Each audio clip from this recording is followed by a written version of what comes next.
엄청 많은 거 진짜. 나한테 자꾸 참게 있잖아.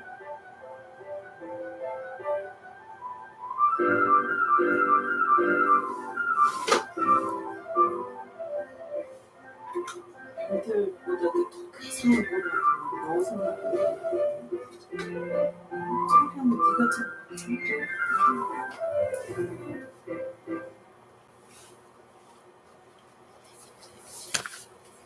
말도 안 돼. 왜 지금 하나 꼴좀 가져가.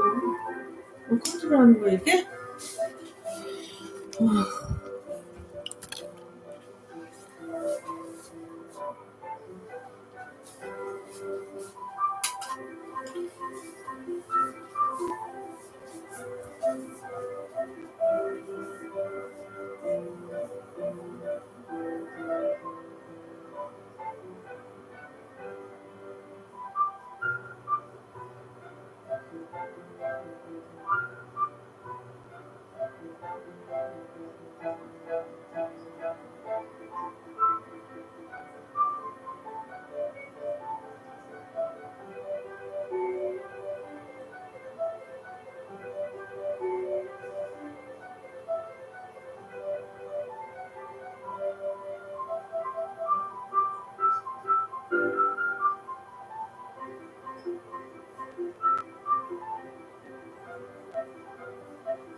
소스를 조르지.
Bereshit, Genesis, chapter 1. In the beginning, Elohim created the heavens and the earth. And the earth was without form and void, and darkness was upon the face of the deep. And the Ruach Elohim moved upon the face of the waters. And Elohim said, "Let there be light." And there was light. And Elohim saw the light, that it was good.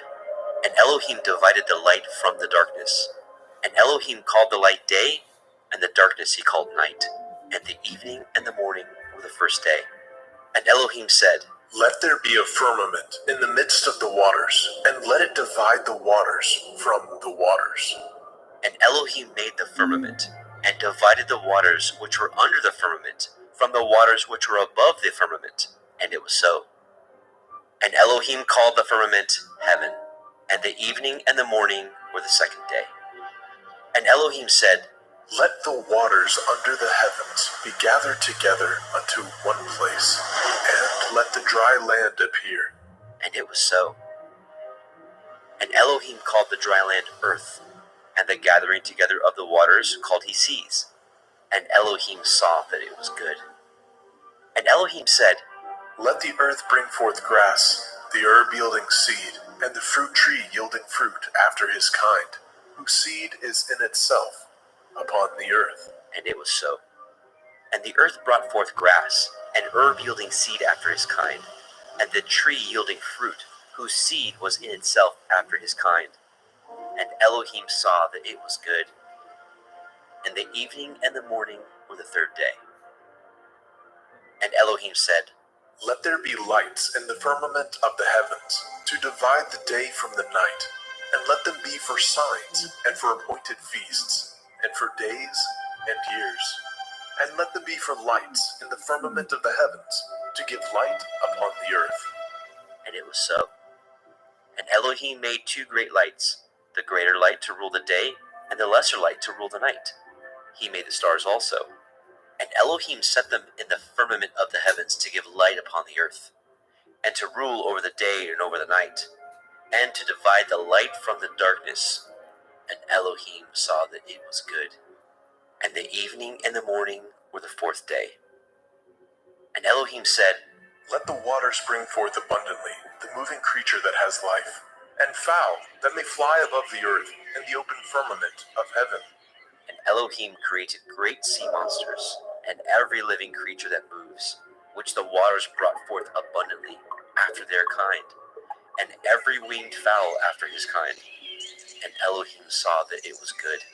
And Elohim blessed them, saying, Be fruitful and multiply, and fill the waters in the seas, and let fowl multiply in the earth. And the evening and the morning were the fifth day. And Elohim said, Let the earth bring forth the living creatures after his kind, cattle and creeping thing, and beast of the earth after his kind. and it was so. And Elohim made the beast of the earth after his kind, and cattle after their kind, and everything that creeps upon the earth after his kind. And Elohim saw that it was good. And Elohim said, Let us make man in our image, after our likeness. Let them have dominion over the fish of the sea, and over the fowl of the air, and over the cattle, and over all the earth, and over every creeping thing that creeps upon the earth. So Elohim created man in his own image. In the image of Elohim created he him. Male and female created he them. And Elohim blessed them. And Elohim said unto them, Be fruitful and multiply, and replenish the earth, and subdue it, and have dominion over the fish of the sea, and over the fowl of the air, and over every living thing that moves upon the earth.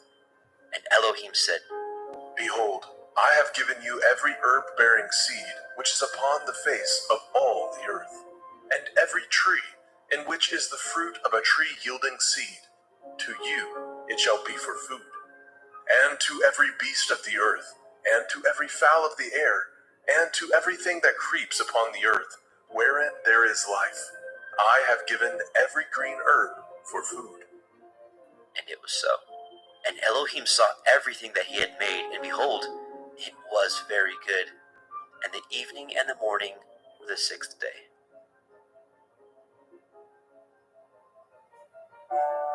Bereshit, Genesis, chapter 2. Thus the heavens and the earth were finished, and all the host of them. And on the seventh day, Elohim ended his work which he had made, and he rested on the seventh day from all his work which he had made. And Elohim blessed the seventh day, and sanctified it, because that in it he had rested from all his work which Elohim created and made. These are the generations of the heavens and of the earth, when they were created, in the day that Yahweh Elohim made the earth and the heavens. And every plant of the field before it was in the earth, and every herb of the field before it grew. For Yahweh Elohim had not caused it to rain upon the earth, and there was not a man to till the ground.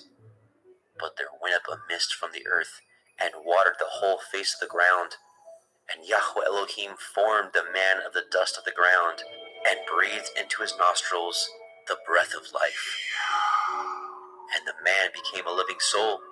And Yahweh Elohim planted a garden eastward in Eden, and there he put the man whom he had formed. And out of the ground made Yahweh Elohim to grow every tree that is pleasant to the sight and good for food, the tree of life also in the midst of the garden, and the tree of knowledge of good and evil. And a river went out of Eden to water the garden, and from thence it was parted, and became into 4 heads. The name of the first is Pishon, that is, which compasses the whole land of Havilah, where there is gold. And the gold of that land is good. There is Delam, and the onyx stone.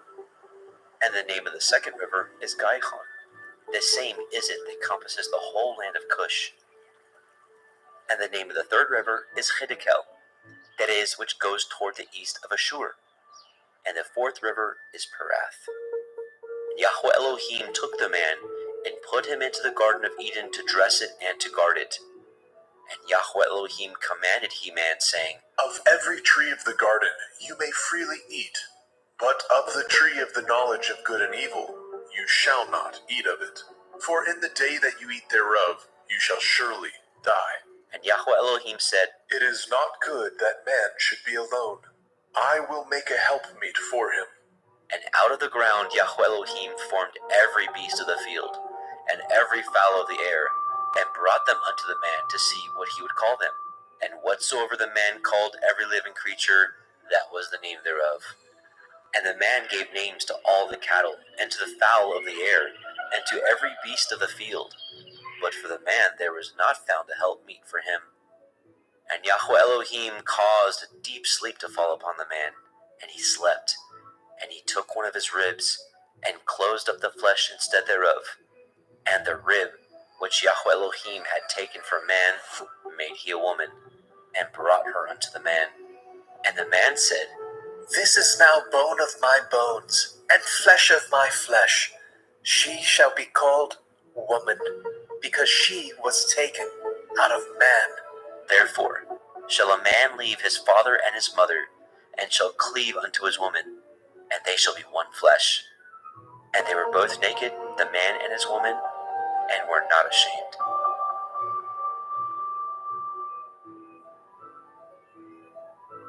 Bereshit, Genesis, chapter 3.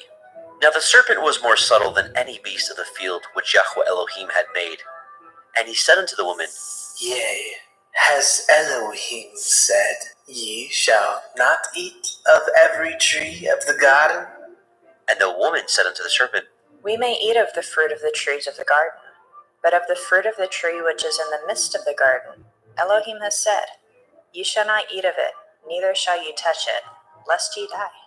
And the serpent said unto the woman, Ye shall not surely die, for Elohim knows that in the day ye eat thereof, then your eyes shall be opened, and ye shall be as Elohim, knowing good and evil. And when the woman saw that the tree was good for food, and that it was pleasant to the eyes, and a tree to be desired to make one wise, she took of the fruit thereof, and did eat, and gave also unto her man with her, and he did eat. And the eyes of both of them were opened, and they knew that they were naked. And they sewed fig leaves together, and made themselves aprons. And they heard the voice of Yahweh Elohim walking in the garden in the cool of the day. And the man and his woman hid themselves from the presence of Yahweh Elohim amongst the trees of the garden. And Yahweh Elohim called unto Adam and said unto him, Where are you? And he said, I heard your voice in the garden, and I was afraid, because I was naked, and I hid myself. And he said, Who told you that you were naked? Have you eaten of the tree whereof I commanded you that you should not eat? And the man said, The woman whom you gave to be with me, she gave me of the tree, and I did eat. And Yahweh Elohim said unto the woman, What is this that you have done?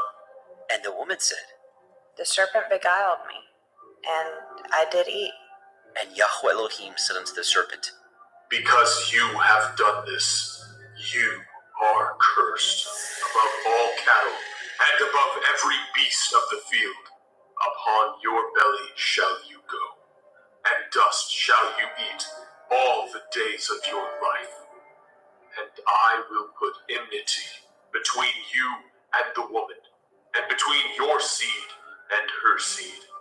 It shall bruise your head, and you shall bruise his heel. Unto the woman he said, I will greatly multiply your sorrow and your conception. In sorrow you shall bring forth children, and your desire shall be to your man, and he shall rule over you. and unto Adam he said, Because you have hearkened unto the voice of your woman, and have eaten of the tree of which I commanded you, saying, You shall not eat of it. Cursed is the ground for your sake. In sorrow you shall eat of it all the days of your life. Thorns also and thistles shall it bring forth to you, and you shall eat the herb of the field. In the sweat of your face shall you eat bread, till you return unto the ground. For out of it were you taken, for dust you are, and unto dust shall you return. And Adam called his woman's name Hua, because she was the mother of all living. Unto Adam also, and to his woman did Yahweh Elohim make coats of skins, and clothed them. And Yahweh Elohim said, Behold, the man is become as one of us, to know good and evil. And now, lest he put forth his hand, and take also of the tree of life, and eat, and live forever. Therefore Yahweh Elohim sent him forth from the Garden of Eden, to till the ground from whence he was taken. So he drove out the man, and he placed at the east of the Garden of Eden cherubim, and a flaming sword which turned every way, to guard the way of the tree of life.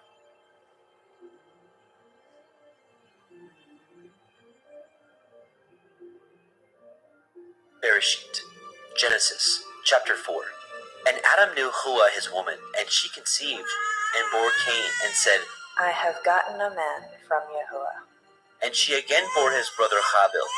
And Habil was a keeper of sheep, but Cain was a tiller of the ground. And in process of time it came to pass that Cain brought of the fruit of the ground an offering unto Yahweh. And Habil he also brought of the firstlings of his flock, and of the fat thereof. And Yahweh had respect unto Habil and unto his offering, but unto Cain and to his offering he had not respect. And Cain was very wroth, and his countenance fell. And Yahweh said unto Cain, Why are you wroth? And why is your countenance fallen? If you do well, shall you not be accepted? And if you do not well, sin lies at the door, and unto you shall be his desire, and you shall rule over him. And Cain talked with Habil his brother. And it came to pass, when they were in the field, that Cain rose up against Habil his brother, and slew him. And Yahweh said unto Cain, Where is Havel, your brother? and he said, I know not. Am I to guard my brother? and he said, What have you done? The voice of your brother's blood cries unto me from the ground. And now are you cursed from the earth, which has opened her mouth to receive your brother's blood from your hand. When you till the ground, it shall not henceforth yield unto you your strength. A fugitive and a vagabond shall you be in the earth. And Cain said unto Yahweh, My punishment is greater than I can bear. Behold, you have driven me out this day from the face of the earth, and from your face shall I be hid. And I shall be a fugitive and a vagabond in the earth. And it shall come to pass that every one that finds me shall slay me. And Yahweh said unto him, Therefore, whoever slays Cain, Vengeance shall be taken on him sevenfold. And Yahweh set a mark upon Cain, lest any finding him should kill him. And Cain went out from the presence of Yahweh, and dwelt in the land of Nod, on the east of Eden. And Cain knew his woman, and she conceived, and bore Hanok. And he built a city, and called the name of the city after the name of his son, Hanok. And unto Hanok was born Irad, and Irad begat Mehujael, and Mehujael begat Methushael, and Methushael begat Lamech. And Lamech took unto him 2 women. The name of the one was Ada, and the name of the other Tillah. And Ada bore Jabal. He was the father of such as dwell in tents, and of such as have cattle. And his brother's name was Jubal. He was the father of all such as handle the harp and organ. And Silla, she also bore Tubal-Cain, an instructor of every artificer in brass and iron. And the sister of Tubal-Cain was Naamah. And Lamech said unto his woman, Ada and Zillah, hear my voice, ye women of Lamech, hearken unto my speech. For I have slain a man to my wounding, and a young man to my hurt. If Cain shall be avenged sevenfold, truly Lamech 70 and sevenfold. And Adam knew his woman again, and she bore a son, and called his name Seth. For Elohim Said she, has appointed me another seed instead of Havel, whom Cain slew. And to Seth, to him also were born a son, and called his name Enosh. Then began men to call upon the name of Yahweh.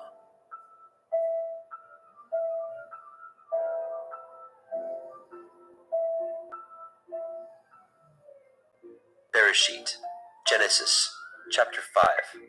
This is the sefer of the generations of Adam. In the day that Elohim created man, in the likeness of Elohim made he him. Male and female created he them, and blessed them, and called their name Adam, in the day when they were created. And Adam lived 130 years, and begat a son in his own likeness, after his image, and called his name Seth. And the days of Adam after he had begotten Seth were 800 years, and he begat sons and daughters.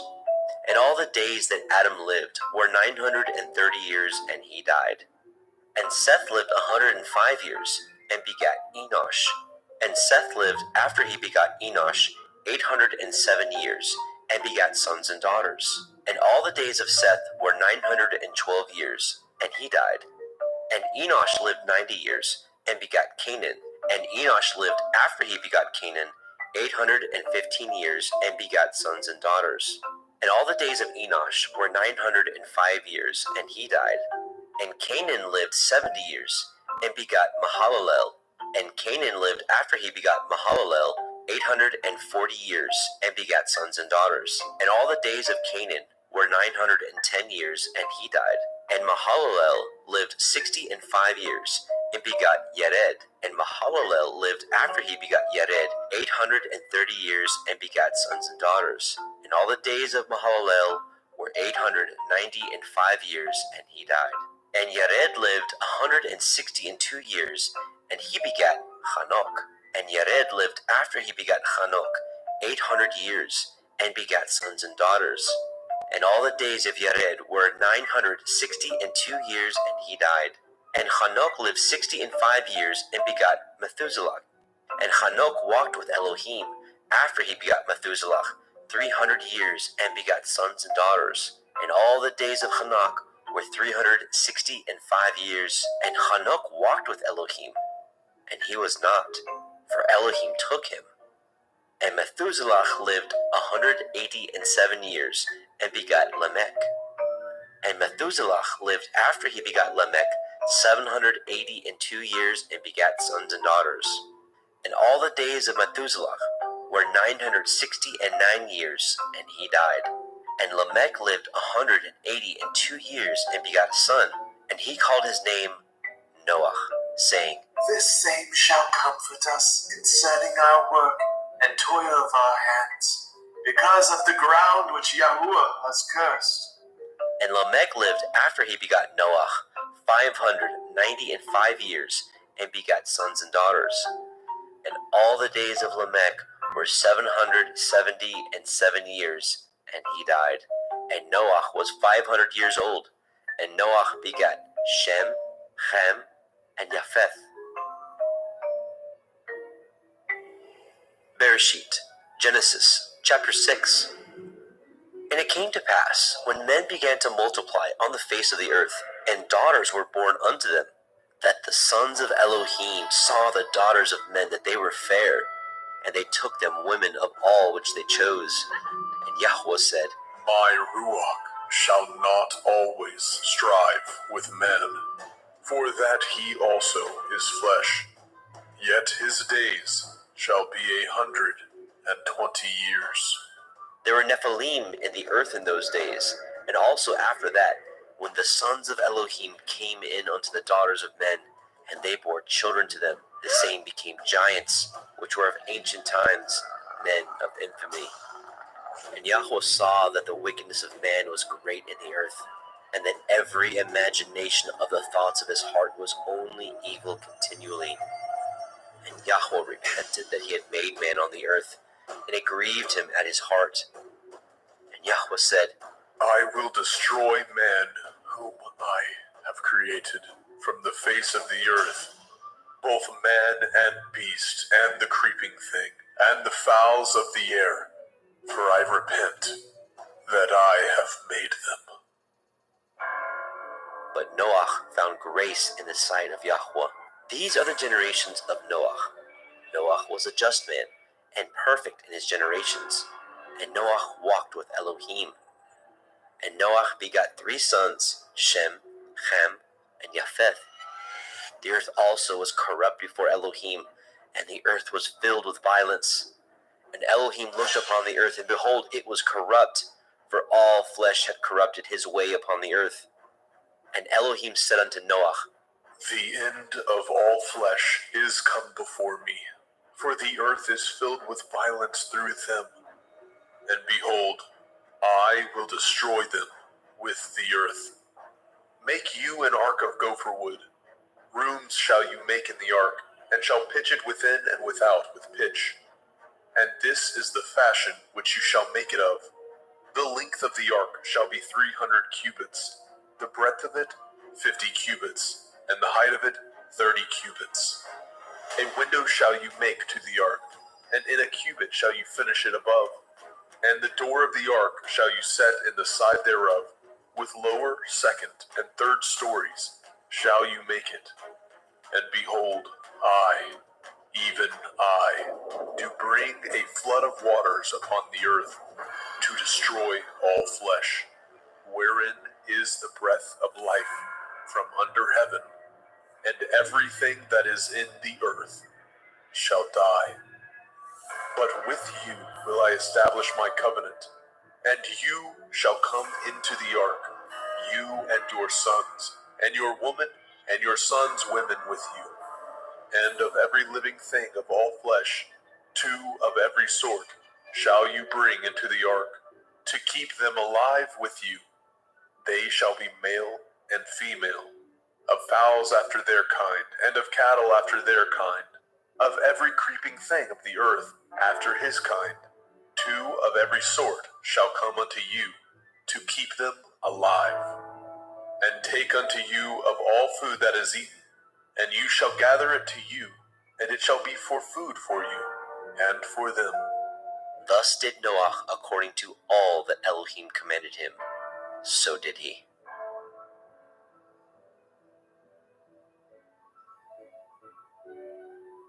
Bereshit, Genesis, chapter 7.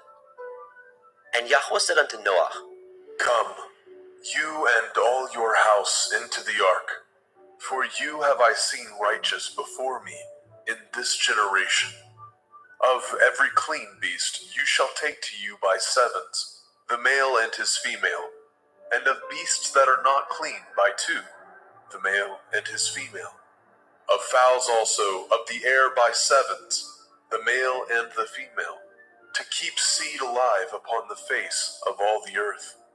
For yet 7 days, and I will cause it to rain upon the earth 40 days and 40 nights, and every living substance that I have made will I destroy from off the face of the earth. And Noah did according unto all that Yahweh commanded him. And Noah was 600 years old when the flood of waters was upon the earth. And Noah went in, and his sons, and his woman, and his sons' women with him, into the ark because of the waters of the flood, of clean beasts, and of beasts that are not clean, and of fowls, and of everything that creeps upon the earth. There went in 2 and 2 unto Noah into the ark, the male and the female, as Elohim had commanded Noah. And it came to pass after 7 days that the waters of the flood were upon the earth, in the 600th year of Noah's life, in the 2nd month, the 17th day of the month. The same day were all the fountains of the great deep broken up, and the windows of heaven were opened. And the rain was upon the earth 40 days and 40 nights. In the selfsame day entered Noah, Shem, and Ham, and Japheth, the sons of Noah, and Noah's women, and the 3 women of his sons with them into the ark. They and every beast after his kind, and all the cattle after their kind, and every creeping thing that creeps upon the earth after his kind, and every fowl after his kind, of every bird of every sort. And they went in unto Noah into the ark, 2 and 2 of all flesh, wherein is the breath of life. And they that went in male and female of all flesh, as Elohim had commanded him. And Yahweh shut him in. And the flood was 40 days upon the earth, and the waters increased, and bore up the ark, and it was lifted up above the earth. And the waters prevailed, and were increased greatly upon the earth, and the ark went upon the face of the waters. And the waters prevailed exceedingly upon the earth, and all the high hills that were under the whole heaven were covered. 15 cubits upward did the waters prevail, and the mountains were covered. And all flesh died that moved upon the earth, both of fowl, and of cattle, and of beast, and of every creeping thing that creeps upon the earth, and every man, all in whose nostrils was the breath of life, of all that was in the dry land, died. And every living substance was destroyed which was upon the face of the ground, both man and cattle, and the creeping things, and the fowl of the heavens, and they were destroyed from the earth. And Noah only remained alive, and they that were with him in the ark. And the waters prevailed upon the earth 150 days. Bereshit, Genesis, chapter 8. And Elohim remembered Noah, and every living thing, and all the cattle that was with him in the ark. And Elohim made a wind to pass over the earth, and the waters assuaged. The fountains also of the deep, and the windows of heaven were stopped, and the rain from heaven was restrained, and the waters returned from off the earth continually. And after the end of the 150 days, the waters were abated. And the ark rested in the 7th month, on the 17th day of the month, upon the mountains of Ararat. And the waters were decreased continually until the 10th month. In the 10th month, on the 1st day of the month, were the tops of the mountains seen. And it came to pass at the end of 40 days that Noah opened the window of the ark which he had made, and he sent forth a raven which went forth to and fro until the waters were dried up from off the earth. Also he sent forth a dove from him to see if the waters were abated from off the face of the ground. But the dove found no rest for the sole of her foot, and she returned unto him into the ark, for the waters were on the face of the whole earth. Then he put forth his hand and took her, and pulled her in unto him into the ark. And he stayed yet other 7 days, and again he sent forth the dove out of the ark. And the dove came into him in the evening, and lo, in her mouth was an olive leaf plucked off. So Noah knew that the waters were abated from off the earth. And he stayed yet other 7 days, and sent forth the dove, which returned not again unto him any more. And it came to pass in the 601st year, in the 1st month, the 1st day of the month, the waters were dried up from off the earth. And Noah removed the covering of the ark, and looked, and behold, the face of the ground was dry. And in the 2nd month, on the 7th and 20th day of the month, the earth was dried. And Elohim spoke unto Noah, saying, Go forth of the ark, you and your woman, and your sons women with you. Bring forth with you every living thing that is with you, of all flesh, both of fowl and of cattle, and of every creeping thing that creeps upon the earth, that they may breed abundantly in the earth, and be fruitful, and multiply upon the earth. And Noah went forth, and his sons, and his woman, and his sons' women with him, every beast, every creeping thing, and every fowl, and whatsoever creeps upon the earth after their kinds, went forth out of the ark. And Noah built an altar unto Yahweh, and took of every clean beast, and of every clean fowl, and offered burnt offerings on the altar. And Yahweh smelled a sweet savor. And Yahweh said in his heart, I will not again curse the ground any more for man's sake. For the imagination of man's heart is evil from his youth. Neither will I again smite any more everything living, as I have done. While the earth remains, seed time and harvest, and cold and heat, and summer and winter, and day and night shall not cease. Bereshit, Genesis, chapter 9. And Elohim blessed Noah and his sons, and said unto them, Be fruitful and multiply, and replenish the earth. And the fear of you and the dread of you shall be upon every beast of the earth, and upon every fowl of the air, upon all that moves upon the earth, and upon all the fish of the sea. Into your hand are they delivered. Every moving thing that lives shall be meat for you. Even as the green herb have I given you all things. But the flesh with the life thereof, which is the blood thereof, shall ye not eat. And surely your blood of your lives will I require. At the hand of every beast will I require it. And at the hand of man, at the hand of every man's brother will I require the life of man. Whoso sheds man's blood, by man shall his blood be shed. For in the image of Elohim made he man. And you, be ye fruitful, and multiply. Bring forth abundantly in the earth, and multiply therein. And Elohim spoke unto Noah, and to his sons with him, saying, And I, behold, I establish my covenant with you, and with your seed after you, and with every living creature that is with you, of the fowl, of the cattle, and of every beast of the earth with you, from all that go out of the ark, to every beast of the earth. And I will establish my covenant with you. Neither shall all flesh be cut off any more by the waters of a flood. Neither shall there any more be a flood to destroy the earth.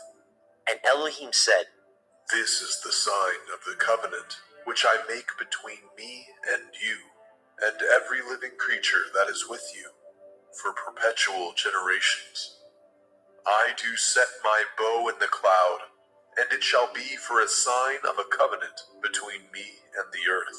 And it shall come to pass, when I bring a cloud over the earth, that the bow shall be seen in the cloud. And I will remember my covenant, which is between me and you, and every living creature of all flesh. And the waters shall no more become a flood to destroy all flesh. And the bow shall be in the cloud, and I will look upon it, that I may remember the everlasting covenant between Elohim and every living creature of all flesh that is upon the earth.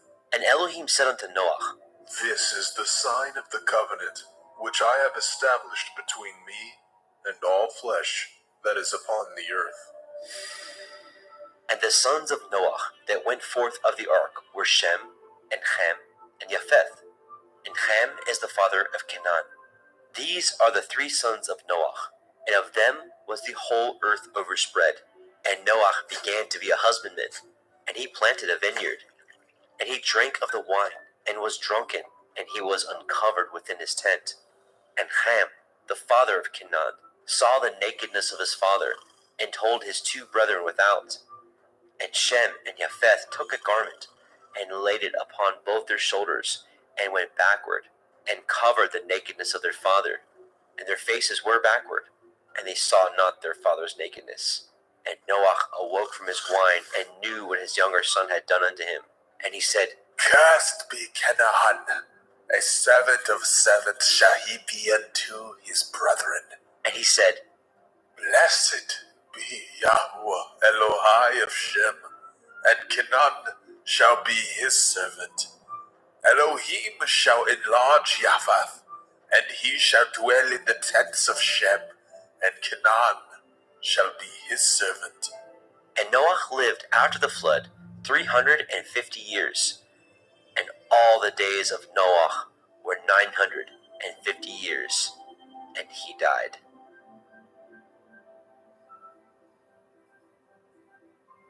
Bereshit, Genesis, chapter 10.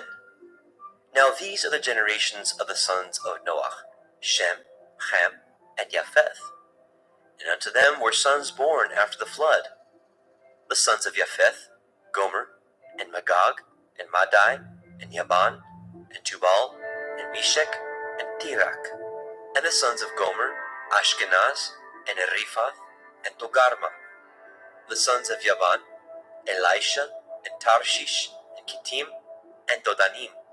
By these were the isles of the other nations divided in their lands, everyone after his tongue, and after their families in their nations. And the sons of Ham, Cush, and Mitzrayim, and Put, and Canaan. And the sons of Cush, Seba, and Havilah, and Kavta, and Raamah, and Kavteka. And the sons of Raamah, Sheba, and Dedan. And Cush begat Nimrod. He began to be a giant and a hunter in the earth. He was a giant and a hunter before Yahweh. Wherefore it is said, even as Nimrod, the giant hunter before Yahweh. And the beginning of his kingdom was Babel, and Erech, and Akkad, and Calneh, in the land of Shinar. Out of that land went forth Ashur, and built Nineveh, and the city Rehoboth, and Kelach, and Resen between Nineveh and Kelach. The same is a great city. And Mitzrayim begat Lodim, and Anamim, and Lechavim, and the Naphtuchim, and the Pathrusim, and the Kasluchim, out of whom came Pelishtim, and the Kaphtorim. And Canaan begat Sidon, his firstborn, and Heth, and the Jebusite, and the Amorite, and the Girgashite, and the Hivite, and the Arkite, and the Hinite, and the Arvadite, and the Tsemarai, and the Hamathite. And afterward were the families of the Canaanim spread abroad. And the border of the Canaanim was from Sidon, as you come to Gerar, unto Gaza, as you go unto Sodom, and Amorah, and Admah, and Zeboim, even unto Lasha. These are the sons of Ham, after their families, after their tongues, in their countries, and in their nations. And unto Shem also, the father of all the children of Eber, the brother of Japheth, the elder, even to him were children born. And the children of Shem, Elam, and Ashur, and Arphaxad, and Lud, and Aram. And the children of Aram, Uz, and Hul, and Gether, and Mash. And Arphaxad begat Shelach, and Shelach begat Eber. And unto Eber were born two sons.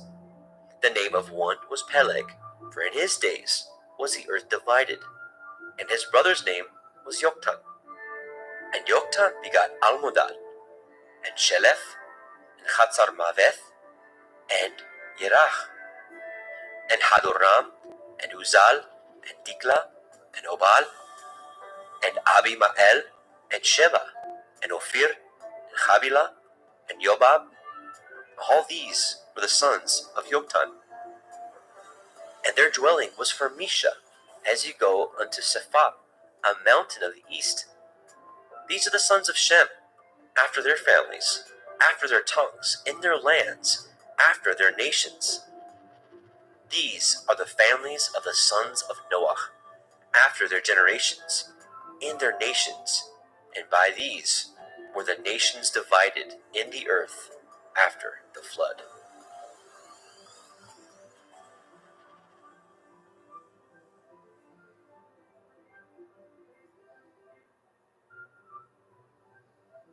Bereshit, Genesis, chapter 11.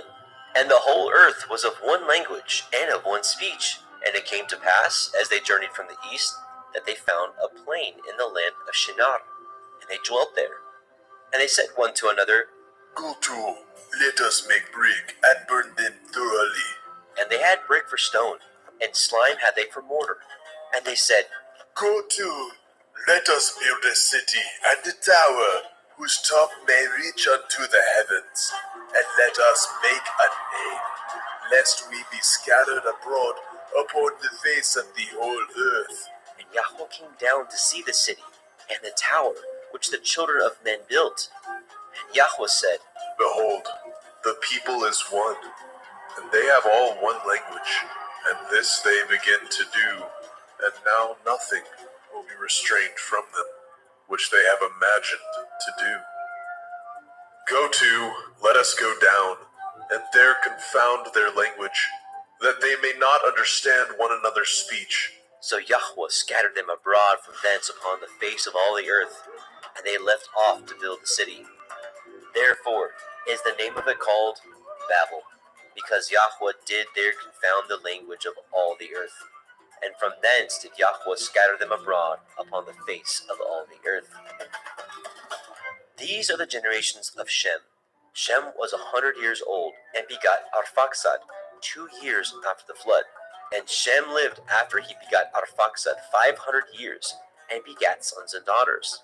And Arphaxad lived 35 years, and begot Shelach. And Arphaxad lived after he begot Shelach 403 years, and begat sons and daughters. And Shelach lived 30 years, and begot Eber. And Shelach lived after he begot Eber 403 years, and begat sons and daughters. And Eber lived 34 years, and begot Peleg.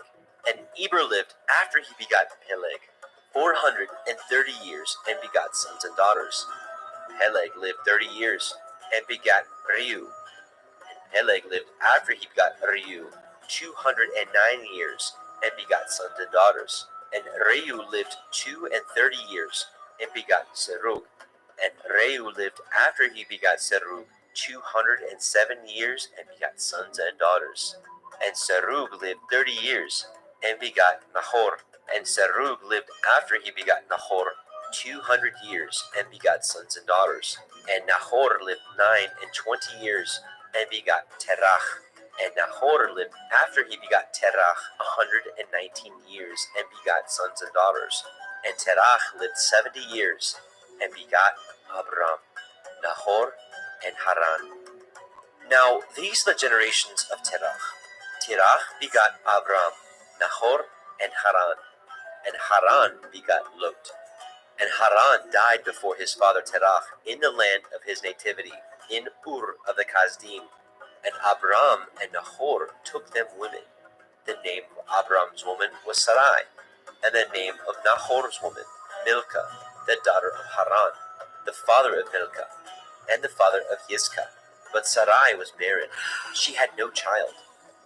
And Terach took Abram his son, and Lot, the son of Haran, his son's son, and Sarai, his daughter-in-law, his son Abram's woman. And they went forth with them from Ur of the Kasdim to go into the land of Canaan. And they came unto Haran and dwelt there. And the days of Terach were 205 years, and Terach died in Haran. Bereshit, Genesis, chapter 12. Now Yahweh had said unto Abram, Get you out of your country, and from your kindred, and from your father's house, unto a land that I will show you. And I will make of you a great nation, and I will bless you, and make your name great, and you shall be a blessing. And I will bless them that bless you, and curse him that curses you. And in you shall all families of the earth be blessed. So Abram departed as Yahweh had spoken unto him, and Lot went with him. And Abram was 75 years old when he departed out of Haran. And Abram took Sarai his woman, and Lot his brother's son, and all their substance that they had gathered, and the souls that they had gotten in Haran.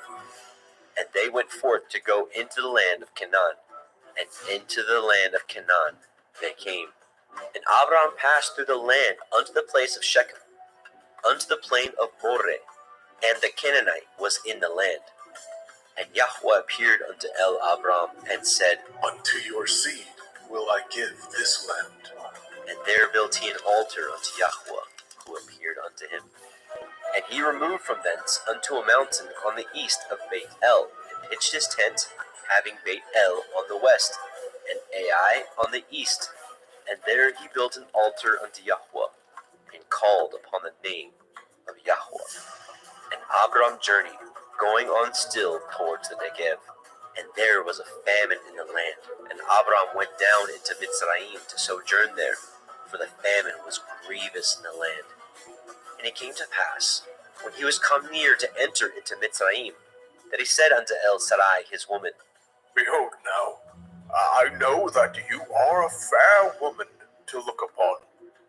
Therefore it shall come to pass when the Mitzrayim shall see you, that they shall say, This is his woman, and they will kill me, but they will save you alive. Say, I pray you, you are my sister, that it may be well with me for your sake, and my soul shall live because of you. And it came to pass, that when Abram was come into Mitzrayim, that Mitzrayim beheld the woman, that she was very fair. The princes also of Pharaoh saw her, and commended her before Pharaoh. And the woman was taken into Pharaoh's house. And he entreated Abram well for her sake. And he had sheep, and oxen, and he-asses, and men-servants, and maidservants, and she-asses, and camels. And Yahweh plagued Pharaoh and his house with great plagues because of Sarai, Abram's woman. And Pharaoh called Abram and said, What is this that you have done unto me? Why did you not tell me that she was your woman? Why said you, She is my sister, so I might have taken her to be my woman? Now therefore, behold, your woman, take her, and go your way. And Pharaoh commanded his men concerning him, and they sent him away, and his woman, and all that he had. Bereshit, Genesis, chapter 13. And Abram went up out of Mitzrayim, he, and his woman, and all that he had, and Lot with him, into the Negev. And Abram was very rich in cattle, in silver, and in gold. And he went on his journeys from the Negev even to Beit El, unto the place where his tent had been at the beginning, between Beit El and Ai, unto the place of the altar, which he had made there at the first. And there Abraham called on the name of Yahweh. And Lot also, which went with Abram, had flocks, and herds, and tents. And the land was not able to bear them, that they might dwell together, for their substance was great, so that they could not dwell together. And there was a strife between the herdsmen of Abram's cattle, and the herdsmen of Lot's cattle. And the Canaanite and the Perizzite dwelled then in the land. And Abram said unto Lot, Let there be no strife, I pray you, between me and you, and between my herdsmen and your herdsmen, for we be brethren. Is not the whole land before you? Separate yourself, I pray you, from me. If you will take the left hand, then I will go to the right. Or if you depart to the right hand, then I will go to the left.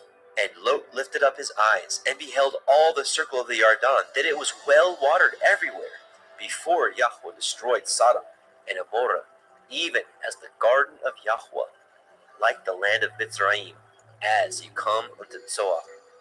Then Lot chose him all the circle of the Yarden, and Lot journeyed east, and they separated themselves, the one from the other.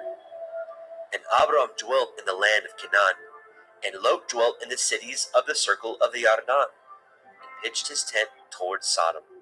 But the men of Sodom were wicked and sinners before Yahweh exceedingly. And Yahweh said unto Abram, after that Lot was separated from him, Lift up now your eyes, and look from the place where you are, northward and southward, and eastward and westward. For all the land which you see, to you will I give it, and to your seed forever. And I will make your seed as the dust of the earth, so that if a man can number the dust of the earth, then shall your seed also be numbered. Arise, walk through the land in the length of it and in the breadth of it, for I will give it unto you. Then Abram removed his tent, and came and dwelt in the plain of Mamre, which is in Hebron, and built there an altar unto Yahweh.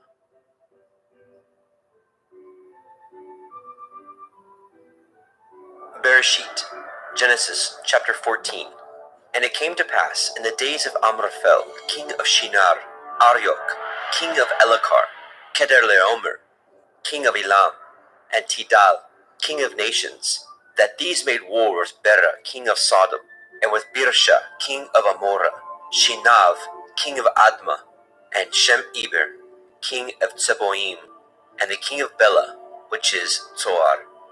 All these were joined together in the valley of Siddim, which is the salt sea. 12 years they served Chedorlaomer, and in the 13th year they rebelled.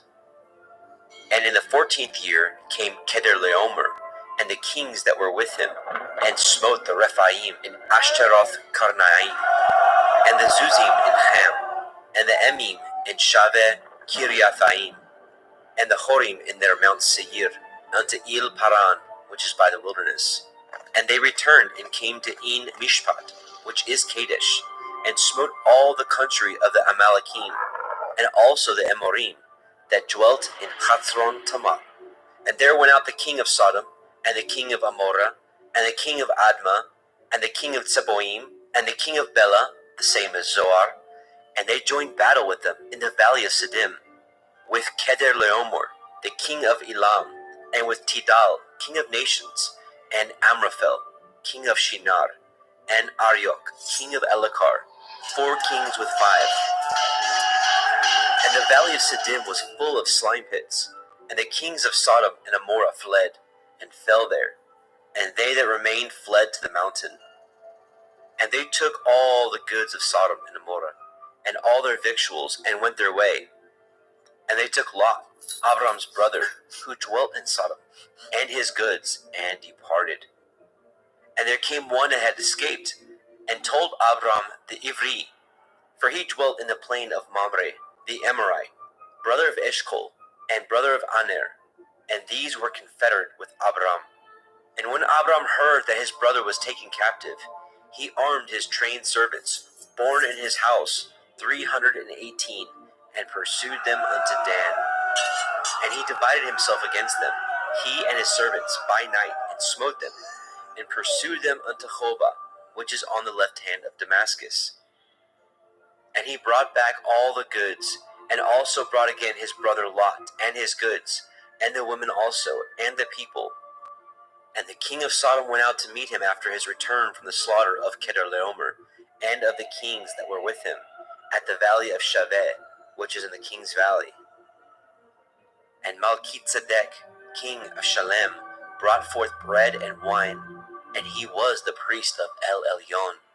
And he blessed him and said, Blessed be Avram of El Elyon, possessor of heaven and earth. And blessed be El Elyon, which has delivered your enemies into your hand. And he gave him tithes of all. And the king of Sodom said unto El Abram, Give me the persons, and take the goods for yourself. And Abram said to the king of Sodom, I have lifted up my hand unto El Yahuwah, El Elyon, the possessor of heaven and earth, that I will not take from a thread even to a shoe latchet, and that I will not take anything that is yours, lest you should say, I have made Avram rich, save only that which the young men have eaten, and the portion of the men which went with me, Aner, Eshcol, and Mamre, let them take their portion.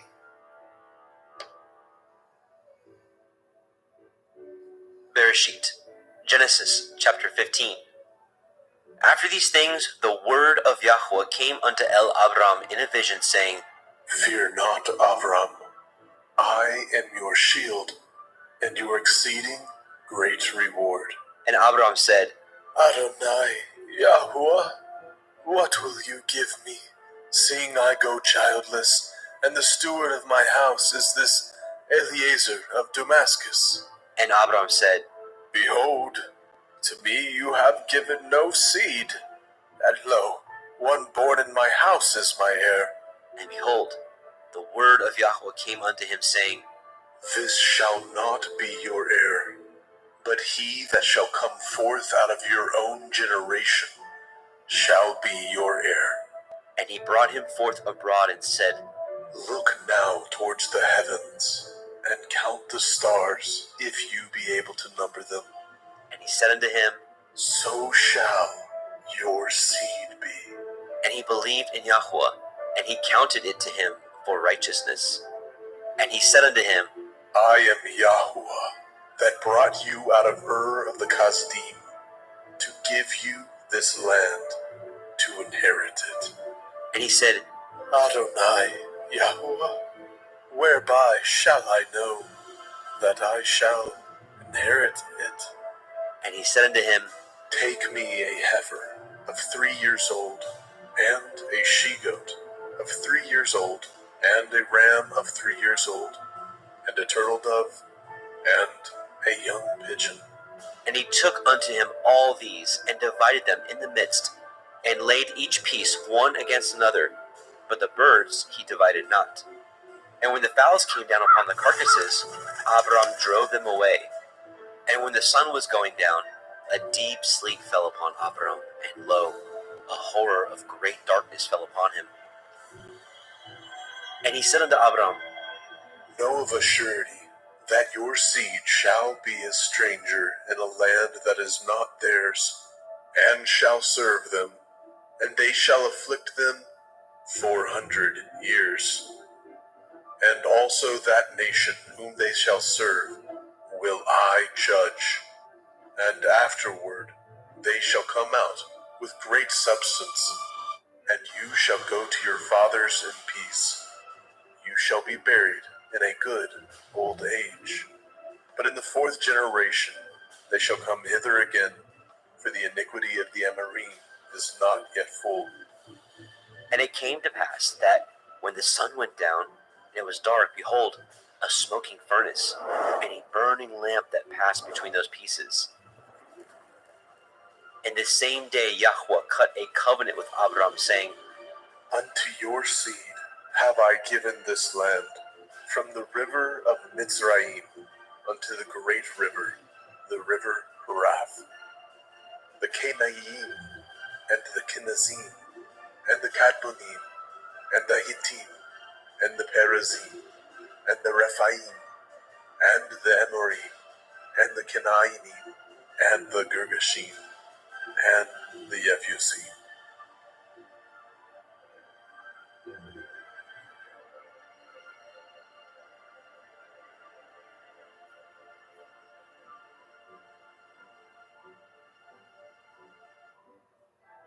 Bereshit, Genesis chapter 16. Now Sarai, Abram's woman, bore him no children, and she had a handmaid, a Mitzrite, whose name was Hagar. And Sarai said unto Abram, Behold now, Yahuwah has restrained me from bearing. I pray you, go in unto my maid. It may be that I may obtain children by her. And Abram hearkened to the voice of Sarai. And Sarai, Abram's woman, took Hagar, her maid, the Mitzrim, after Abram had dwelt 10 years in the land of Canaan, and gave her to her man Abram to be his woman. And he went in unto Hagar, and she conceived. And when she saw that she had conceived, her mistress was despised in her eyes. And Sarai said unto Abram, My wrong be upon you. I have given my maid into your bosom. And when she saw that she had conceived, I was despised in her eyes. Yahuwah judge between me and you. But Abram said unto El Sarai, Behold, your maid is in your hand. Do to her as it pleases you. And when Sarai dealt hardly with her, she fled from her face. And the angel of Yahweh found her by a fountain of water in the wilderness, by the fountain in the way to Shur. And he said, Hagar, Sarai's maid, whence came you, and whither will you go? and she said, I flee from the face of my mistress Sarai. and the angel of Yahweh said unto her, Return to your mistress, and submit yourself under her hands. and the angel of Yahweh said unto her, I will multiply your seed exceedingly, that it shall not be numbered for multitude. and the angel of Yahweh said unto her, Behold, you are with child, and shall bear a son, and shall call his name Yishmael, because Yahuwah has heard your affliction. And he will be a wild man. His hand will be against every man, and every man's hand against him.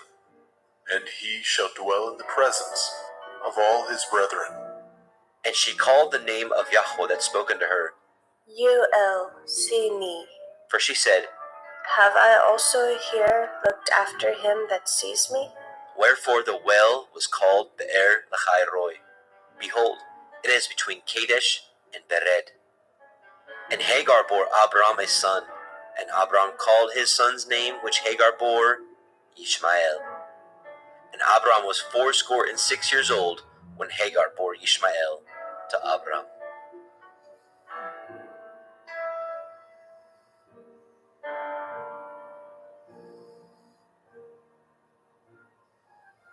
Bereshit, Genesis, chapter 17.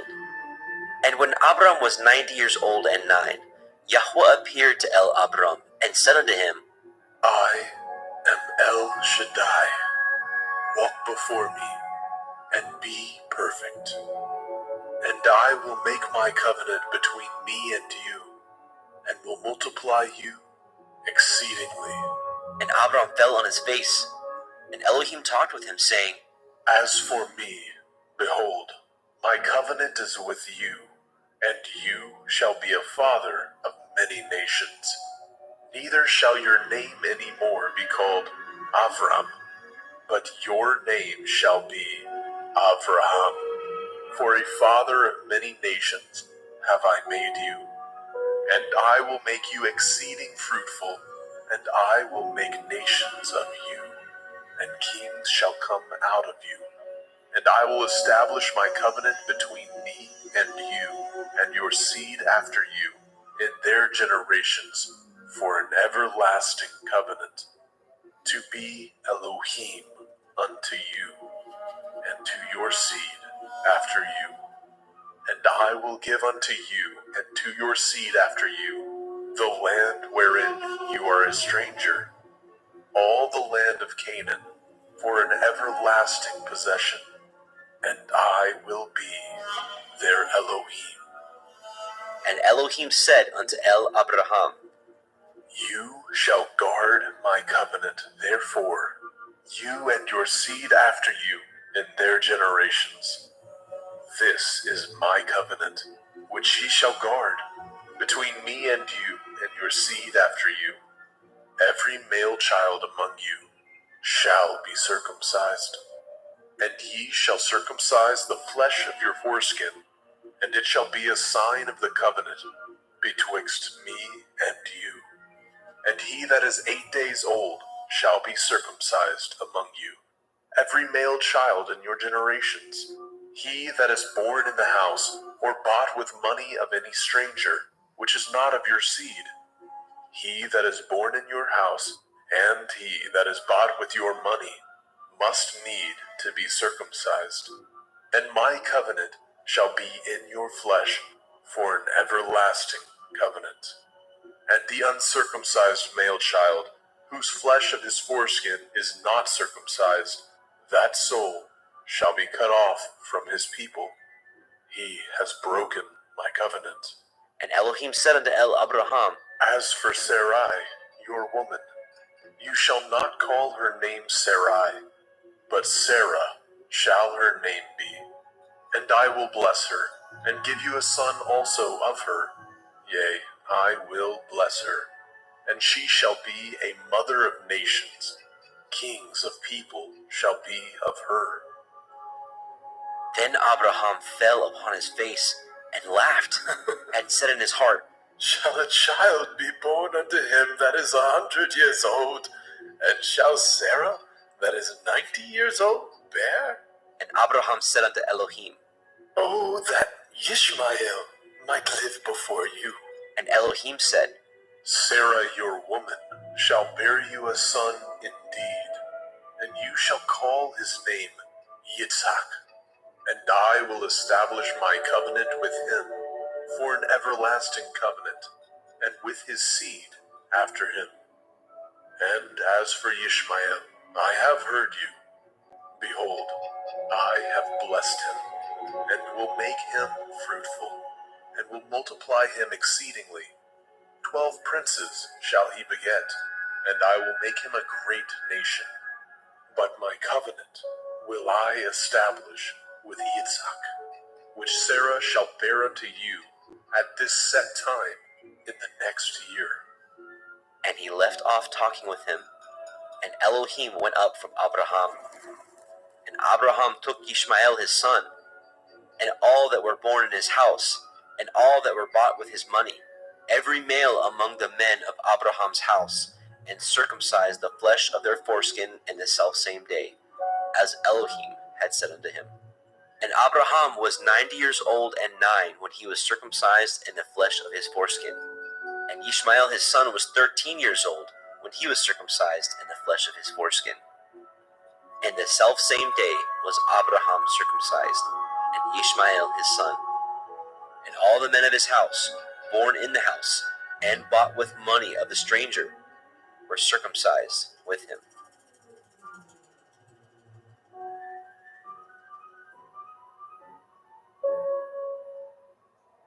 Bereshit, Genesis chapter 18. And Yahweh appeared unto him in the plains of Mamre, and he sat in the tent door in the heat of the day. And he lifted up his eyes, and looked, and lo, 3 men stood by him. And when he saw them, he ran to meet them from the tent door, and bowed himself toward the ground, and said, My Adonai, if now I have found favor in your sight, pass not away, I pray you, from your servant. Let a little water, I pray you, be fetched, and wash your feet, and rest yourselves under the tree.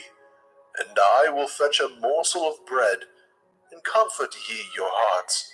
After that ye shall pass on, for therefore are ye come to your servant. And they said, So do, as you have said. And Abraham hasted into the tent unto El Sarah, and said, Make ready quickly 3 measures of fine meal, knead it, and make cakes upon the hearth. And Abraham ran unto the herd, and fetched a calf tender and good, and gave it unto a young man, and he hastened to dress it. And he took butter and milk, and the calf which he had dressed, and set it before them. And he stood by them under the tree, and they did eat. And they said unto him, Where is Sarah, your woman? and he said, Behold, in the tent. and he said, I will certainly return unto you according to the time of life, and lo, Sarah your woman shall have a son. and Sarah heard it in the tent door, which was behind him. Now Abraham and Sarah were old and well stricken in age, and had ceased to be with Sarah after the manner of women. Therefore Sarah laughed within herself, saying, After I am waxed old, shall I have pleasure, my Lord being old also? And Yahweh said unto Abraham, Wherefore did Sarah laugh, saying, Shall I of a surety bear a child, which am old? Is anything too hard for Yahuwah? At the time appointed, I will return unto you, according to the time of life, and Sarah shall have a son. Then Sarah denied, saying, I laughed not, for she was afraid. And he said, Nay, but you did laugh. And the men rose up from thence and looked toward Sodom. And Abraham went with them to bring them on the way. And Yahweh said, Shall I hide from Abraham that thing which I do? Seeing that Abraham shall surely become a great and mighty nation, and all the nations of the earth shall be blessed in him. For I know him, that he will command his children and his household after him, that they shall guard the way of Yahuwah, to do justice and judgment, that Yahuwah may bring upon Abraham that which he has spoken of him. And Yahweh said, Because the cry of Sodom and Gomorrah is great, and because their sin is very grievous, I will go down now and see whether they have done altogether according to the cry of it, which is come unto me, and if not, I will know. And the men turned their faces from thence and went toward Sodom. But Abraham stood yet before Yahweh. And Abraham drew near and said, Will you also destroy the righteous with the wicked? Perchance there be 50 righteous within the city. Will you also destroy and not spare the place for the 50 righteous that are therein? That be far from you to do after this manner, to slay the righteous with the wicked, and that the righteous should be as the wicked. That be far from you. Shall not the judge of all the earth do right?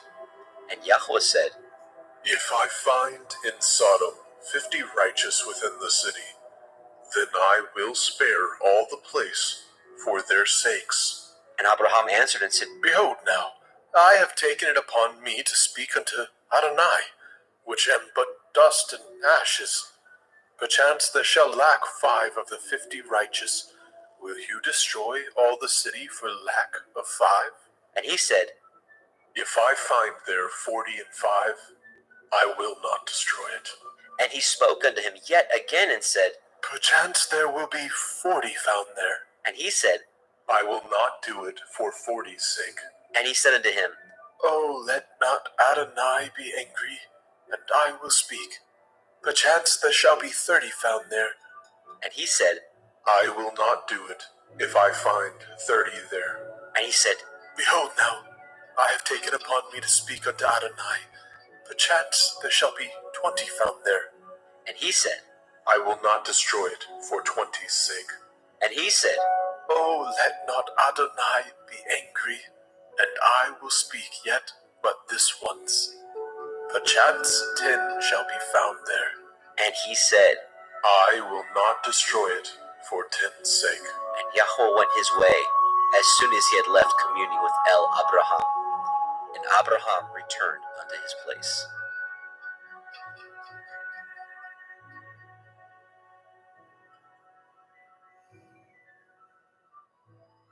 Bereshit, Genesis chapter 19.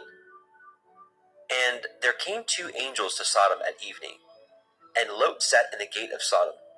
And Lot, seeing them, rose up to meet them, and he bowed himself with his face toward the ground. And he said, Behold now, my lords, turn in, I pray you, into your servant's house, and tarry all night, and wash your feet, and ye shall rise up early, and go on your ways. And they said, Nay, but we will abide in the street all night. And he pressed upon them greatly. And they turned in unto him, and entered into the house. And he made them a feast, and did bake matzah, and they did eat. But before they lay down, the men of the city, even the men of Sodom, compassed the house round, both old and young, all the people from every quarter. And they called unto Lot, and said unto him, Where are the men which came in to you this night? Bring them out unto us, that we may know them. And Lot went out at the door unto them, and shut the door after him, and said, I pray you, brethren, do not so wickedly. Behold now, I have 2 daughters, which have not known man. Let me, I pray you, bring them out unto you, and do ye to them as is good in your eyes. Only unto these men do nothing, for therefore came they under the shadow of my roof. And they said, Stay back. and they said again, This one fellow came into sojourn, and he will need to be a judge. Now we will deal worse with you than with them. and they pressed sore upon the man, even Lot, and came near to break the door. But the men put forth their hand, and pulled Lot into the house to them, and shut the door. And they smote the men that were at the door of the house with blindness, both small and great, so that they wearied themselves to find the door. And the men said unto Lot, Have you here any besides son-in-law and your sons and your daughters? And whatsoever you have in the city, bring them out of this place. For we will destroy this place, because the cry of them is waxing great before the face of Yahuwah, and Yahuwah has sent us to destroy it. And Lot went out, and spoke unto his sons-in-law, which married his daughters, and said, Up, get you out of this place, for Yahuwah will destroy this city. But he seemed as one that mocked unto his sons-in-law. And when the morning arose, then the angels hastened Lot, saying, Arise, take your woman and your 2 daughters which are here, lest you be consumed in the iniquity of the city. And while he lingered, the men laid hold upon his hand, and upon the hand of his woman, and upon the hand of his 2 daughters, Yahweh being merciful unto him. And they brought him forth, and set him without the city.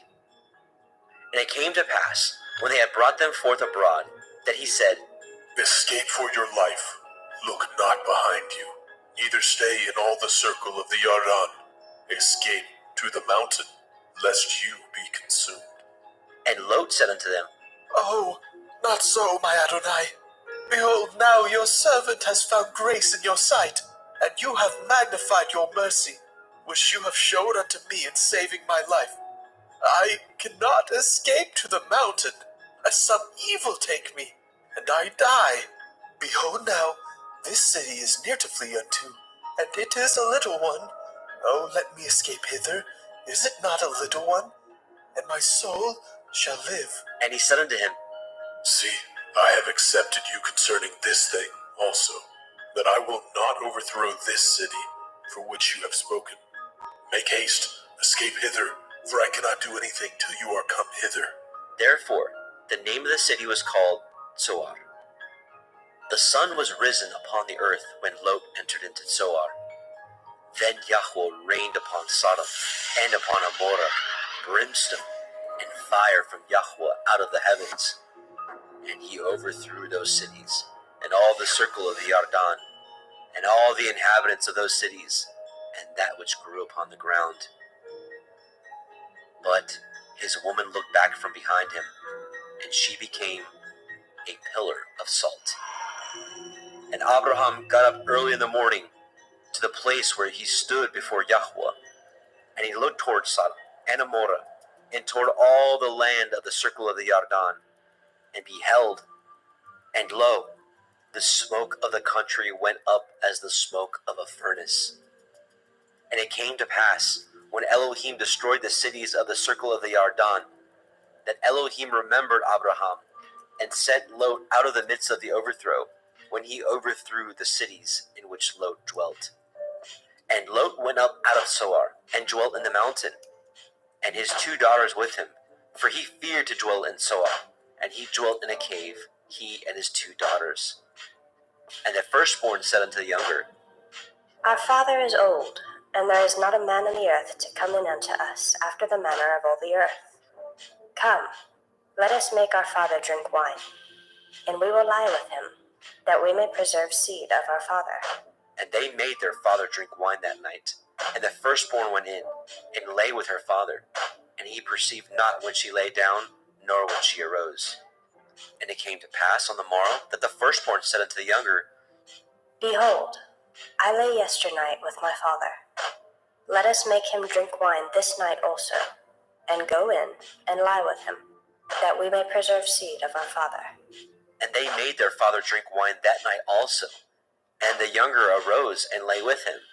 And he perceived not when she lay down, nor when she arose. Thus were both the daughters of Lot with child by their father. And the firstborn bore a son, and called his name Moab. The same is the father of the Moabim unto this day. And the younger, she also bore a son, and called his name Ben-Ammi. The same is the father of the children of Ammon unto this day.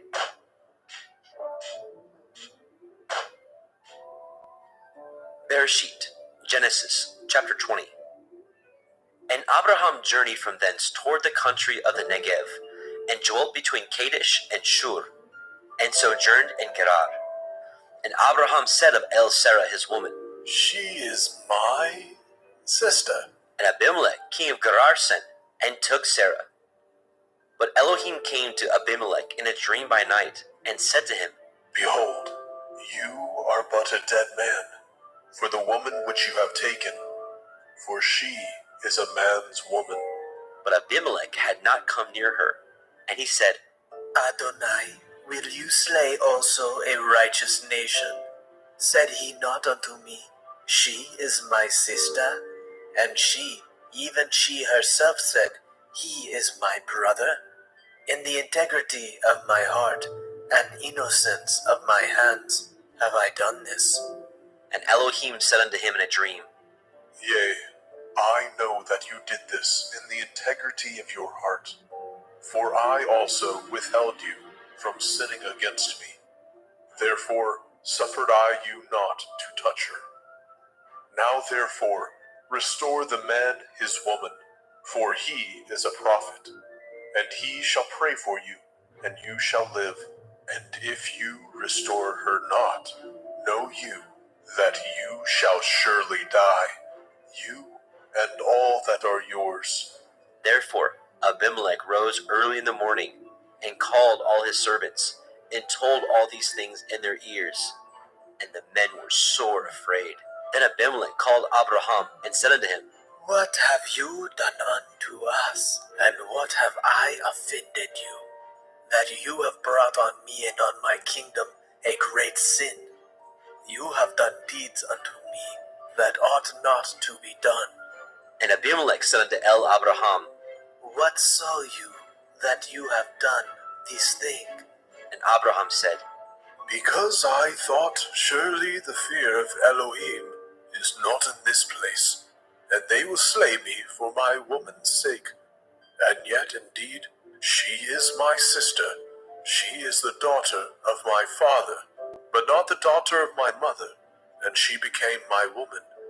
And it came to pass, when Elohim caused me to wander from my father's house, that I said unto her, This is your kindness which you shall show unto me.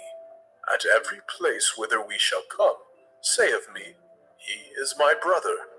And Abimelech took sheep, and oxen, and men servants, and women servants, and gave them unto Abraham, and restored him Sarah his woman.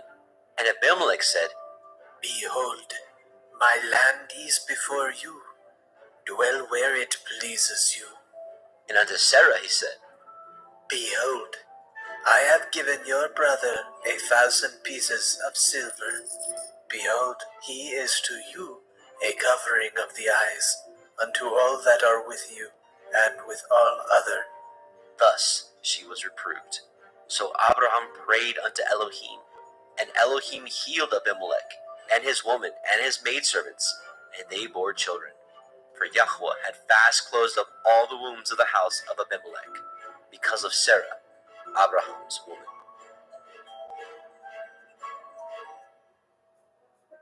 Bereshit, Genesis, chapter 21. And Yahweh visited Sarah as he had said, and Yahweh did unto Sarah as he had spoken. For Sarah conceived, and bore Abraham a son in his old age, at the set time of which Elohim had spoken to him. And Abraham called the name of his son that was born unto him, whom Sarah bore to him, Yitzchak. And Abraham circumcised his son Yitzchak, being 8 days old, as Elohim had commanded him. And Abraham was 100 years old, when his son Yitzchak was born unto him. And Sarah said, Elohim has made me to laugh, so that all that hear will laugh with me. and she said, Who would have said unto Abraham that Sarah should have given children suck? For I have borne him a son in his old age. And the child grew and was weaned, and Abraham made a great feast the same day that Yitzchak was weaned. And Sarah saw the son of Hagar, the Mitzrayim, which she had borne unto Abraham, mocking. Wherefore she said unto Abraham, Cast out this bondwoman and her son, for the son of this bondwoman shall not be heir with my son, even with Yitzhak. And the thing was very grievous in Abraham's sight because of his son. And Elohim said unto Abraham, Let it not be grievous in your sight because of the lad, and because of your bondwoman. In all that Sarah has said unto you, hearken unto her voice. For in Yitzhak shall your seed be called. And also the son of the bondwoman will I make a nation, because he is your seed.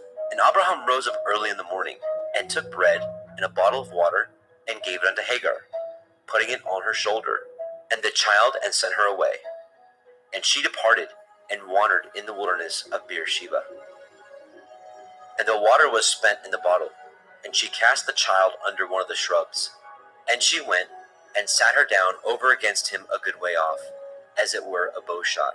For she said, Let me not see the death of the child. And she sat over against him, and lifted up her voice, and wept. And Elohim heard the voice of the lad. And the angel of Elohim called unto Hagar out of the heavens, and said unto her, What ails you, Hagar? Fear not, for Elohim has heard the voice of the lad where he is. Arise, lift up the lad, and hold him in your hand, for I will make him a great nation.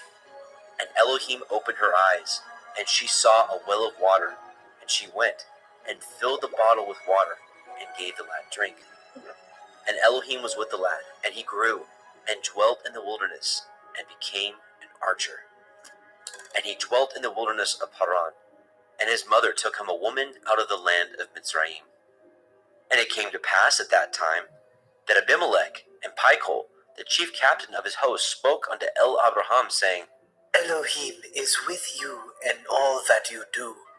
Now therefore swear unto me here by Elohim, that you will not deal falsely with me, nor with my son, nor with my son's son, but according to the kindness that I have done unto you, you shall do unto me, and to the land wherein you have sojourned. And Abraham said, I will swear. And Abraham reproved Abimelech because of a well of water, which Abimelech's servants had violently taken away. And Abimelech said, I know not who has done these things, neither did you tell me, neither yet heard I of it, but today. And Abraham took sheep and oxen, and gave them unto Abimelech, and both of them cut a covenant. And Abraham set 7 ewe lambs of the flock by themselves. And Abimelech said unto Abraham, What mean these 7 ewe lambs which you have set by themselves? And he said, For these 7 ewe lambs shall you take off my hand, that they may be a witness unto me, that I have dug this well.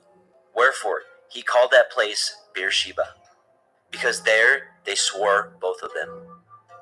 Thus they cut a covenant at Beersheba. Then Abimelech rose up, and Pichol, the chief captain of his host, and they returned into the land of the Pelishtim. And Abraham planted a grove in Beersheba, and called thereon the name of Yahweh, El Olam. And Abraham sojourned in the Pelishtim's land many days.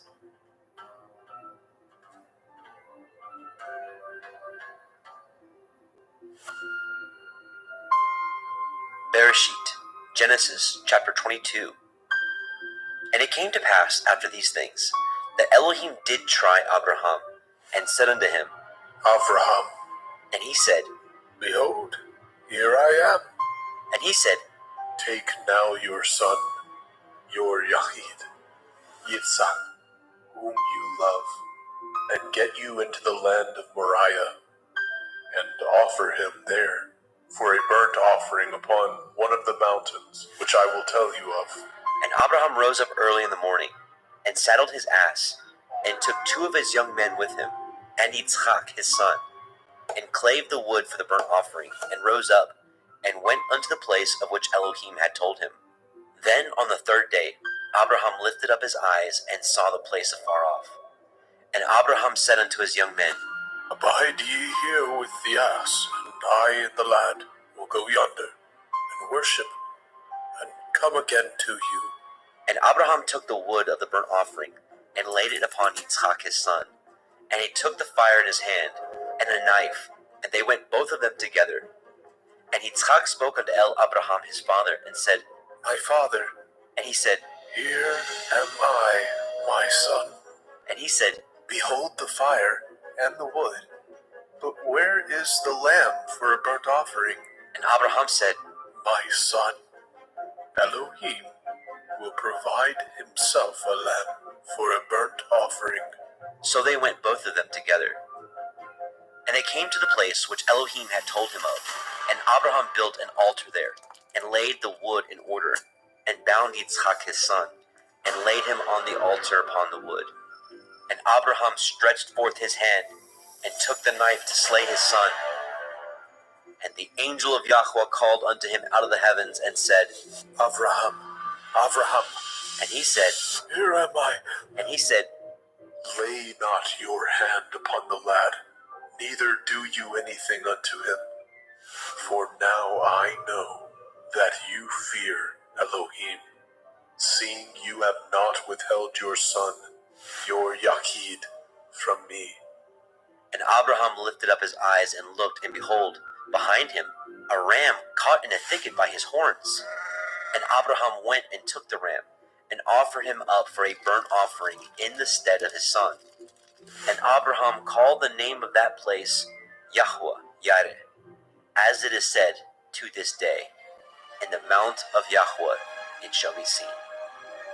And the angel of Yahweh called unto Abraham out of the heavens the 2nd time, and said, By myself have I sworn, says Yahuwah, for because you have done this thing, and have not withheld your son, your Yahid, that in blessing I will bless you, and in multiplying I will multiply your seed as the stars of heaven, and as the sand which is upon the seashore, and your seed shall possess the gate of his enemies.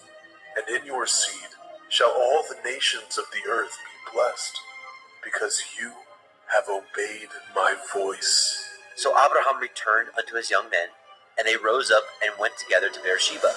And Abraham dwelt at Beersheba. And it came to pass after these things that it was told Abraham, saying, Behold, Milcah, she has also borne children unto your brother Nahor, Uz his firstborn, and Buz his brother, and Kemuel the father of Aram, and Kesed, and Hazo, and Pildash, and Yidlaf, and Bethuel. And Bethuel begat Rivkah. These 8 Milcah did bear to Nahor, Abraham's brother, and his concubine, whose name was Reumah. She bore also Teva, and Gaham, and Tahash, and Ma'akah. Bereshit, Genesis chapter 23. And Sarah was 127 years old. These were the years of the life of Sarah. And Sarah died in Kiryat Arba, the same is in Hebron, in the land of Canaan. And Abraham came to mourn for Sarah, and to weep for her.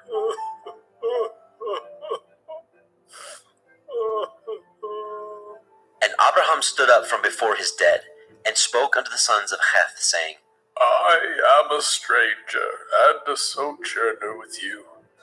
Give me a possession of a burying place with you, that I may bury my dead out of my sight. And the children of Heth answered Abraham, saying unto him, Hear us, my lord. You are a mighty prince among us. At the choice of our sepulchres bury your dead. None of us shall withhold from you his sepulchre, but that you may bury your dead. And Abraham stood up, and bowed himself to the people of the land, even to the children of Heth. And he communed with them, saying, If it be your mind that I should bury my dead out of my sight, hear me, and entreat from me to Ephron, the son of Zohar, that he may give me the cave of Machpelah, which he has, which is in the end of his field. For as much money as it is worth he shall give it me, for a possession of a burying place amongst you. And Ephron dwelt among the children of Heth. And Ephron the Hittite answered Abraham in the audience of the children of Heth, even all that went in the gate of his city, saying, Nay, my lord, hear me. The field I give you, and the cave that is therein I give it you. In the presence of the sons of my people give I it you. Bury your dead. And Abraham bowed down himself before the people of the land. And he spoke unto Ephron in the audience of the people of the land, saying, But if you will give it, I pray you, hear me. I will give you money for the field. Take it of me, and I will bury my dead there. And Ephron answered Abraham, saying unto him, My lord, hearken unto me. The land is worth 400 shekels of silver. What is that betwixt me and you? Bury therefore your dead. And Abraham hearkened unto Ephron. And Abraham weighed to Ephron the silver, which he had named in the audience of the sons of Heth, 400 shekels of silver, current money with the merchant. And the field of Ephron, which was in Machpelah, which was before Mamre, the field and the cave which was therein, and all the trees that were in the field, that were in all the borders round about, were made sure unto Abraham for a possession in the presence of the children of Heth, before all that went in at the gate of his city. And after this, Abraham buried Sarah his woman in the cave of the field of Machpelah before Mamre, the same as Hebron, in the land of Canaan. And the field and the cave that is therein were made sure unto Abraham for a possession of a burying place by the sons of Heth.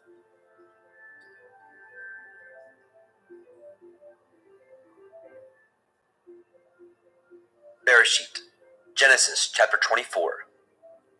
And Abraham was old and well stricken in age, and Yahweh had blessed Abraham in all things. And Abraham said unto his eldest servant of his house, that ruled over all that he had, Put, I pray you, your hand under my thigh, and I will make you swear by Yahweh, the Elohai of heaven, and the Elohai of the earth, that you shall not take a woman unto my son of the daughters of the Canaanim, among whom I dwell. But you shall go unto my country, and to my kindred, and take a woman unto my son Yitzhak. And the servant said unto him, Perchance the woman will not be willing to follow me unto this land. Must I needs bring your son again unto the land from whence you came? And Abraham said unto him, Beware that you bring not my son thither again. Yahuwah Elohai of heaven, which took me from my father's house, and from the land of my kindred, and which spoke unto me, and that swore unto me, saying, Unto your seed will I give this land. He shall send his angel before you, and you shall take a woman unto my son from thence. And if the woman will not be willing to follow you, then you shall be clear from this my oath. Only bring not my son thither again. And the servant put his hand under the thigh of Abraham his master, and swore to him concerning that matter. And the servant took 10 camels of the camels of his master, and departed, for all the goods of his master were in his hand. And he arose, and went to Aram Naharaim, unto the city of Nahor. And he made his camels to kneel down without the city by a well of water, at the time of the evening, even the time that women go out to draw water. And he said, O Yahuwah Elohai of my master Abraham, I pray you, send me good speed this day, and show kindness unto my master Abraham. Behold, I stand here by the well of water, and the daughters of the men of the city come out to draw water. And let it come to pass, that the damsel to whom I shall say, Let down your pitcher, I pray you, that I may drink. And she shall say, Drink, and I will give your camels drink also. Let the same be she that you have appointed for your servant Yitzhak. And thereby shall I know that you have showed kindness unto my master. And it came to pass, before he had done speaking, that behold, Ribkah came out, who was born to Bethuel, son of Milcah, the woman of Nahor, Abraham's brother, with her pitcher upon her shoulder. And the damsel was very fair to look upon, a virgin, neither had any man known her. And she went down to the well and filled her pitcher, and came up. And the servant ran to meet her and said, Let me, I pray you, drink a little water of your pitcher. And she said, Drink, my lord. And she hastened, and let down her pitcher upon her hand, and gave him drink. And when she had done giving him drink, she said, I will draw water for your camels also, until they have done drinking. And she hastened, and emptied her pitcher into the trough, and ran again unto the well to draw water, and drew for all his camels. And the man, wondering at her, held his peace, to wit whether Yahweh had made his journey prosperous or not. And it came to pass, as the camels had done drinking, that the man took a golden earring of 1/2 shekel weight, and 2 bracelets for her hands of 10 shekels weight of gold, and said, Whose daughter are you? Tell me, I pray you, is there room in your father's house for us to lodge in? And she said unto him, I am the daughter of Bethuel, the son of Milcah, which she bore unto Nahor. And she said moreover unto him, We have both straw and provender enough, and room to lodge in. And the man bowed down his head and worshipped Yahweh. And he said, Blessed be Yahuwah Elohai of my master Avraham, who has not left destitute my master of his mercy and his truth. I, being in the way, Yahuwah led me to the house of my master's brethren. And the damsel ran and told them of her mother's house of these things. And Ribkah had a brother, and his name was Laban. And Laban ran unto the man, unto the well. And it came to pass, when he saw the earring and the bracelets upon his sister's hands, and when he heard the words of Ribkah his sister, saying, Thus spoke the man unto me. that he came unto the man. And behold, he stood by the camels at the well. And he said, Come in, you blessed of Yahuwah. Wherefore stand you without?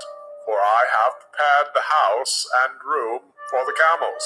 And the man came into the house, and he ungirded his camels, and gave straw and provender for the camels, and water to wash his feet, and the men's feet that were with him.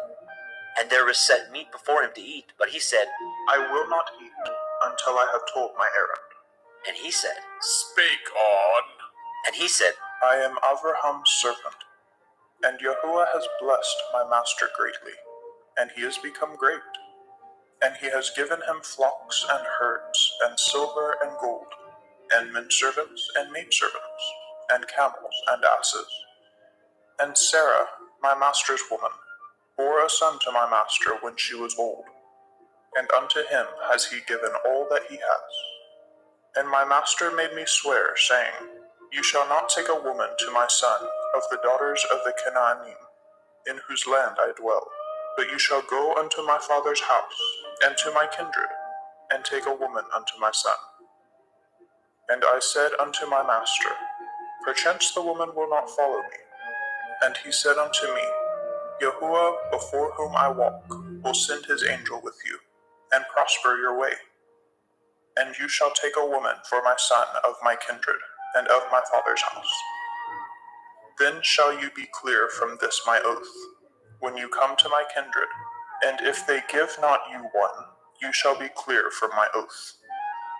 And I came this day unto the well, and said, O Yahuwah Elohai, of my master Avraham, if now you do prosper my way which I go, behold, I stand by the well of water. And it shall come to pass, that when the virgin comes forth to draw water, and I say to her, Give me, I pray you, a little water of your pitcher to drink. And she say to me, Both drink you, and I will also draw for your camels. Let the same be the woman whom Yahuwah has appointed out for my master's son. And before I had done speaking in my heart, behold, Rivkah came forth with her pitcher on her shoulder. And she went down unto the well, and drew water. And I said unto her, Let me drink, I pray you. And she made haste, and let down her pitcher from her shoulder, and said, Drink. and I will give your camels drink also. So I drank, and she made the camels drink also. And I asked her and said, Whose daughter are you? And she said, The daughter of Bethuel, Nahor's son, whom Milcah bore unto him. And I put the earring upon her face, and the bracelets upon her hands. And I bowed down my head and worshipped Yahuwah, and blessed Yahuwah Elohai of my master Avraham, which had led me in the right way to take my master's brother's daughter unto his son. And now, if ye will deal kindly and truly with my master, tell me, and if not, tell me, that I may turn to the right hand or to the left. Then Laban and Bethuel answered and said, The thing proceeds from Yahuwah. We cannot speak unto you bad or good. Behold, Rivkah is before you. Take her and go, and let her be your master's son's woman, as Yahuwah has spoken. And it came to pass that when Abraham's servant heard their words, he worshipped Yahweh, bowing himself to the earth. And the servant brought forth jewels of silver and jewels of gold and raiment, and gave them to Ribkah. And he gave also to her brother and to her mother precious things. And they did eat and drink, and the men that were with him, and tarried all night. And they rose up in the morning, and he said, Send me away unto my master. And her brother and her mother said, Let the damsel abide with us a few days, at the least 10. After that she shall go. And he said unto them, Hinder me not, seeing Yahuwah has prospered my way. Send me away, that I may go to my master. And they said, We will call the damsel and inquire at her mouth. And they called Ribkah and said unto her, Will you go with this man? And she said, I will go. And they sent away Ribkah their sister, and her nurse, and Abraham's servant, and his men. And they blessed Ribkah, and said unto her, You are our sister. Be the mother of thousands of millions, and let your seed possess the gate of those which hate them. And Ribkah arose, and her damsels, and they rode upon the camels, and followed the man. And the servant took Ribkah, and went his way. And Yitzchak came from the way of the well of Beer Lachairoi, for he dwelt in the country of the Negev. And Yitzchak went out to meditate in the field in the evening. And he lifted up his eyes and saw, and behold, the camels were coming. And Ribkah lifted her eyes, and when she saw Yitzchak, she lighted off the camel. For she had said unto the servant, What man is this that walks in the field to meet us? and the servant had said, It is my master. Therefore she took a veil and covered herself. And the servant told Yitzchak all the things that he had done. And Yitzchak brought her into his mother Sarah's tent, and took Ribkah, and she became his woman, and he loved her. And Yitzchak was comforted after his mother's death. Bereshit, Genesis chapter 25. And again Abraham took a woman, and her name was Keturah. And she bore him Zimran, and Yokshan, and Medan, and Midian, and Yishbak, and Shuach. And Yokshan begot Sheba, and Dedan. And the sons of Dedan were Ashurim, and Letushim, and Leumim. And the sons of Midian, Ephah, and Epher, and Chanok, and Abidah, and Eldaah. These were the children of Keturah. And Abraham gave all that he had unto Yitzchak. But unto the sons of the concubines which Abraham had, Abraham gave gifts, and sent them away from Yitzchak his son, while he yet lived, eastward into the east country. And these are the days of the years of Abraham's life which he lived, 160 years. Then Abraham gave up his ruach, and died in a good old age, an old man and full of years, and was gathered to his people. And his sons, Yitzchak and Yishmael, buried him in the cave of Machpelah, in the field of Ephron, the son of Zohar, the Hittite, which is before Mamre, the field which Abraham purchased of the sons of Heth. There was Abraham buried, and Sarah his woman. And it came to pass, after the death of Abraham, that Elohim blessed his son Yitzchak, and Yitzchak dwelt by the well Be'er Lahai Roy. Now these are the generations of Ishmael, Abraham's son, whom Hagar, the Mitzrayim, Sarah's handmaid, bore unto Abraham. And these are the names of the sons of Ishmael, by their names, according to their generations. The firstborn of Ishmael, Nebaioth, and Kedar, and Adbeel, and Mibsam, and Mishma, and Duma, and Masa'ah, Hadar, and Tima, Yetur, Naphish, and Kedemah. These are the sons of Ishmael, and these are their names, by their towns and by their castles, 12 princes according to their nations. And these are the years of the life of Ishmael, 137 years. And he gave up his ruach and died, and was gathered unto his people. And they dwelt from Havilah unto Shur, that is before Mitzrayim, as you go toward Ashura. And he died in the presence of all his brethren. And these are the generations of Yitzchak, Abraham's son. Abraham begat Yitzchak, and Yitzchak was 40 years old when he took Ribkah to be his woman, the daughter of Bethuel, the Aramite, of Padan Aram, the sister unto Laban, the Aramite. And Yitzchak entreated Yahweh for his woman, because she was barren, and Yahweh was entreated of him. And Ribkah his woman conceived. And the children struggled together within her. And she said, If it be so, why am I thus? And she went to inquire of Yahweh.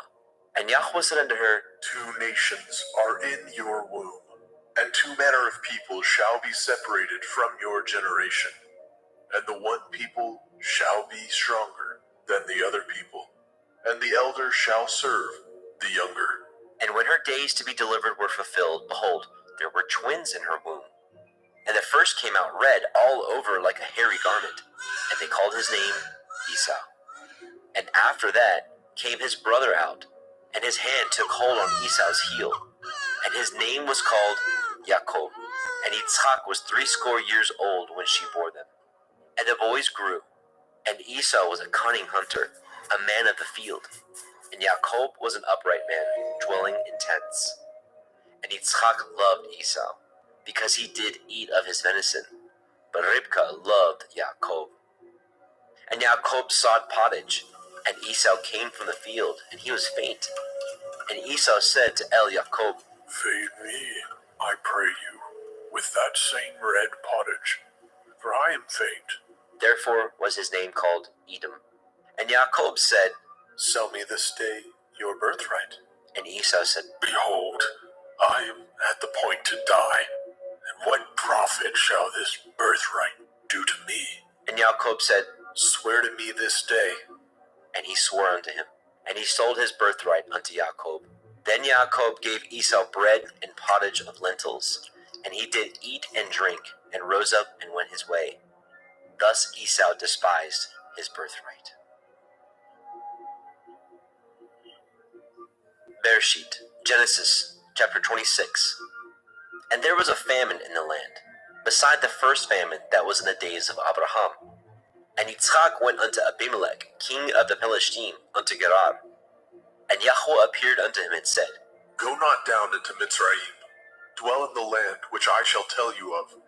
Sojourn in this land, and I will be with you, and will bless you. For unto you and unto your seed I will give you all these countries, and I will perform the oath which I swore unto Abraham your father. And I will make your seed to multiply as the stars of heaven, and will give unto your seed all these countries, and in your seed shall all the nations of the earth be blessed. Because that Abraham obeyed my voice, and did guard my watch, my commandments, my statutes, and my Torah. And Yitzchak dwelt in Gerar. And the men of the place asked him of his woman, and he said, She is my sister.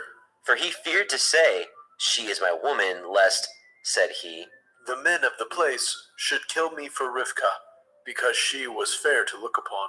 And it came to pass, when he had been there a long time, that Abimelech, king of the Philistine, looked out at a window and saw, and behold, Yitzchak was sporting with Ribkah his woman. And Abimelech called Yitzchak and said, Behold, of a surety she is your woman. And how said you, She is my sister? And Yitzchak said unto him, Because I said, lest I die for her. and Abimelech said, What is this you have done unto us?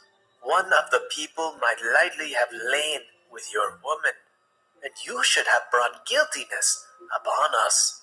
And Abimelech charged all his people, saying, He that touches this man or his woman shall surely be put to death. Then Yitzchak sowed in that land, and received in the same year 100-fold, and Yahweh blessed him. And the man waxed great, and went forward, and grew until he became very great, for he had possessions of flocks, and possessions of herds, and great store of servants. And the Pelishtim envied him.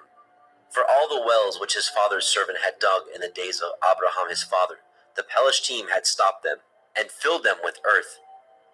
And Abimelech said unto Yitzchak, Go from us, for you are much mightier than we. And Yitzchak departed thence, and pitched his tent in the valley of Gerar, and dwelt there.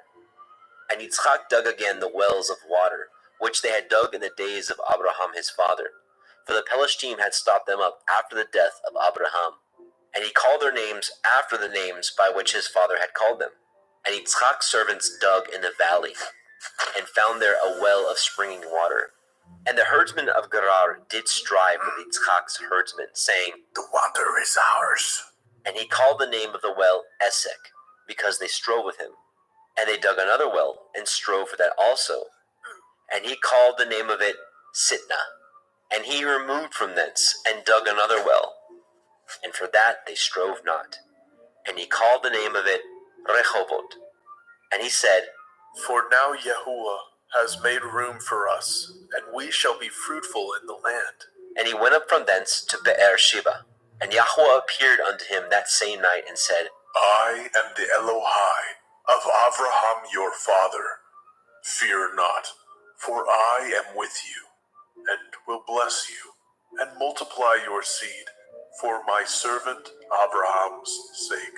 And he built an altar there, and called upon the name of Yahweh, and pitched his tent there, and there Yitzchak's servants dug a well. Then Abimelech went to him from Gerar, and Achuzat, one of his friends, and Pichol, the chief captain of his army. And Yitzchak said unto them, Wherefore come ye to me, seeing ye hate me, and have sent me away from you? And they said, We saw certainly that Yahuwah was with you, and we said, Let there be now an oath betwixt us, even betwixt us and you, and let us cut a covenant with you. That you will do us no hurt, as we have not touched you, and as we have done unto you nothing but good, and have sent you away in peace. You are now the blessed of Yahuwah. And he made them a feast, and they did eat and drink. And they rose up early in the morning, and swore one to another. And Yitzchak sent them away, and they departed from him in peace. And it came to pass the same day that Yitzchak's servants came, and told him concerning the well which they had dug, and said unto him, We have found water. And he called it Sheba.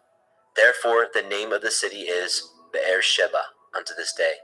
And Esau was 40 years old when he took to be his woman Yahudit, the daughter of Beeri the Hittite, and Basemat, the daughter of Elon the Hittite, which were a grief of mind unto Yitzchak and to Ribkah.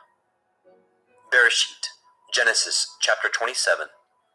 And it came to pass that when Yitzchak was old, and his eyes were dim, so that he could not see, he called Esau his eldest son, and said unto him, My son, And he said unto him, behold, here I am. And he said, Behold now, I am old. I know not the day of my death. Now therefore take, I pray you, your weapons, your quiver and your bow, and go out to the field, and take me some venison, and make me savory meat such as I love, and bring it to me, that I may eat, that my soul may bless you before I die. And Ribkah heard when Yitzchak spoke to Esau his son. And Esau went to the field to hunt for venison, and to bring it. And Ribkah spoke unto Jacob her son, saying, Behold, I heard your father speak unto Esau, your brother, saying, Bring me venison, and make me savory meat, that I may eat, and bless you before Yahuwah, before my death. Now therefore, my son, obey my voice, according to that which I command you. Go now to the flock, and fetch me from thence 2 good kids of the goats, and I will make them savory meat for your father, such as he loves. And you shall bring it to your father, that he may eat, and that he may bless you before his death. And Jacob said to Ribkah his mother, Behold, Esau my brother is a hairy man, and I am a smooth man. My father perchance will fill me, and I shall seem to him as a deceiver, and I shall bring a curse upon me, and not a blessing. And his mother said unto him, Upon me be your curse, my son. Only obey my voice, and go fetch me them. And he went and fetched, and brought them to his mother. And his mother made savory meat, such as his father loved. And Ribkah took goodly raiment of her eldest son Esau, which were with her in the house, and put them upon Jacob her younger son. And she put the skins of the kids of the goats upon his hands, and upon the smooth of his neck. And she gave the savory meat, and the bread, which she had prepared, into the hand of her son Jacob. And he came unto his father, and said, My father. And he said, Here I am. Who are you, my son? And Jacob said unto his father, I am Esau, your firstborn. I have done according as you bade me. Arise, I pray you, sit and eat of my venison, that your soul may bless me. And Yitzchak said unto his son, How is it that you have found it so quickly, my son? And he said, Because Yahuwah Elohika brought it to me. And Yitzchak said unto Jacob, Come near, I pray you, that I may fill you, my son, whether you be my very son Esau or not. And Jacob went near unto Yitzchak his father, and he felt him, and said, The voice is Yaakov's voice, but the hands are the hands of Esau. And he discerned him not, because his hands were hairy, as his brother Esau's hands. So he blessed him. And he said, Are you my very son Esau? And he said, I am. And he said, Bring it near to me, and I will eat of my son's venison, that my soul may bless you. And he brought it near to him, and he did eat. And he brought him wine, and he drank. And his father Yitzchak said unto him, Come near now, and kiss me, my son. And he came near and kissed him. And he smelled the smell of his raiment, and blessed him, and said, See, the smell of my son is as the smell of a field which Yahuwah has blessed. Therefore Elohim give you of the dew of heaven, and of the fatness of the earth, and plenty of grain and wine. Let people serve you, and nations bow down to you. Be Lord over your brethren, and let your mother's sons bow down to you. Cursed be every one that curses you, and blessed be he that blesses you. And it came to pass, as soon as Yitzchak had made an end of blessing Jacob, and Jacob was yet scarce gone out from the presence of Yitzchak his father, that Esau his brother came in from his hunting. And he also had made savory meat, and brought it unto his father, and said unto his father, Let my father arise, and eat of his son's venison, that your soul may bless me. And Yitzchak his father said unto him, Who are you? And he said, I am your son, your firstborn, Esau. And Yitzchak trembled very exceedingly, and said, Who? Where is he that has taken venison, and brought it to me? And I have eaten of all before you came, and have blessed him. Yea, he shall be blessed. And when Esau heard the words of his father, he cried with a great and exceeding bitter cry, Ah! and said unto his father, Bless me, even me also, O my father. And he said, Your brother has come with subtlety, and has taken away your blessing. And he said, Is he not rightly named Yaakov? For he has supplanted me these 2 times. He took away my birthright, and behold, now he has taken away my blessing. And he said, Have you not reserved a blessing for me? And Yitzchak answered and said unto Esau, Behold, I have made him your lord, and all his brethren have I given to him for servants, and with grain and wine have I sustained him. And what shall I do now unto you, my son?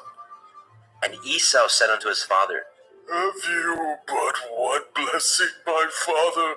Bless me, even me also, O my father. And Esau lifted up his voice and wept. And Yitzchak his father answered and said unto him, Behold, your dwelling shall be the fatness of the earth, and of the dew of heaven from above. And by your sword shall you live, and shall serve your brother. And it shall come to pass, when you shall have the dominion, that you shall break his yoke from off your neck.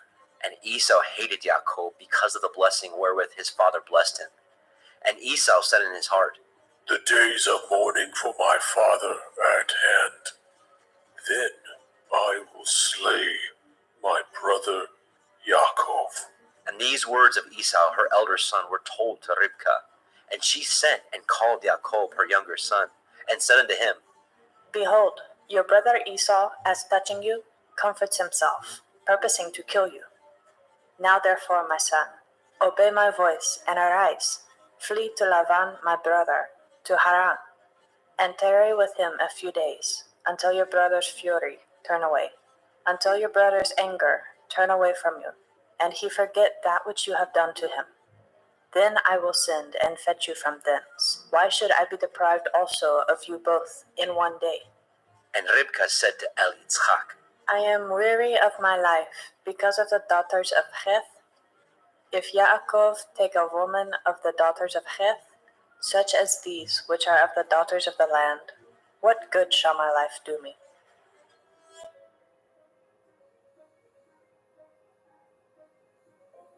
Bereshit, Genesis chapter 28. And Yitzchak called Jacob, and blessed him, and charged him, and said unto him, You shall not take a woman of the daughters of Canaan. Arise, go to Padan Aram, to the house of Bethuel, your mother's father, and take you a woman from thence of the daughters of Laban, your mother's brother, and El Shaddai bless you, and make you fruitful, and multiply you, that you may be a multitude of people, and give you the blessing of Abraham to you, and to your seed with you, that you may inherit the land wherein you are a stranger, which Elohim gave unto Abraham. And Yitzchak sent away Jacob, and he went to Padan Aram unto Laban, son of Bethuel, the Aramite, the brother of Ribkah, Jacob's and Esau's mother. When Esau saw that Yitzchak had blessed Jacob, and sent him away to Padan Aram, to take him a woman from thence, and that as he blessed him, he gave him a charge, saying, You shall not take a woman of the daughters of Canaan. and that Jacob obeyed his father and his mother, and was gone to Padan Aram. And Esau, seeing that the daughters of Canaan pleased not Yitzchak his father, then went Esau unto Ishmael, and he took unto the woman which he had, Mahalat, the daughter of Ishmael, Abraham's son, the sister of Nebaioth, to be his woman. And Jacob went out from Beersheba, and went toward Haran, and he lighted upon a certain place, and tarried there all night, because the sun was set. He took of the stones of that place, and put them for his pillows, and lay down in that place to sleep. And he dreamed, and behold, a ladder set up on the earth, and the top of it reached to heaven. And behold, the angels of Elohim ascending and descending on it. And behold, Yahweh stood above it, and said, I am Yahuwah Elohai of Abraham your father, and the Elohai of Yitzhak. The land whereon you lie, to you will I give it, and to your seed. And your seed shall be as the dust of the earth, and you shall spread abroad to the west, and to the east, and to the north, and to the south. And in you, and in your seed, shall all the families of the earth be blessed. And behold, I am with you, and will guard you in all the places whither you go. and will bring you again into this land.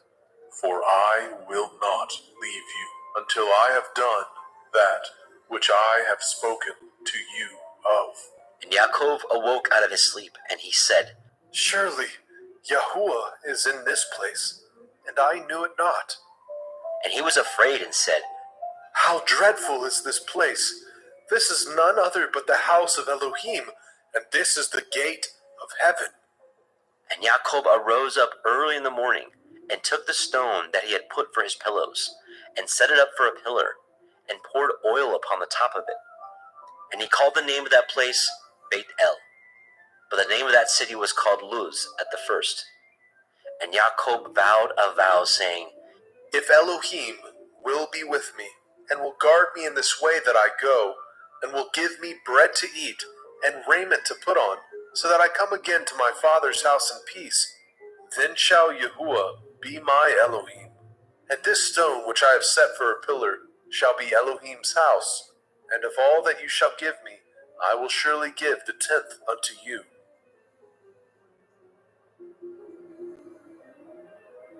Bereshit, Genesis, chapter 29. Then Yaakov went on his journey, and came into the land of the people of the east. And he looked, and behold, a well in the field, and lo, there were 3 flocks of sheep lying by it. For out of that well they watered the flocks, and a great stone was upon the well's mouth. And thither there were all the flocks gathered, and they rolled the stone from the well's mouth, and watered the sheep, and put the stone again upon the well's mouth in its place. And Yaakov said unto them, My brethren, whence be ye? and they said, Of Haran are we. and he said unto them, Know ye Lavan, the son of Nahor? and they said, We know him. and he said unto them, Is he well? and they said, He is well, and behold, Rachel his daughter comes with the sheep. and he said, Lo, it is yet high day, neither is it time that the cattle should be gathered together. Water ye the sheep, and go and feed them. and they said, We cannot, until all the flocks be gathered together, until they roll the stone from the well's mouth. Then we water the sheep. And while he yet spoke with him, Rachel came with her father's sheep, for she kept them. And it came to pass, when Yaakov saw Rachel, the daughter of Laban, his mother's brother, and the sheep of Laban, his mother's brother, that Yaakov went near, and rolled the stone from the well's mouth, and watered the flock of Laban, his mother's brother. And Yaakov kissed Rachel, and lifted up his voice, and wept. And Yaakov told Rachel that he was her father's brother, and that he was Ribka's son. And she ran and told her father. And it came to pass, when Laban heard the tidings of Yaakov his sister's son, that he ran to meet him, and embraced him, and kissed him, and brought him to his house. And he told Laban all these things. And Laban said to him, Surely you are my bone and my flesh. and he abode with him the space of a month. And Laban said unto Yaakov, Because you are my brother, should you therefore serve me for naught? Tell me, what shall your wages be? And Laban had 2 daughters. The name of the elder was Leah, and the name of the younger was Rachel. Leah was tender-eyed, but Rachel was beautiful and well-favored. And Yaakov loved Rachel, and said, I will serve you 7 years for Rachel, your younger daughter. And Laban said, It is better that I give her to you, than that I should give her to another man. Abide with me. And Yaakov served 7 years for Rachel, and they seemed unto him but a few days, for the love he had to her. And Yaakov said unto Laban, Give me my woman, for my days are fulfilled, that I may go in unto her. And Laban gathered together all the men of that place, and made a feast. And it came to pass in the evening, that he took Leah his daughter, and brought her to him, and he went in unto her. And Laban gave unto his daughter Leah Zilpah, his maid, for a handmaid. And it came to pass, that in the morning, behold, it was Leah. And he said to Laban, What is this that you have done unto me? Did I not serve with you for Rachel? Wherefore then have you beguiled me? And Laban said, It must not be so done in our country, to give the younger before the firstborn. Fulfill her week, and we will give you this also for the service which you shall serve with me yet 7 other years. And Yaakov did so, and fulfilled her week. And he gave him Rachel, his daughter, to be his woman also. And Laban gave to Rachel his daughter, Bilhah, his handmaid, to be her maid.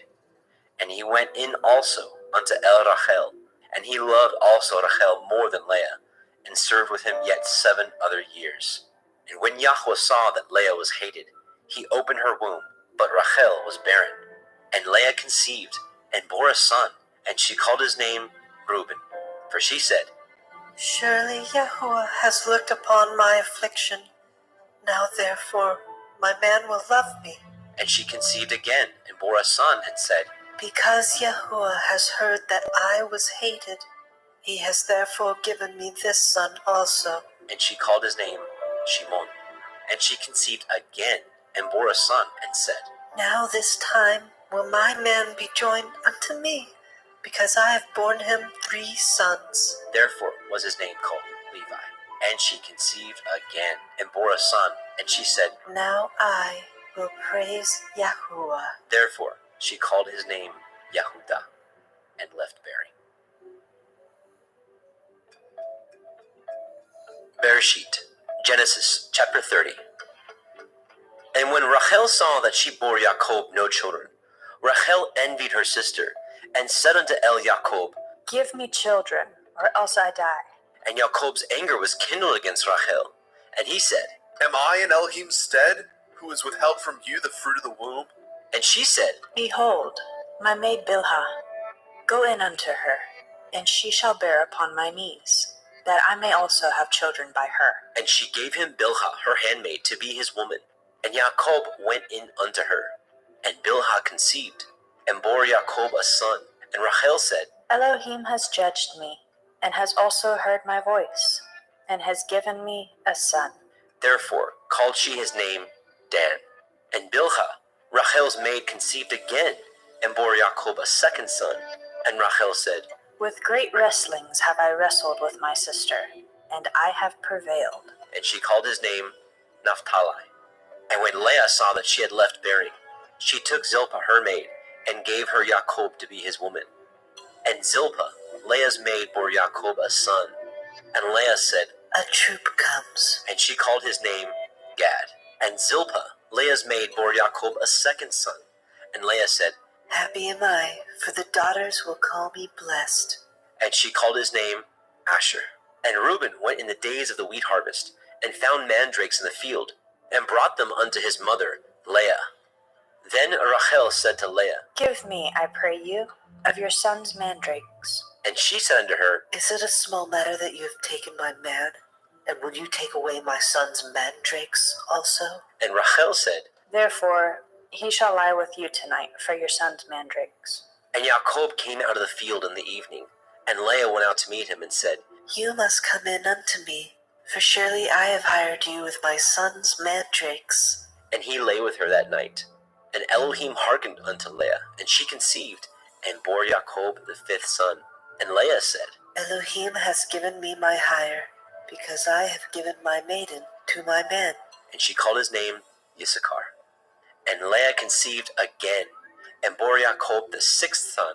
And Leah said, Elohim has endued me with a good dowry. Now will my man dwell with me, because I have borne him 6 sons. and she called his name Zebulun. And afterwards she bore a daughter, and called her name Dinah. And Elohim remembered Rachel, and Elohim hearkened to her, and opened her womb. And she conceived and bore a son, and said, Elohim has taken away my reproach. and she called his name Joseph, and said, Yahuwah shall add to me another son. And it came to pass, when Rachel had borne Joseph, that Jacob said unto Laban, Send me away, that I may go into my own place, and to my country. Give me my women and my children, for whom I have served you. Let me go, for you know my service which I have done you. And Laban said unto him, I pray you, if I have found favor in your eyes, tarry, for I have learned by experience that Yahuwah has blessed me for your sake. and he said, Appoint me your wages, and I will give it. and he said unto him, You know how I have served you, and how your cattle was with me, for it was little which you had before I came. and it is now increased unto a multitude. And Yahuwah has blessed you since my coming. And now, when shall I provide for my own house also? And he said, What shall I give you? and Jacob said, You shall not give me anything. If you will do this thing for me, I will again feed and guard your flock. I will pass through all your flock today, removing from thence all the speckled and spotted cattle, and all the brown cattle among the sheep, and the spotted and speckled among the goats, and of such shall be my hire. So shall my righteousness answer for me in time to come, when it shall come for my hire before your face. Every one that is not speckled and spotted among the goats, and brown among the sheep, that shall be counted stolen with me. And Laban said, Behold, I would it might be according to your word. and he removed that day the he-goats that were ring-streaked and spotted, and all the she-goats that were speckled and spotted, and every one that had some white in it, and all the brown among the sheep, and gave them into the hands of his sons. And he set 3 days' journey betwixt himself and Jacob, and Jacob fed the rest of Laban's flocks. And Jacob took him rods of green poplar, and of the hazel and chestnut tree, and pilled white strakes in them, and made the white appear which was in the rods. And he set the rods which he had pilled before the flocks in the gutters, in the watering troughs, when the flocks came to drink, that they should conceive when they came to drink. And the flocks conceived before the rods, and brought forth cattle, ring-straked, speckled, and spotted. And Jacob did separate the lambs, and set the faces of the flocks toward the ring-straked, and all the brown in the flock of Laban. And he put his own flocks by themselves, and put them not unto Laban's cattle. And it came to pass, whensoever the stronger cattle did conceive, that Jacob laid the rods before the eyes of the cattle in the gutters, that they might conceive among the rods. But when the cattle were feeble, he put them not in. So the feebler were Laban's, and the stronger Jacob's. And the man increased exceedingly, and had much cattle, and maidservants, and menservants, and camels, and asses.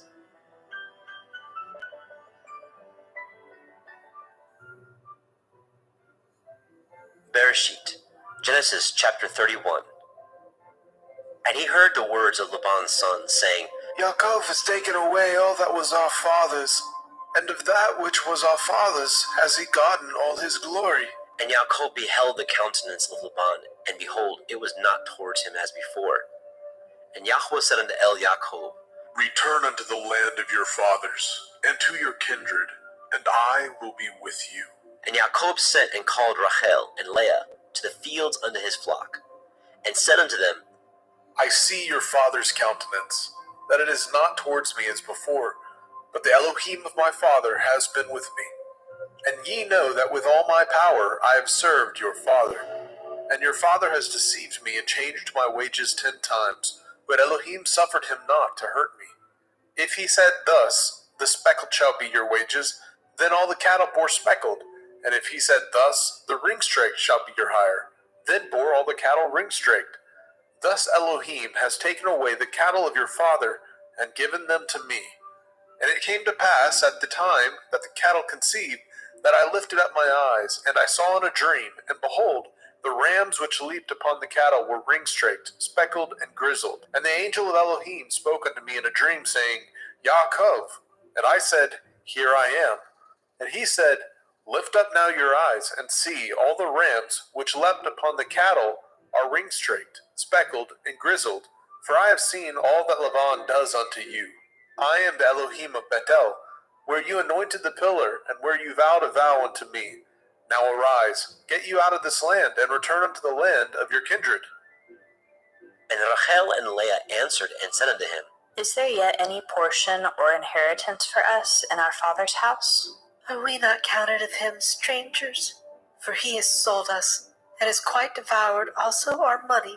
For all the riches which Elohim has taken from our father, that is ours, and our children's. Now then, whatsoever Elohim has said unto you, do.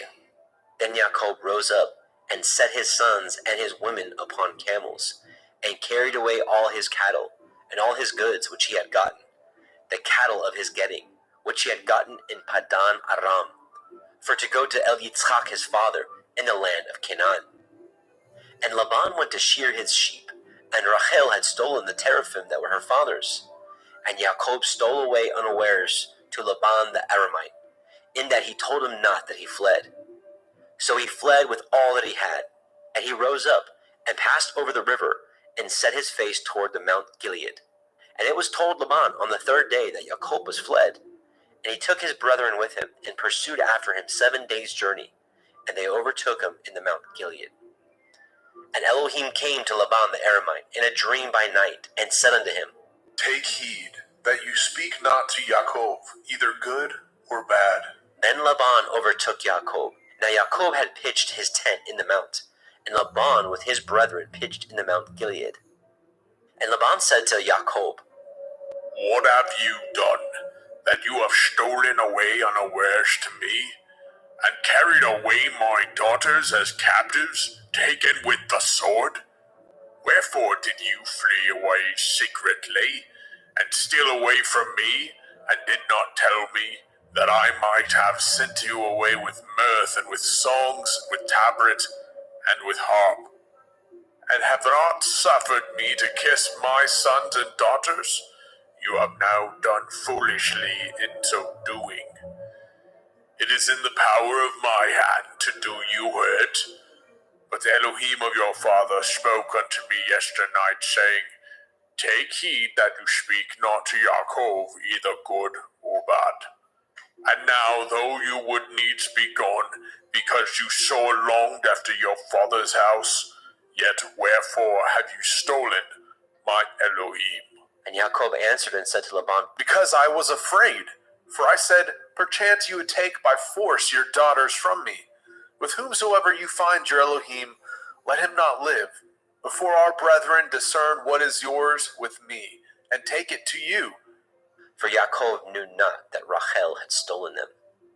And Laban went into Jacob's tent, and into Leah's tent, and into the 2 maidservants' tents, but he found them not. Then he went out of Leah's tent, and entered into Rachel's tent. Now Rachel had taken the teraphim, and put them in the camel's furniture, and sat upon them. And Laban searched all the tent, but found them not. And she said to her father, Let it not displease my lord that I cannot rise up before you, for the custom of women is upon me. And he searched, but found not the teraphim. And Jacob was wroth, and chode with Laban. And Jacob answered and said to Laban, What is my transgression? What is my sin, that you have so hotly pursued after me? Whereas you have searched all my stuff, what have you found of all your household stuff? Set it here before my brethren and your brethren, that they may judge betwixt us both. This 20 years have I been with you. Your ewes and your she-goats have not cast their young, and the rams of your flock have I not eaten. That which was torn of beasts I brought not unto you. I bore the loss of it. Of my hand did you require it, whether stolen by day or stolen by night. Thus I was in the day the drought consumed me, and the frost by night, and my sleep departed from my eyes. Thus have I been 20 years in your house. I served you 14 years for your 2 daughters, and 6 years for your cattle, and you have changed my wages 10 times. Except the Elohai of my father, the Elohai of Abraham, and the fear of Yitzhak had been with me, surely you had sent me away now empty. Elohim has seen my affliction, and the labor of my hands, and rebuked you yesternight. And Laban answered and said unto Jacob, These daughters are my daughters, and these children are my children, and these cattle are my cattle, and all that you see is mine. And what can I do this day unto these my daughters, or unto their children which they have borne? Now therefore come, let us cut a covenant, I and you, and let it be for a witness between me and you. And Jacob took a stone, and set it up for a pillar. And Jacob said unto his brethren, Gather stones. And they took stones, and made a heap, and they did eat there upon the heap. And Laban called it Yegar Sahaduta, but Jacob called it Galid. And Laban said, This heap is a witness between me and you this day. Therefore was the name of it called Galed. And Mitzpah, for he said, Yahuwah watch between me and you, when we are absent from one another.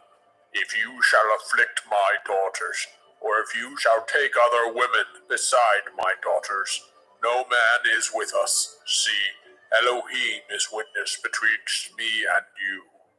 And Laban said to Yaakov, Behold this heap, and behold this pillar, which I have cast betwixt me and you. This heap be witness, and this pillar be witness, that I will not pass over this heap to you, and that you shall not pass over this heap and this pillar unto me for harm. The Elohai of Abraham and the Elohai of Nahor, the Elohai of their father, judge betwixt us. And Yaakov swore by the fear of his father Yitzchak. Then Yaakov offered sacrifice upon the mount, and called his brethren to eat bread.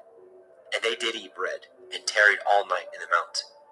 And early in the morning Laban rose up, and kissed his sons and his daughters, and blessed them. And Laban departed, and returned unto his place.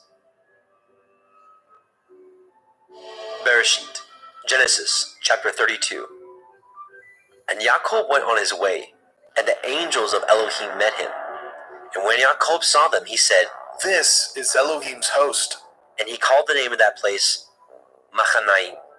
And Yaakov sent messengers before him to Esau his brother, unto the land of Seir, the country of Edom. And he commanded them, saying, Thus shall ye speak unto my lord Esau. Your servant Yaakov says thus, I have sojourned with Laban, and stayed there until now. And I have oxen and asses, flocks and men servants, and women servants. And I have sent to tell my lord, that I may find grace in your sight. And the messengers returned to Yaakov, saying, We came to your brother Esau, and also he comes to meet you, and 400 men with him. Then Yaakov was greatly afraid and distressed, and he divided the people that was with him, and the flocks, and the herds, and the camels into 2 bands, and said, If Esau come to the one company, and smite it, then the other company which is left shall escape. And Yaakov said, O Elohai of my father Abraham, and Elohai of my father Yitzhak, Yahuwah which said unto me, Return unto your country and to your kindred, and I will deal well with you. I am not worthy of the least of all the mercies, and of all the truth which you have showed unto your servant. For with my staff I passed over this Yarden, and now I am become 2 bands. Deliver me, I pray you, from the hand of my brother, from the hand of Esau, for I fear him, lest he will come and smite me, and the mother with the children. And you said, I will surely do you good, and make your seed as the sand of the sea, which cannot be numbered for multitude. And he lodged there that same night, and took of that which came to his hand a present for Esau his brother, 200 she-goats, and 20 he-goats, 200 ewes, and 20 rams, 30 milch camels with their colts, 40 kine, and 10 bulls, 20 she-asses, and 10 foals. And he delivered them into the hands of his servants, every drove by themselves, and said unto his servants, Pass over before me, and put a space betwixt drove and drove. And he commanded the foremost, saying, When Esau my brother meets you, and asks you, saying, Whose are you, and where go you, and whose are these before you? Then you shall say, They be your servant Yaakov's. It is a present sent unto my lord Esau, and behold, also, he is behind us.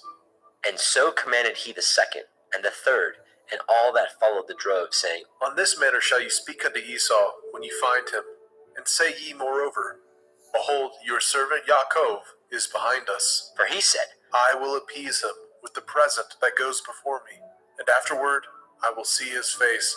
Perchance he will accept of me. So went the present over before him, and himself lodged that night in the company. And he rose up that night, and took his 2 women, and his 2 women servants, and his 11 sons, and passed over the ford Yabok. And he took them, and sent them over the brook, and sent over that he had. And Yaakov was left alone, and there wrestled a man with him until the breaking of the day. And when he saw that he prevailed not against him, he touched the hollow of his thigh, and the hollow of Yaakov's thigh was out of joint, as he wrestled with him. And he said, Let me go, for the day breaks. And he said, I will not let you go, except you bless me. And he said unto him, What is your name? And he said, Yaakov. And he said, Your name shall be called no more Yaakov, but Yasharel, For as a prince have you power with Elohim and with men, and have prevailed. And Jacob asked him and said, Tell me, I pray you, your name. and he said, Wherefore is it that you do ask after my name? and he blessed them there. And Jacob called the name of the place Penuel. For I have seen Elohim face to face, and my life is preserved. And as he passed over Penuel, the sun rose upon him, and he halted upon his thigh. Therefore the children of Yashrael eat not the sinew which shrank, which is upon the hollow of the thigh unto this day, because he touched the hollow of Jacob's thigh in the sinew that shrank. Bereshit, Genesis, chapter 33. And Jacob lifted up his eyes, and looked, and behold, Esau came, and with him 400 men. And he divided the children unto Leah, and unto Rachel, and unto the 2 handmaids. And he put the handmaids and their children foremost, and Leah and her children after, and Rachel and Joseph hindermost. And he passed over before them, and bowed himself to the ground 7 times, until he came near to his brother. And Esau ran to meet him, and embraced him, and fell on his neck, and kissed him, and they wept. And he lifted up his eyes, and saw the women and the children, and said, Who are those with you? and he said, The children which Elohim has graciously given your servant. Then the handmaidens came near, they and their children, and they bowed themselves. And Leah also with her children came near, and bowed themselves. And after came Joseph near, and Rachel, and they bowed themselves. And he said, What do you mean by all this drove which I met? and he said, These are to find grace in the sight of my master. and Esau said, I have enough. My brother, keep what you have unto yourself. and Jacob said, Nay, I pray you, if now I have found grace in your sight, then receive my present at my hand. For therefore I have seen your face, as though I had seen the face of Elohim, and you were pleased with me. Take, I pray you, my blessing that is brought to you, because Elohim has dealt graciously with me, and because I have enough. and he urged him, and he took it, and said, Let us take our journey, and let us go, and I will go before you. and he said unto him, My Lord knows that the children are tender, and the flocks and herds with the young are with me. And if men should overdrive them one day, all the flock will die. Let my Lord, I pray you, pass over before his servant, and I will lead on softly, according as the cattle that goes before me, and the children be able to endure, until I come unto my Lord, unto Seir. and Esau said, Let me now leave you with some of the folk that are with me. and he said, What needs it? Let me find grace in the sight of my master. So Esau returned that day on his way unto Seir. And Jacob journeyed to Sukkot, and built him a house, and made Sukkot for his cattle. Therefore the name of the place is called Sukkot. And Jacob came to Shalem, a city of Shechem, which is in the land of Canaan, when he came from Padan Aram, and pitched his tent before the city. And he bought a parcel of a field, where he had spread his tent at the hand of the children of Hamor, Shechem's father, for 100 pieces of money. And he erected there an altar, and called it El Elohai Yashrael. Bereshit, Genesis chapter 34. And Dinah, the daughter of Leah, which she bore unto Jacob, went out to see the daughters of the land. And when Shechem, the son of Hamor, the Hivite, prince of the country, saw her, he took her, and lay with her, and defiled her. And his soul clave unto Dinah, the daughter of Jacob, and he loved the damsel, and spoke kindly unto the damsel. And Shechem spoke unto his father Hamor, saying, Get me this damsel to be my woman. And Jacob heard that he had defiled Dinah his daughter. Now his sons were with his cattle in the field, and Jacob held his peace until they were come. And Hamor, the father of Shechem, went out unto El Jacob to commune with him. And the sons of Jacob came out of the field when they heard it, and the men were grieved, and they were very wroth, because he had wrought folly in Yashrael, in lying with Jacob's daughter, which thing ought not to be done. And Hamor communed with them, saying, The soul of my son Shechem longs for your daughter. I pray you, give her him to be his woman, and make ye marriages with us, and give your daughters unto us, and take our daughters unto you. And ye shall dwell with us, and the land shall be before you. Dwell and trade ye therein, and get you possessions therein. And Shechem said unto her father, and unto her brethren, Let me find grace in your eyes, and what ye shall say unto me I will give. Ask me never so much dowry and gift, and I will give according as ye shall say unto me. But give me the damsel to be my woman. The sons of Jacob answered Shechem and Hamor his father deceitfully, and said, because he had defiled Dinah their sister. And they said unto them, We cannot do this thing, to give our sister to one that is uncircumcised, for that were a reproach unto us. But in this we will consent unto you, if ye will be as we be, that every male of you be circumcised. Then will we give our daughters unto you, and we will take your daughters unto us, and we will dwell with you, and we will become one people. But if ye will not hearken unto us to be circumcised, then we will take our daughter, and we will be gone. And their words pleased Hamor and Shechem, Hamor's son. And the young man deferred not to do the thing, because he had delight in Jacob's daughter, and he was more honorable than all his father's house.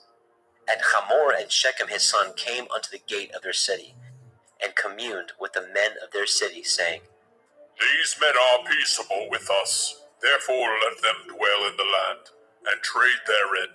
For the land, behold, it is large enough for them. Let us take their daughters to us for women, and let us give them our daughters. Only herein will the men consent unto us, for to dwell with us, to be one people, if every male among us be circumcised as they are circumcised. Shall not their cattle and their substance and every beast of theirs be ours? Only let us consent unto them, and they will dwell with us. And unto Hamor and unto Shechem his son hearkened all that went out of the gate of his city, and every male was circumcised, all that went out of the gate of his city. And it came to pass on the third day, when they were sore, that the two sons of Jacob, Shimon and Levi, Dinah's brethren, took each man his sword, and came upon the city boldly, and slew all the males. And they slew Hamor and Shechem his son with the edge of the sword, and took Dinah out of Shechem's house, and went out. The sons of Jacob came upon the slain, and spoiled the city, because they had defiled their sister. They took their sheep, and their oxen, and their asses, and that which was in the city, and that which was in the field, and all their wealth, and all their little ones, and their women they took captive, and spoiled even all that was in the house. And Jacob said to Shimon and Levi, Ye have troubled me to make me to stink among the inhabitants of the land, among the Canaanim and the Perizim, and I being few in number, they shall gather themselves together against me, and slay me, and I shall be destroyed, I and my house. and they said, Should he deal with our sister as with a harlot? Bereshit, Genesis, chapter 35. And Elohim said unto Jacob, Arise, go up to Bethel, and dwell there, and make there an altar unto Elohim, that appeared unto you when you fled from the face of Esau your brother. Then Jacob said unto his household, and to all that were with him, Put away the strange Elohai that are among you, and be clean, and change your garments, and let us arise, and go up to Bethel, and I will make there an altar unto Elohim, who answered me in the day of my distress, and was with me in the way which I went. And they gave unto Jacob all the strange Elohai which were in their hand, and all their earrings which were in their ears. And Jacob hid them under the oak which was by Shechem. And they journeyed, and the terror of Elohim was upon the cities that were round about them, and they did not pursue after the sons of Jacob. So Jacob came to Luz, which is in the land of Canaan, that is, Beit El, he and all the people that were with him. And he built there an altar, and called the place Beit El, because there Elohim appeared unto him, when he fled from the face of his brother. But Deborah, Ribkah's nurse, died, and she was buried beneath Beit El under an oak, and the name of it was called Alon Bakut. And Elohim appeared unto Jacob again, when he came out of Padan Aram, and blessed him. And Elohim said unto him, Your name is Yaakov. Your name shall not be called any more Yaakov, but Yasharel shall be your name. and he called his name Yasharel. And Elohim said unto him, I am El Shaddai. Be fruitful and multiply. A nation and a company of nations shall be of you, and kings shall come out of your loins. And the land which I gave Abraham and Yitzhak, to you I will give it, and to your seed after you will I give the land. And Elohim went up from him in the place where he talked with him. And Jacob set up a pillar in the place where he talked with him, even a pillar of stone. And he poured a drink offering thereon, and he poured oil thereon. And Yaakov called the name of the place where Elohim spoke with him, Beit El. And they journeyed from Beit El, and there was but a little way to come to Ephratah. And Rachel travailed, and she had hard labor. And it came to pass, when she was in hard labor, that the midwife said unto her, Fear not, you shall have this son also. And it came to pass, as her soul was in departing, for she died, that she called his name Ben-Oni, but his father called him Benjamin. And Rachel died, and was buried in the way to Ephratah, which is Beit Lechem. And Jacob set a pillar upon her grave, that is the pillar of Rachel's grave unto this day. And Yasharel journeyed, and spread his tent beyond Migdal Eder. And it came to pass, when Yasharel dwelt in that land, that Reuben went and lay with Bilhah his father's concubine, and Yasharel heard it. Now the sons of Jacob were 12, the sons of Leah, Reuben, Jacob's firstborn, and Shimon, and Levi, and Yehudah, and Issachar, and Zebulun. The sons of Rachel, Yosef, and Benjamin. And the sons of Bilhah, Rachel's handmaid, Dan, and Naphtali. And the sons of Zilpah, Leah's handmaid, Gad, and Asher. These are the sons of Jacob, which were born to him in Padan Aram. And Yaakov came unto Yitzchak his father, unto Mamre, unto Kiryat Arba, which is Hebron, where Abraham and Yitzchak sojourned. And the days of Yitzchak were 180 years. And Yitzchak gave up his ruach and died, and was gathered unto his people, being old and full of days. And his sons Esau and Jacob buried him. Bereshit, Genesis, chapter 36. Now these are the generations of Esau, who is Edom. Esau took his woman of the daughters of Canaan, Ada, the daughter of Elon the Hittite, and Aholibama, the daughter of Anna, the daughter of Tzibon the Hittite, and Basema, Ishmael's daughter, sister of Nebaioth. And Ada bore to Esau Eliphaz, and Basmat bore Reuel, and Aholibama bore Yaish, and Ya'alam, and Korach. These are the sons of Esau, which were born unto him in the land of Canaan. And Esau took his women, and his sons, and his daughters, and all the persons of his house, and his cattle, and all his beasts, and all his substance, which he had got in the land of Canaan, and went into the country from the face of his brother Jacob. For their riches were more than they might dwell together, and the land wherein they were strangers could not bear them because of their cattle. Thus dwelt Esau in Mount Seir. Esau is Edom. And these are the generations of Esau, the father of the Edomim, in Mount Seir. These are the names of Esau's sons: Eliphaz, the son of Ada, the woman of Esau; Reuel, the son of Basemat, the woman of Esau. And the sons of Eliphaz were Timan, Omar, Zepho, Gatam, and Kenaz. And Timnah was the concubine to Eliphaz, Esau's son, and she bore to Eliphaz Amalek. These are the sons of Ada, Esau's woman. And these are the sons of Reuel, Nahat, and Zerach, Shammah, and Mizah. These are the sons of Basemat, Esau's woman. And these were the sons of Aholibama, the daughter of Anna, the daughter of Tzibon, Esau's woman. And she bore to Esau Yaish, and Ya'alam, and Korach. These were the dukes of the sons of Esau. The sons of Eliphaz, the firstborn son of Esau: Duke Timan, Duke Omar, Duke Zepho, and Duke Kenaz, Duke Korach, Duke Gatam, and Duke Amalek. These are the dukes that came of Eliphaz in the land of Edom. These were the sons of Ada. And these are the sons of Reuel, Esau's son: Duke Nahat, Duke Zerach, Duke Shammah, Duke Mizah. These are the dukes that came of Reuel in the land of Edom. These are the sons of Basemat, Esau's woman.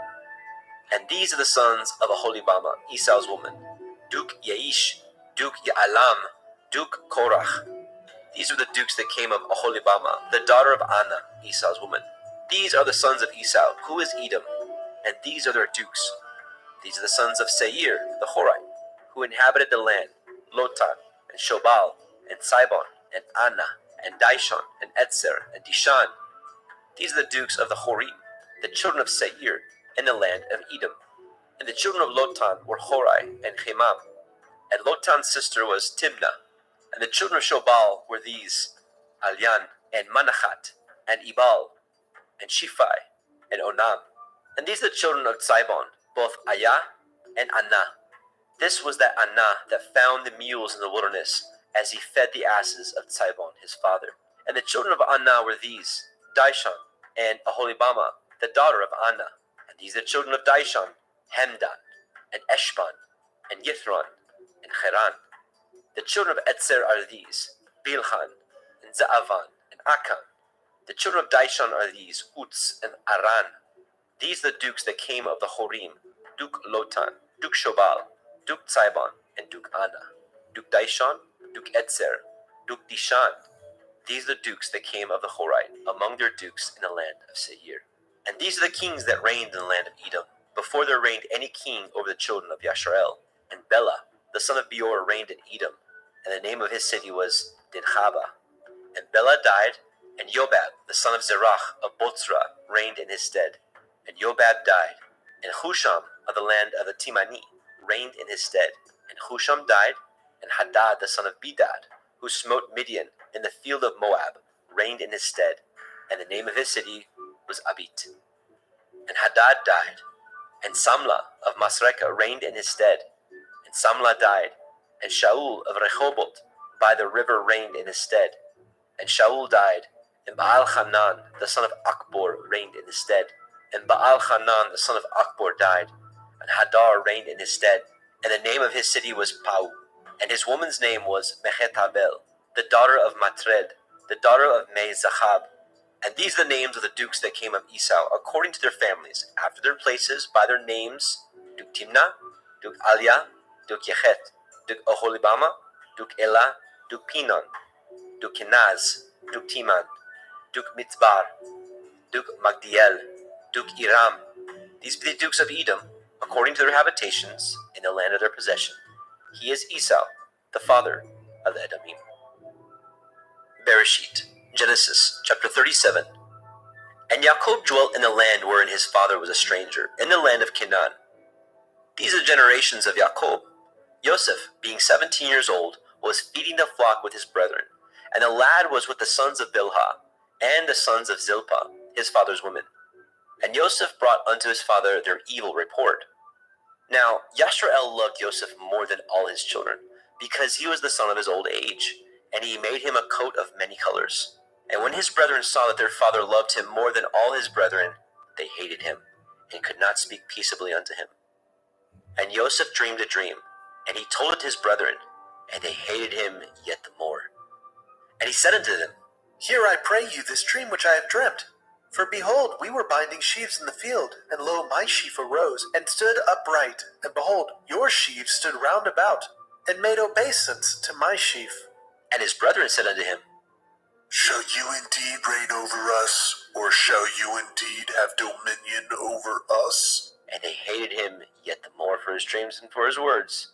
And he dreamed yet another dream, and told it his brethren, and said, Behold, I have dreamed a dream more.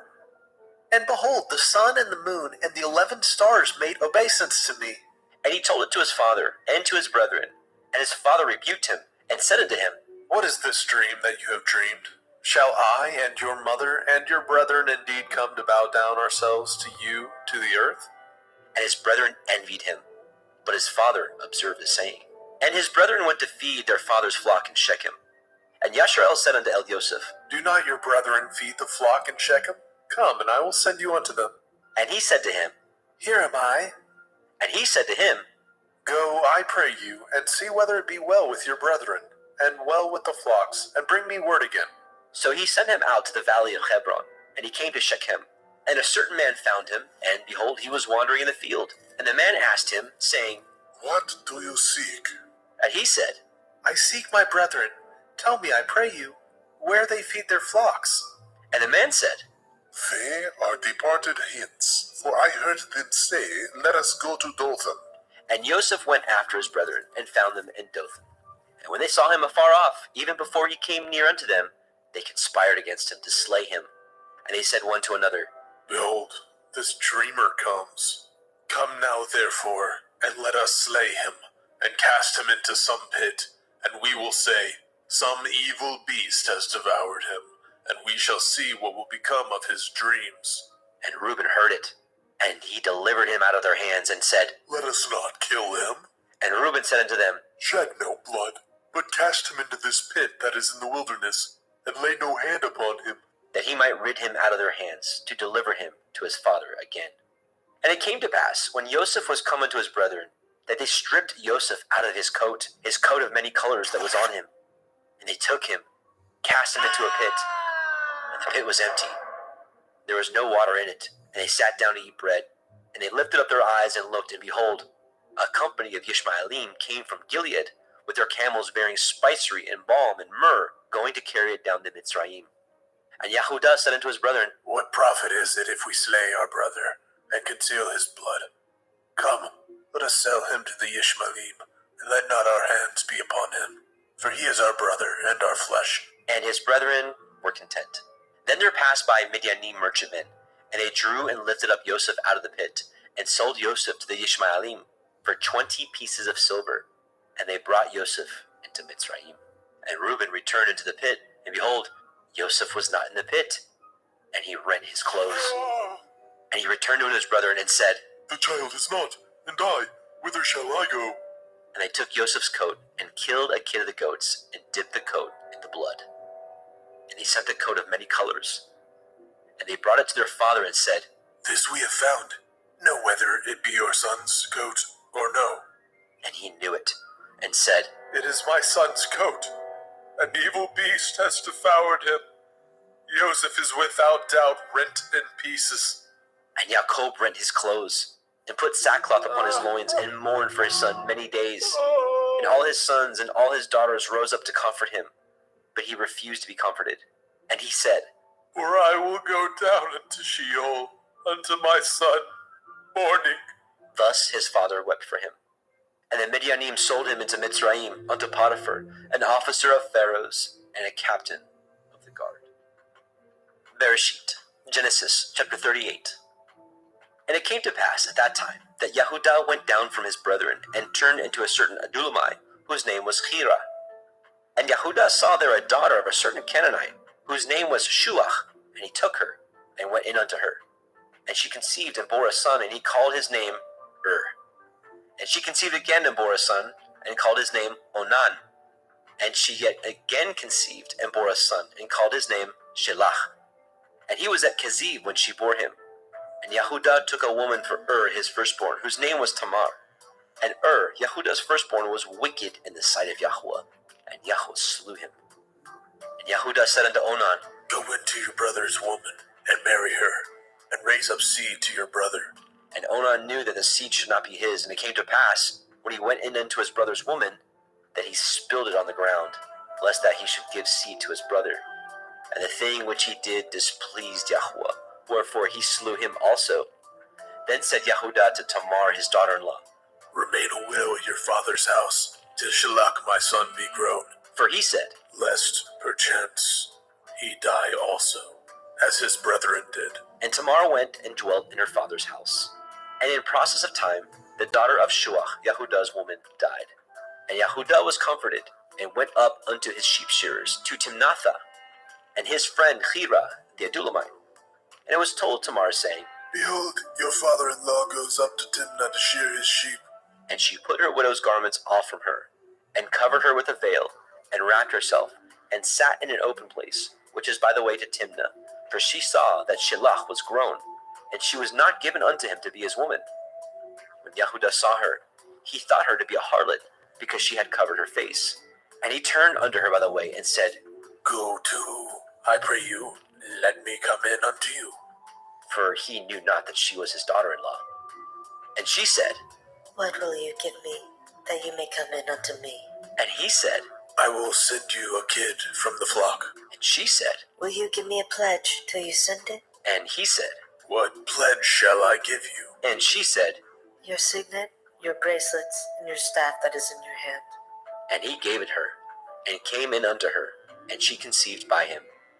And she arose and went away, and laid by her veil from her, and put on the garments of her widowhood. And Yehuda sent the kid by the hand of his friend the Adulamite to receive his pledge from the woman's hand, but he found her not.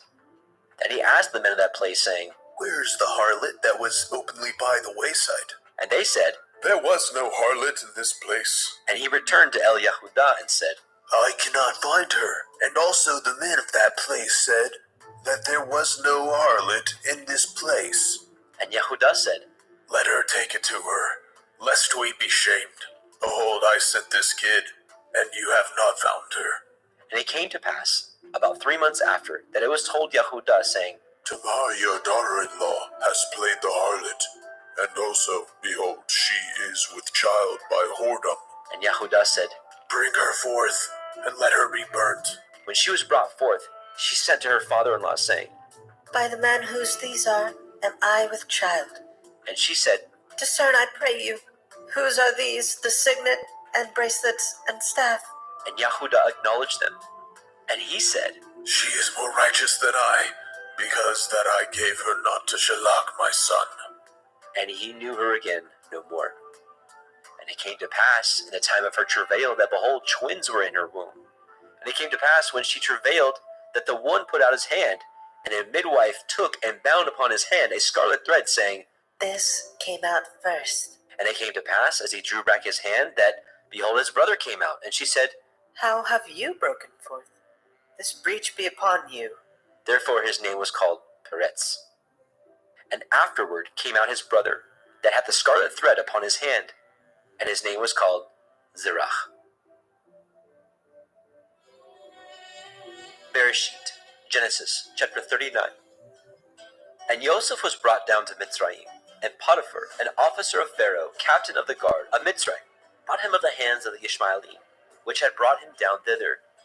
And Yahuwah was with Joseph, and he was a prosperous man, and he was in the house of his master, the Mitzrayim. And his master saw that Yahuwah was with him, and that Yahuwah made all that he did to prosper in his hand.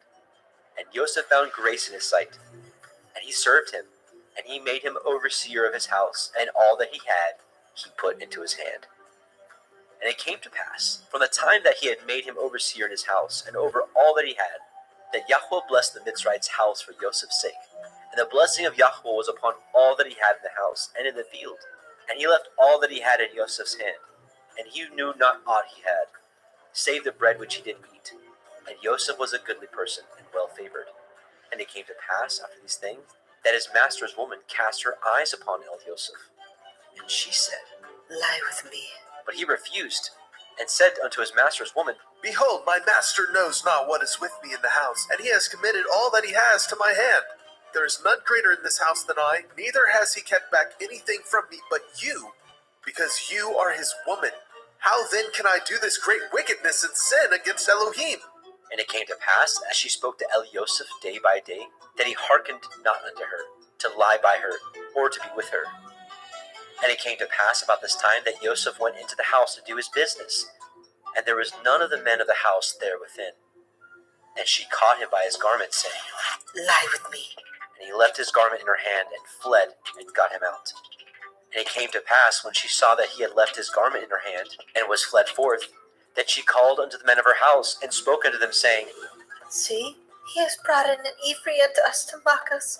He came in unto me to lie with me, and I cried with a loud voice. And it came to pass, when he heard that I lifted up my voice and cried, that he left his garment with me, and fled, and got him out. And she laid up his garment by her, until his master came home. And she spoke unto him according to these words, saying, The Ephraim servant which you have brought unto us came in unto me to mock me. And it came to pass, as I lifted up my voice and cried, that he left his garment with me and fled out. And it came to pass, when his master heard the words of his woman, which she spoke unto him, saying, After this did your servant to me. that his wrath was kindled. And Joseph's master took him, and put him into the prison, a place where the king's prisoners were bound. And he was there in prison. But Yahuwah was with Joseph, and showed him mercy, and gave him favor in the sight of the keeper of the prison. And the keeper of the prison committed to Joseph's hand all the prisoners that were in the prison. and whatsoever they did there, he was the doer of it. The keeper of the prison looked not to anything that was under his hand, because Yahweh was with him, and that which he did, Yahweh made it to prosper. Bereshit, Genesis chapter 40. And it came to pass after these things, that the butler of the king of Mitzrayim and his baker had offended their master, the king of Mitzrayim. And Pharaoh was wroth against his two officers, against the chief of the butlers, and against the chief of the bakers. And he put them in ward in the house of the captain of the guard, into the prison, the place where Joseph was bound. And the captain of the guard charged Joseph with them, and he served them, and they continued a season in ward. And they dreamed a dream, both of them, each man his dream in one night, each man according to the interpretations of his dream, the butler and the baker of the king of Mitzrayim, which were bound in the prison. And Joseph came in unto them in the morning, and looked upon them, and behold, they were sad. And he asked Pharaoh's officers that were with him in the ward of his master's house, saying, Wherefore look ye so sadly today? And they said unto him, We have dreamed a dream, and there is no interpreter of it. And Joseph said unto them, Do not interpretations belong to Elohim? Tell me them, I pray you. And the chief butler told his dream to Joseph, and said to him, In my dream, behold, a vine was before me, and in the vine were 3 branches, and it was as though it budded. And her blossoms shot forth, and the clusters thereof brought forth ripe grapes. And Pharaoh's cup was in my hand, and I took the grapes, and pressed them into Pharaoh's cup, and I gave the cup into Pharaoh's hand. And Joseph said unto him, This is the interpretation of it. The 3 branches are 3 days. Yet within 3 days shall Pharaoh lift up your head, and restore you unto your place, and you shall deliver Pharaoh's cup into his hand, after the former manner when you were his butler. But think on me when it shall be well with you, and show kindness, I pray you, unto me, and make mention of me unto Pharaoh, and bring me out of this house. For indeed I was stolen out of the land of the Ephraim, and here also have I done nothing that they should put me into the dungeon. When the chief baker saw that the interpretation was good, he said unto Elioseph, I was also in my dream, and behold, I had 3 white baskets on my head. And in the uppermost basket there was of all manner of baked meats for Pharaoh. And the birds did eat them out of the basket upon my head. And Joseph answered and said, This is the interpretation thereof. The 3 baskets are 3 days. Yet within 3 days shall Pharaoh lift up your head from off you, and shall hang you on a tree, and the birds shall eat your flesh from off you. And it came to pass on the 3rd day, which was Pharaoh's birthday, that he made a feast unto all his servants, and he lifted up the head of the chief butler and of the chief baker among his servants. And he restored the chief butler unto his butlership again, and he gave the cup into Pharaoh's hand. But he hanged the chief baker, as Joseph had interpreted to them. Yet did not the chief butler remember Joseph, but forgot him. Bereshit, Genesis chapter 41. And it came to pass at the end of 2 full years, that Pharaoh dreamed, and behold, he stood by the river. And behold, there came up out of the river 7 well-favored kine, and fat-fleshed, and they fed in a meadow. And behold, 7 other kine came up after them out of the river, ill-favored and lean-fleshed, and stood by the other kine upon the brink of the river. And the ill-favored and the lean-fleshed kine did eat up the 7 well-favored and fat kine. So Pharaoh awoke, and he slept, and dreamed a 2nd time. And behold, 7 ears of grain came up upon one stalk, rank and good. And behold, 7 thin ears, and blasted with the east wind, sprung up after them. And the 7 thin ears devoured the 7 rank and full ears. And Pharaoh awoke, and behold, it was a dream.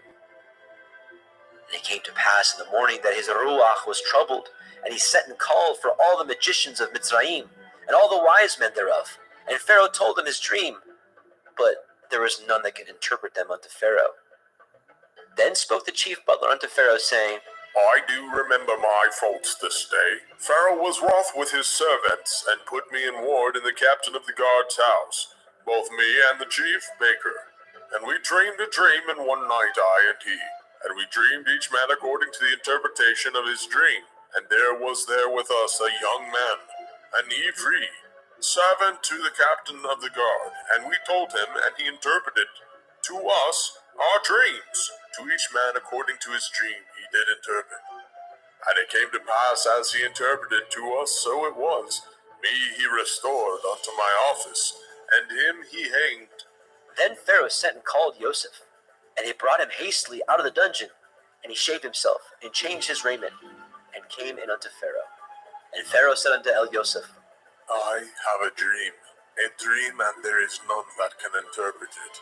And I have heard say of you, that you can understand a dream to interpret it. And Joseph answered Pharaoh, saying, It is not in me. Elohim shall give Pharaoh an answer of peace. And Pharaoh said unto Joseph, In my dream, behold, I stood upon the bank of the river, and behold, there came up out of the river 7 kine, fat-fleshed and well-favored. And they fed in a meadow, and behold, 7 other kine came up after them, poor and ill-favored, and lean-fleshed, such as I never saw in all the land of Mizraim for badness. And the lean and the ill-favored kine did eat up the first 7 fat kine. And when they had eaten them up, it could not be known that they had eaten them, but they were still ill-favored, as at the beginning. So I awoke. And I saw in my dream, and behold, 7 ears came up on one stalk, full and good. And behold, 7 ears withered then, and blasted with the east wind, and sprung up after them. And the thin ears devoured the 7 good ears. And I told this unto the magicians, but there was none that could declare it to me. And Joseph said unto Pharaoh, The dream of Pharaoh is one. Elohim has showed Pharaoh what he is about to do. The 7 good kine are 7 years, and the 7 good ears are 7 years. The dream is one. And the 7 thin and ill-favored kine that came up after them are 7 years, and the 7 empty ears blasted with the east wind shall be 7 years of famine. This is the thing which I have spoken unto Pharaoh. What Elohim is about to do, he shows unto Pharaoh. Behold, there come 7 years of great plenty throughout all the land of Mitzrayim. And there shall arise after them 7 years of famine, and all the plenty shall be forgotten in the land of Mitzrayim, and the famine shall consume the land. And the plenty shall not be known in the land by reason of that famine following, for it shall be very grievous. And for that the dream was doubled unto Pharaoh twice. It is because the thing is established by Elohim, and Elohim will shortly bring it to pass. Now therefore let Pharaoh look out a man discreet and wise, and set him over the land of Mitzrayim. Let Pharaoh do this, and let him appoint officers over the land, and take up the 5th part of the land of Mitzrayim in the 7 plenteous years, and let them gather all the food of those good years that come, and lay up grain under the hand of Pharaoh, and let them guard food in the cities. And that food shall be forestored to the land against the 7 years of famine, which shall be in the land of Mitzrayim, that the land perish not through the famine. And the thing was good in the eyes of Pharaoh, and in the eyes of all his servants. And Pharaoh said unto his servants, Can we find such as one as this, a man in whom the Ruach Elohim is? And Pharaoh said unto Joseph, For as much as Elohim has showed you all this, there is none so discreet and wise as you are. You shall be over my house, and according to your word shall all my people be ruled. Only in the throne will I be greater than you. And Pharaoh said unto Joseph, See, I have set you over all the land of Mitzrayim. And Pharaoh took off his ring from his hand, and put it upon Joseph's hand, and arrayed him in vestures of fine linen, and put a gold chain about his neck. And he made him to ride in the 2nd chariot which he had. And they cried before him, Bow the knee! And he made him ruler over all the land of Mitzrayim. And Pharaoh said unto Joseph, I am Pharaoh, and without you shall no man lift up his hand, or his foot in all the land of Mitzrayim. And Pharaoh called Joseph's name Zophnath Paneach. And he gave him to be his woman Asenath, the daughter of Potipherah, priest of On. And Joseph went out over all the land of Mitzrayim. And Joseph was 30 years old when he stood before Pharaoh, king of Mitzrayim. And Joseph went out from the presence of Pharaoh, and went throughout all the land of Mitzrayim. And in the 7 plenteous years the earth brought forth by handfuls. And he gathered up all the food of the 7 years, which were in the land of Mitzrayim. and laid up the food in the cities. The food of the field, which was round about every city, he laid up in the same. And Joseph gathered grain as the sand of the sea very much, until he left numbering, for it was without number.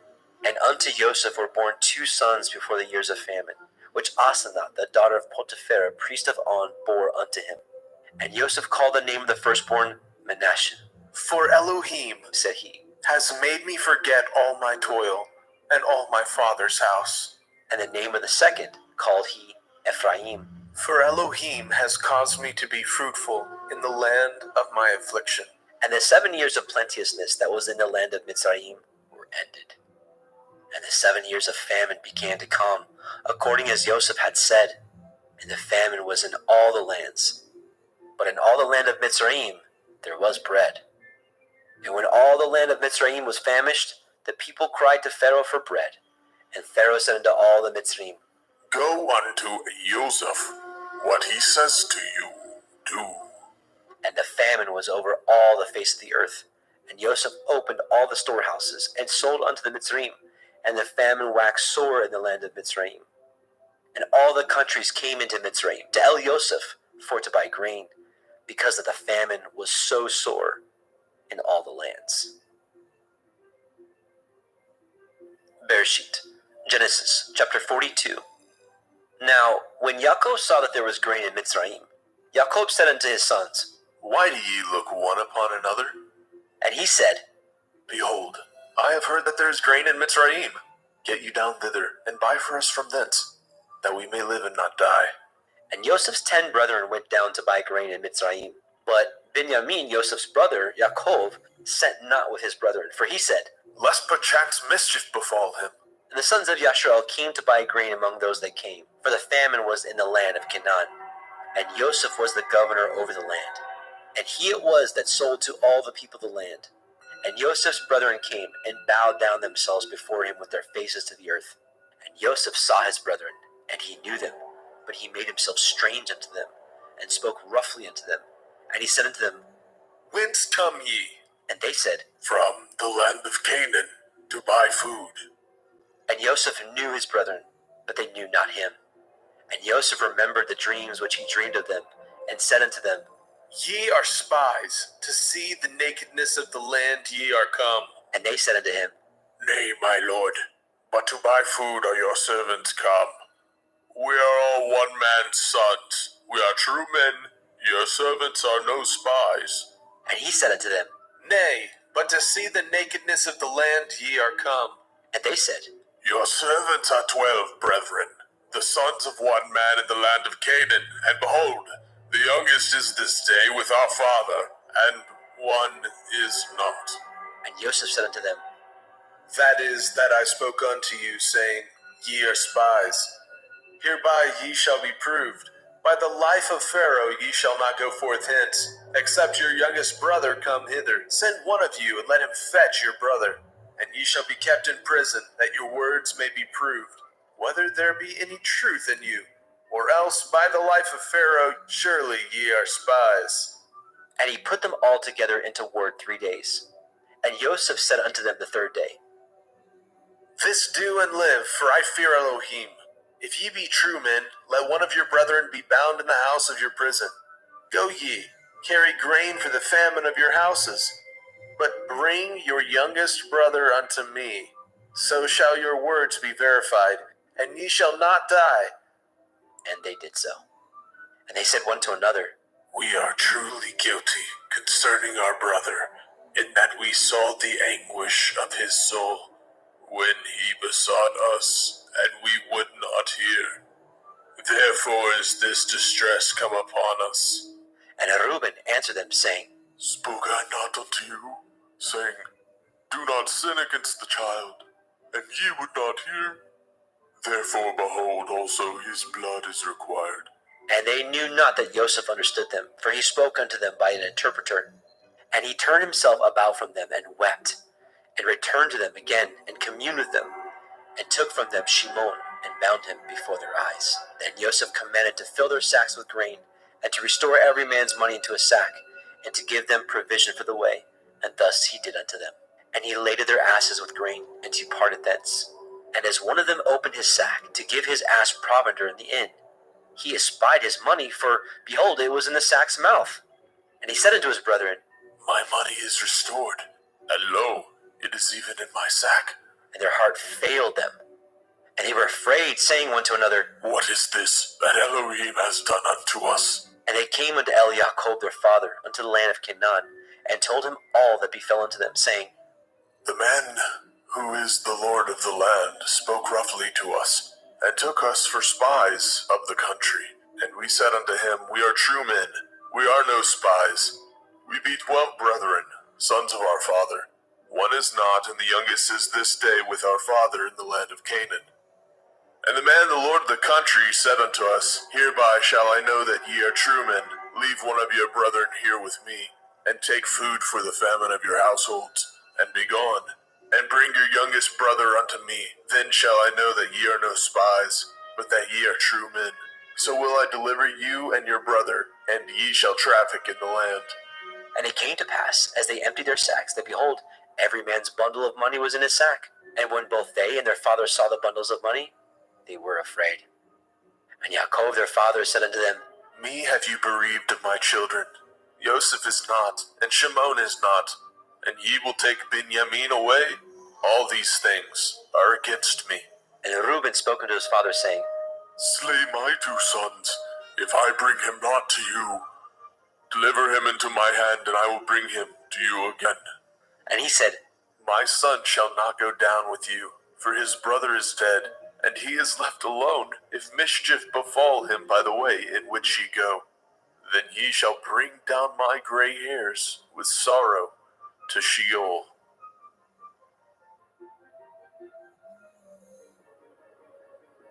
Bereshit, Genesis chapter 43. And the famine was sore in the land. And it came to pass, when they had eaten up the grain which they had brought out of Mitzrayim, their father said unto them, Go again, buy us a little food. And Yehudah spoke unto him, saying, The man did solemnly protest unto us, saying, Ye shall not see my face, except your brother be with you. If you will send our brother with us, we will go down and buy you food. But if you will not send him, we will not go down. For the men said unto us, Ye shall not see my face, except your brother be with you. And Yashrael said, Wherefore dealt ye so ill with me, as to tell the man whether ye had yet a brother? And they said, The man asked us straightly of our state and of our kindred, saying, Is your father yet alive? Have ye another brother? We told him according to the tenor of these words. Could we certainly know that he would say, Bring your brother down? And Yehudah said unto Yashrael his father, Send the lad with me, and we will arise and go, that we may live and not die. Both we and you, and also our little ones. I will be surety for him. Of my hand shall you require him. If I bring him not unto you, and set him before you, then let me bear the blame forever. For except we had lingered, surely now we had returned this second time. And their father Yashrael said unto them, If it must be so now, do this, take of the best fruits of the land in your vessels, and carry down the man a present, a little balm and a little honey, spices and myrrh, nuts and almonds, and take double money in your hand. And the money that was brought again in the mouth of your sacks, carry it again in your hand. Perchance it was an oversight. Take also your brother, and arise, go again unto the man. And El Shaddai give you mercy before the man, that he may send away your brother and Benjamin. If I be bereaved of my children, I am bereaved. And the men took that present, and they took double money in their hand, and Benjamin, and rose up, and went down to Mitzrayim, and stood before Yosef. And when Yosef saw Benjamin with him, he said to the ruler of his house, Bring these men home, and slay, and make ready, for these men shall dine with me at noon. And the man did as Yosef bade, and the man brought the men into Yosef's house. And the men were afraid, because they were brought into Yosef's house. And they said, Because of the money that was returned in our sacks at the first time are we brought in, that he may seek occasion against us, and fall upon us, and take us for bondmen and our asses. And they came near to the steward of Yosef's house, and they communed with him at the door of the house, and said, O sir, we came indeed down at the first time to buy food, and it came to pass when we came to the inn that we opened our sacks, and behold, every man's money was in the mouth of his sack, our money in full weight, and we have brought it again in our hand. And other money have we brought down in our hands to buy food. We cannot tell who put our money in our sacks. And he said, Peace be to you. Fear not, your Elohim and the Elohim of your father has given you treasure in your sacks. I had your money. And he brought Shimon out unto them.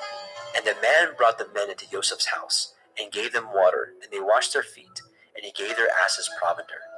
And they made ready the present against Joseph came at noon, for they heard that they should eat bread there. And when Joseph came home, they brought him the present which was in their hand into the house, and bowed themselves to him to the earth. And he asked them of their welfare, and said, Is your father well? The old man of whom ye spoke, is he yet alive? And they answered, Your servant's father is in good health. He is yet alive. And they bowed down their heads, and made obeisance.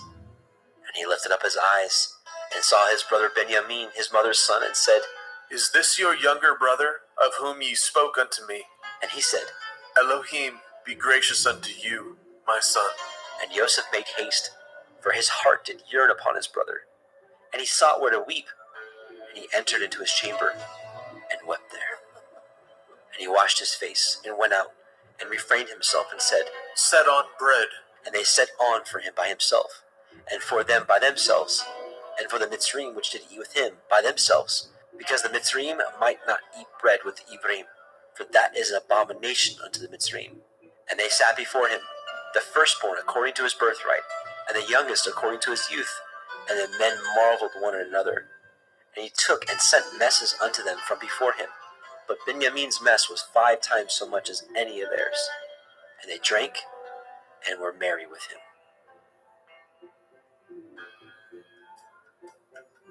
Bereshit, Genesis, chapter 44. And he commanded the steward of his house, saying, Fill these men's sacks with food as much as they can carry, and put every man's money in his sack's mouth, and put my cup, the silver cup, in the sack's mouth of the youngest, and his grain money. And he did according to the word that Joseph had spoken. As soon as the morning was light, the men were sent away, and their asses. And when they were gone out of the city, and not yet afar off, Joseph said unto his steward, Up, follow after the men, and when you do overtake them, say unto them, Wherefore have you rewarded evil for good? Is not this which my Lord drinks, and whereby indeed he divines? Ye have done evil in so doing. And he overtook them, and he spoke unto them these same words. And they said unto him, Wherefore says my Lord these words? Far be it from your servants should do according to this thing. Behold, the money which we found in our sack's mouth, we brought again unto you out of the land of Canaan. How then should we steal out of your Lord's house silver or gold? With whomsoever your servant it be found, let him die, and we also will be my Lord's bondmen. And he said, Now also let it be according to your words. He with whom it is found shall be my servant, and ye shall be blameless. Then they speedily took down every man his sack to the ground, and opened every man his sack. And he searched, and began at the eldest, and left the youngest. And the cup was found in Benjamin's sack. Then they rent their clothes, and laded every man his ass, and returned to the city. And Yehudah and his brethren came to Joseph's house, for he was yet there. And they fell before him on the ground. And Joseph said unto them, What deed is this that ye have done? Know ye not that such a man as I can certainly divine? And Yehudah said, What shall we say unto my Lord? What shall we speak? Or how shall we clear ourselves? Elohim has found out the iniquity of your servants. Behold, we are my Lord's servants, both we and he also with whom the cup is found. And he said, Far be it that I should do so. But the man in whose hand the cup is found, he shall be my servant. And as for you, get you up in peace unto your father.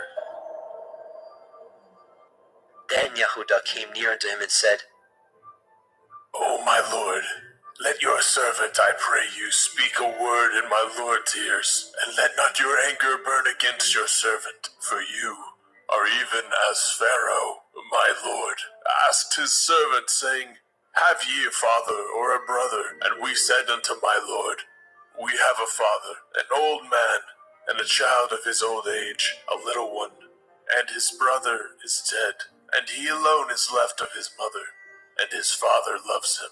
And you said unto your servants, Bring him down unto me, that I may set my eyes upon him. And we said unto my lord, The lad cannot leave his father, for if he should leave his father would die. And you said unto your servants, Except your youngest brother come down with you, ye shall see my face no more. And it came to pass, when we came up unto your servant my father, we told him the words of my lord. And our father said, Go again, and buy us a little food. And we said, We cannot go down. If our youngest brother be with us, then will we go down. For we may not see the man's face, except our youngest brother be with us. And your servant my father said unto us, Ye know that my woman bore me 2 sons, and the one went out from me. And I said, Surely he is torn in pieces, and I saw him not since. And if ye take this also from me, and mischief befall him, ye shall bring down my gray hairs with sorrow to Sheol. Now therefore, when I come to your servant my father, and the lad be not with us, seeing that his life is bound up in the lad's life, it shall come to pass, when he sees that the lad is not with us, that he will die. And your servant shall bring down the gray hairs of your servant our father with sorrow to Sheol. For your servant became surety for the lad unto my father, saying, If I bring him not unto you, then I shall bear the blame to my father forever. Now therefore I pray you, let your servant abide instead of the lad, a bondman to my lord, and let the lad go up with his brethren. For how shall I go up to my father, and the lad be not with me, lest perchance I see the evil that shall come on my father?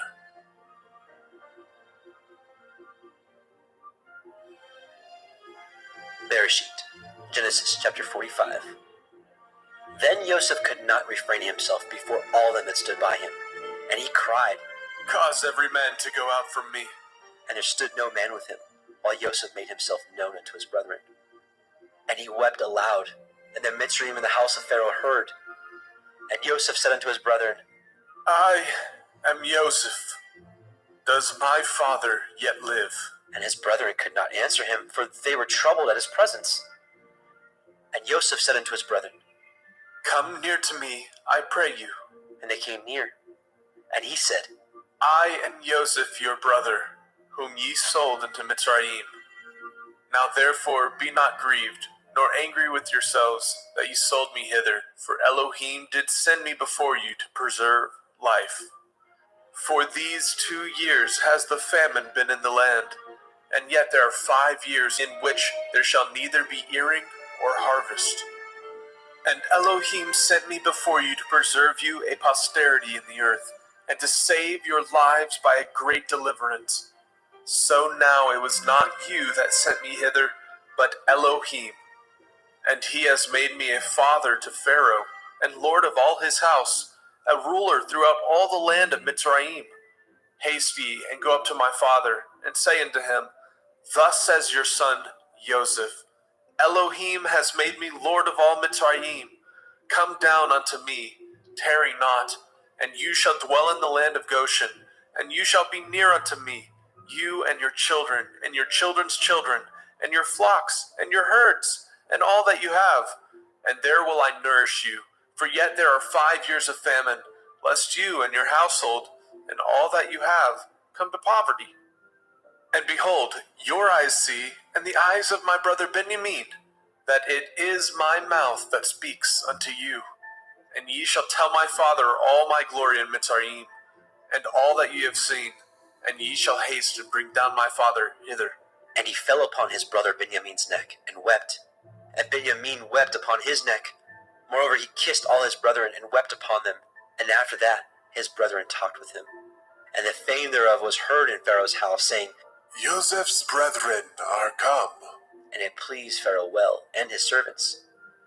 And Pharaoh said unto El-Joseph, Say unto your brethren, This do ye, lade your beasts, and go.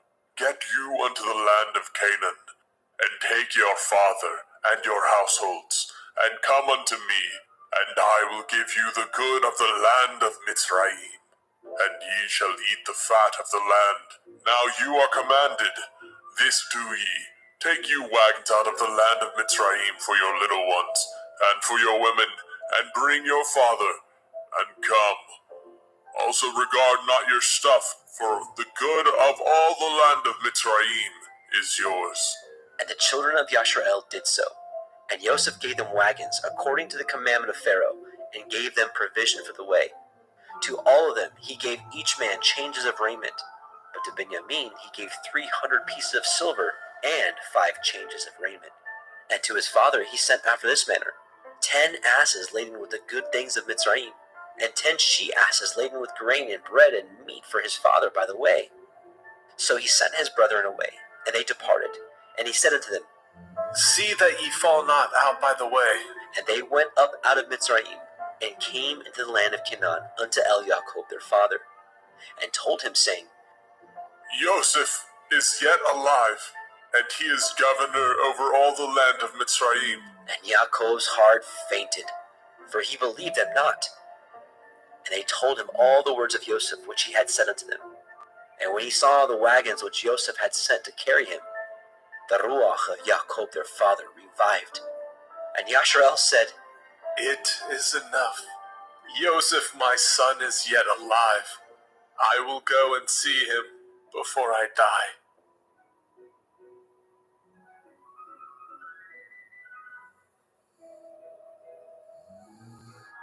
Bereshit, Genesis chapter 46. And Yashrael took his journey with all that he had, and came to Beersheba, and offered sacrifices unto the Elohim of his father Yitzchak. And Elohim spoke unto Yashrael in the visions of the night, and said, Yaakov, Yaakov. And he said, Here am I. And he said, I am El, the Elohai of your father. Fear not to go down into Mitzrayim, for I will there make of you a great nation. I will go down with you into Mitzrayim, and I will also surely bring you up again. And Joseph shall put his hand upon your eyes. And Jacob rose up from Beersheba, and the sons of Yashrael carried Jacob their father, and their little ones, and their women, in the wagons which Pharaoh had sent to carry him. And they took their cattle and their goods which they had gotten in the land of Canaan, and came in unto Mitzrayim, Jacob and all his seed with him, his sons and his sons' sons with him, his daughters and his sons' daughters, and all his seed brought he with him into Mitzrayim.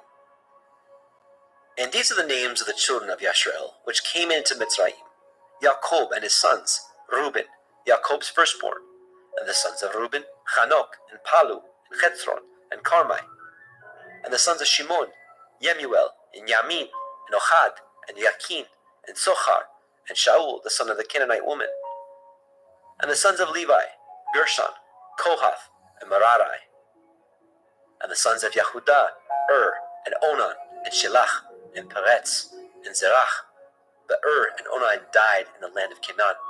And the sons of Peretz were Chetzron, and Hamul. And the sons of Yisachar, Tola, and Pua, and Yob, and Shimron. And the sons of Zebulun, Sered, Elon, and Yachleel.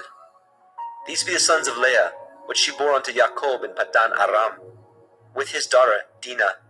All the souls of his sons and his daughters were 33. And the sons of Gad, Tzaiphon, and Haggai, and Shunai, and Etzbon, and Eri, and Arodai, and Arelai.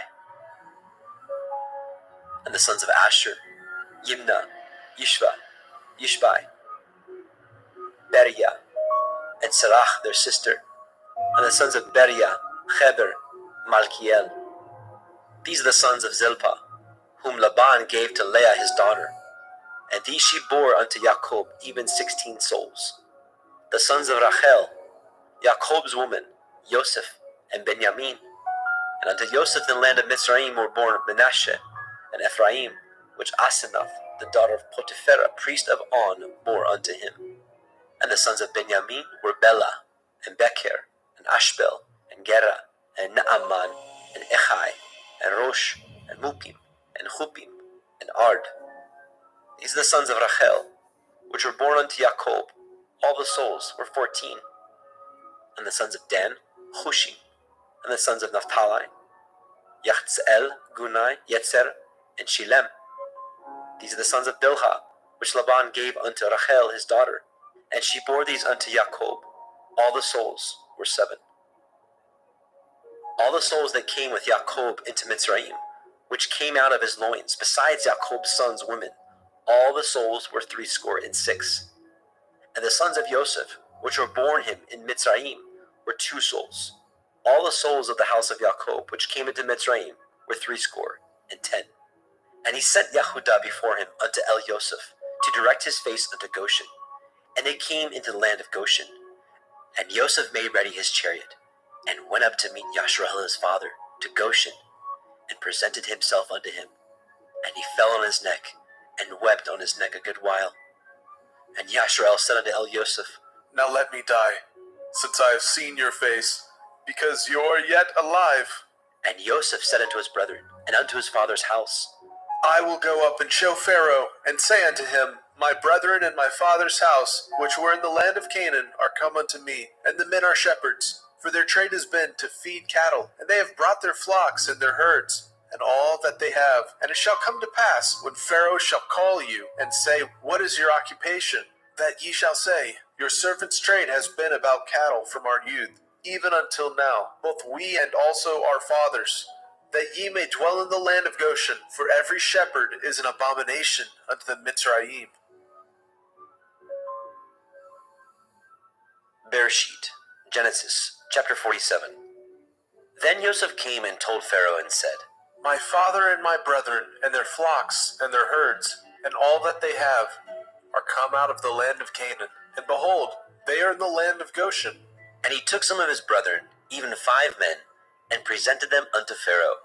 And Pharaoh said unto his brethren, What is your occupation? And they said unto Pharaoh, Your servants are shepherds, both we and also our fathers. They said moreover unto Pharaoh, For to sojourn in the land are we come, for your servants have no pasture for their flocks, for the famine is sore in the land of Canaan. Now therefore we pray you, let your servants dwell in the land of Goshen. And Pharaoh spoke unto El Yosef, saying, Your father and your brethren are come unto you.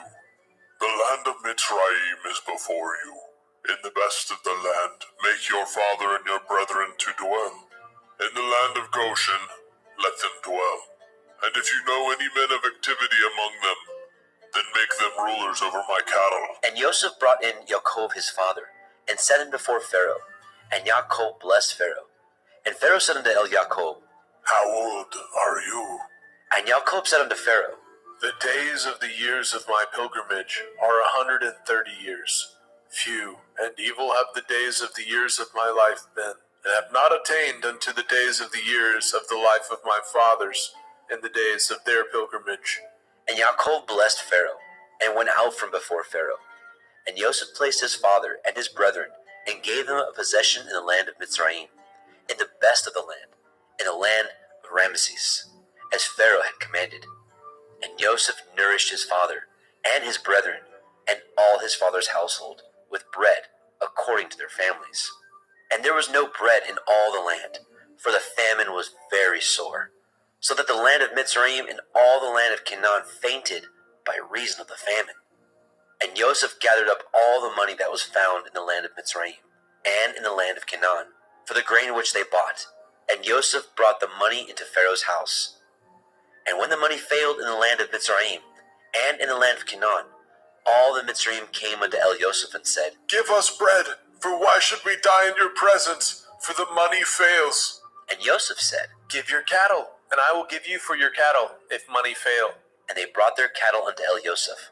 And Joseph gave them bread in exchange for horses, and for the flocks, and for the cattle of the herds, and for the asses. And he fed them with bread for all their cattle for that year. When that year was ended, they came unto him the 2nd year, and said unto him, We will not hide it from my lord, how that our money is spent. My lord also has our herds of cattle. There is not aught left in the sight of my lord, but our bodies and our lands. Wherefore shall we die before your eyes, both we and our land? Buy us and our land for bread, and we and our land will be servants unto Pharaoh. And give us seed, that we may live and not die, and the land be not desolate. And Joseph bought all the land of Mitzrayim for Pharaoh. For the Mitzrayim sold every man his field, because the famine prevailed over them. So the land became Pharaoh's. And as for the people, he removed them to cities from the one end of the borders of Mitzrayim even to the other end thereof. Only the land of the priests bought he not, for the priests had a portion assigned them of Pharaoh, and did eat their portion which Pharaoh gave them, wherefore they sold not their lands. Then Joseph said unto the people, Behold, I have bought you this day in your land for Pharaoh. Lo, here is seed for you, and ye shall sow the land. And it shall come to pass in the increase that ye shall give the 5th part unto Pharaoh, and 4 parts shall be your own, for seed of the field, and for your food, and for them of your household, and for food of your little ones. And they said, You have saved our lives. Let us find grace in the sight of my Lord, and we will be Pharaoh's servants. And Joseph made it a law over the land of Mitzrayim unto this day, that Pharaoh should have the 5th part, except the land of the priests only, which became not Pharaoh's. And Yasharel dwelt in the land of Mitzrayim, in the country of Goshen, and they had possessions therein, and grew, and multiplied exceedingly. And Jacob lived in the land of Mitzrayim 17 years. So the whole age of Jacob was 147 years. And the time drew nigh that Yasharel must die.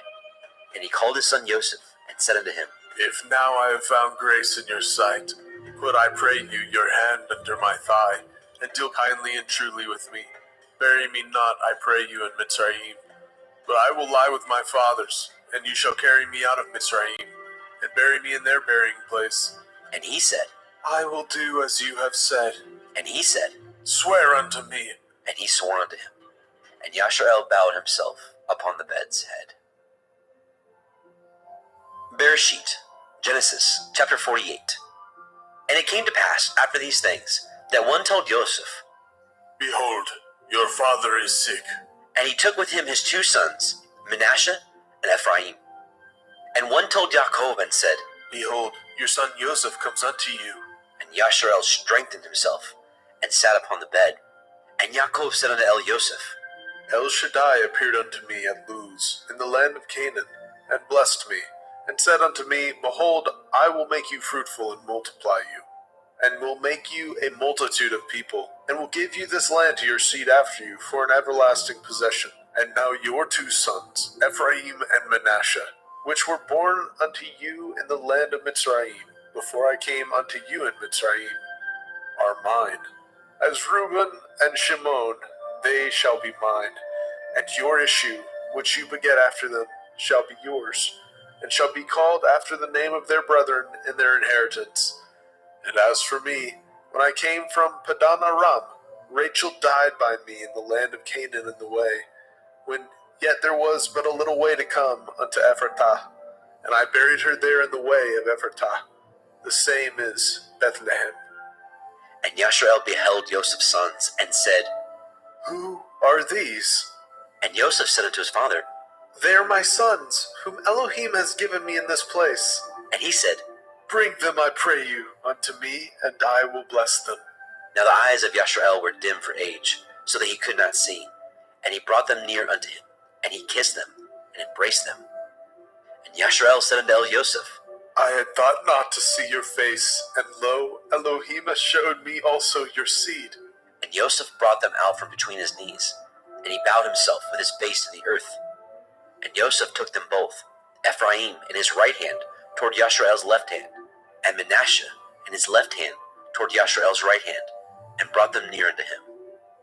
And Yasharel stretched out his right hand, and laid it upon Ephraim's head, who was the younger, and his left hand upon Manasseh's head, guiding his hands wittingly, for Manasseh was the firstborn.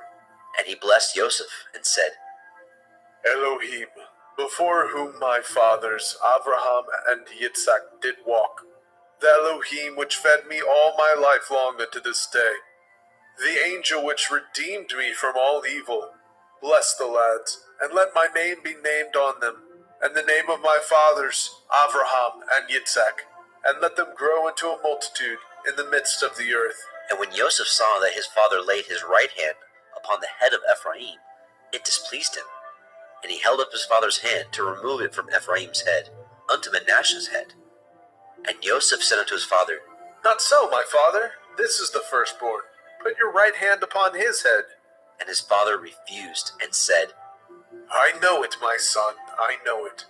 He also shall become a people, and he also shall be great. But truly his younger brother shall be greater than he, and his seed shall become a multitude of nations. And he blessed them that day, saying, In you shall Yasharel bless, saying, Elohim make you as Ephraim and as Manasseh. And he set Ephraim before Manasseh. And Yasharel said unto Elioseph, Behold, I die, but Elohim shall be with you, and bring you again unto the land of your fathers. Moreover, I have given to you one portion above your brethren, which I took out of the hand of the Amorite, with my sword and with my bow. Bereshit, Genesis chapter 49. And Jacob called unto his sons, and said, Gather yourselves together, that I may tell you that which shall befall you in the last days. Gather yourselves together, and hear, ye sons of Yaakov, and hearken unto Yasharel, your father.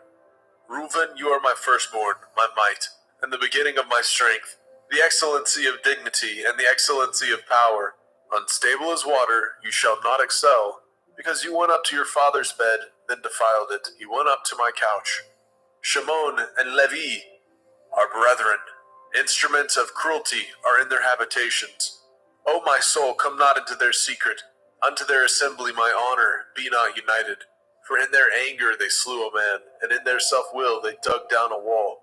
Cursed be their anger, for it was fierce, and their wrath, for it was cruel. I will divide them in Yaakov, and scatter them in Yasharel. Yehuda, you are he whom your brethren shall praise. Your hand shall be in the neck of your enemies. Your father's children shall bow down before you. Yehuda is a lion's whelp, from the prey. My son, you are gone up. He stooped down. He couched as a lion, and as an old lion. Who shall rouse him up? The scepter shall not depart from Yehuda, nor a Torah giver from between his feet, until Shiloh come. And unto him shall the gathering of the people be, binding his foal into the vine, and his ass's colt unto the choice vine. He washed his garments in wine, and his clothes in the blood of grapes. His eyes shall be red with wine, and his teeth white with milk. Zebulun shall dwell at the haven of the sea. He shall be for a haven of ships, and his border shall be unto Sidon. Issachar is a strong ass, couching down between two burdens. And he saw that the rest was good, and the land that it was pleasant, and bowed his shoulder to bear, and became a servant unto tribute. Dan shall judge his people, as one of the tribes of Yasharel. Dan shall be a serpent by the way, an adder in the path, that bites the horse heels, so that his rider shall fall backward. I have waited for your Yeshua, O Yahuwah. Gad, a troop shall overcome him, but he shall overcome at the last. Out of Asher his bread shall be fat, and he shall yield royal dainties. Naphtali is a hind let loose. He gives goodly words. Joseph is a fruitful bough, even a fruitful bough by a well, whose branches run over the wall. The archers have sorely grieved him, and shot at him, and hated him. But his bow abode in strength, and the arms of his hands were made strong, by the hands of the mighty Elohim of Yaakov. Even by the Elohim of your father, who shall help you, and by El Shaddai, who shall bless you, with blessings of heaven above, blessings of the deep that lie under, blessings of the breast and of the womb. The blessings of your father have prevailed above the blessings of my progenitors, unto the utmost bound of the everlasting hills. They shall be on the head of Joseph, and on the crown of the head of him that was separated from his brethren. Benjamin shall raven as a wolf. In the morning he shall devour the prey, and at night he shall divide the spoil. All these are the 12 tribes of Yasharel, and this is it that their father spoke unto them, and blessed them. Every one according to his blessing he blessed them. And he charged them, and said unto them, I am to be gathered unto my people. Bury me with my fathers in the cave that is in the field of Ephron the Hittite, in the cave that is in the field of Machpelah, which is before Mamre, in the land of Canaan, which Abraham bought with the field of Ephron the Hittite for a possession of a burying place. There they buried Abraham and Sarah his woman. There they buried Yitzhak and Rivkah his woman, and there I buried Leah. The purchase of the field and of the cave that is therein was from the children of Heth.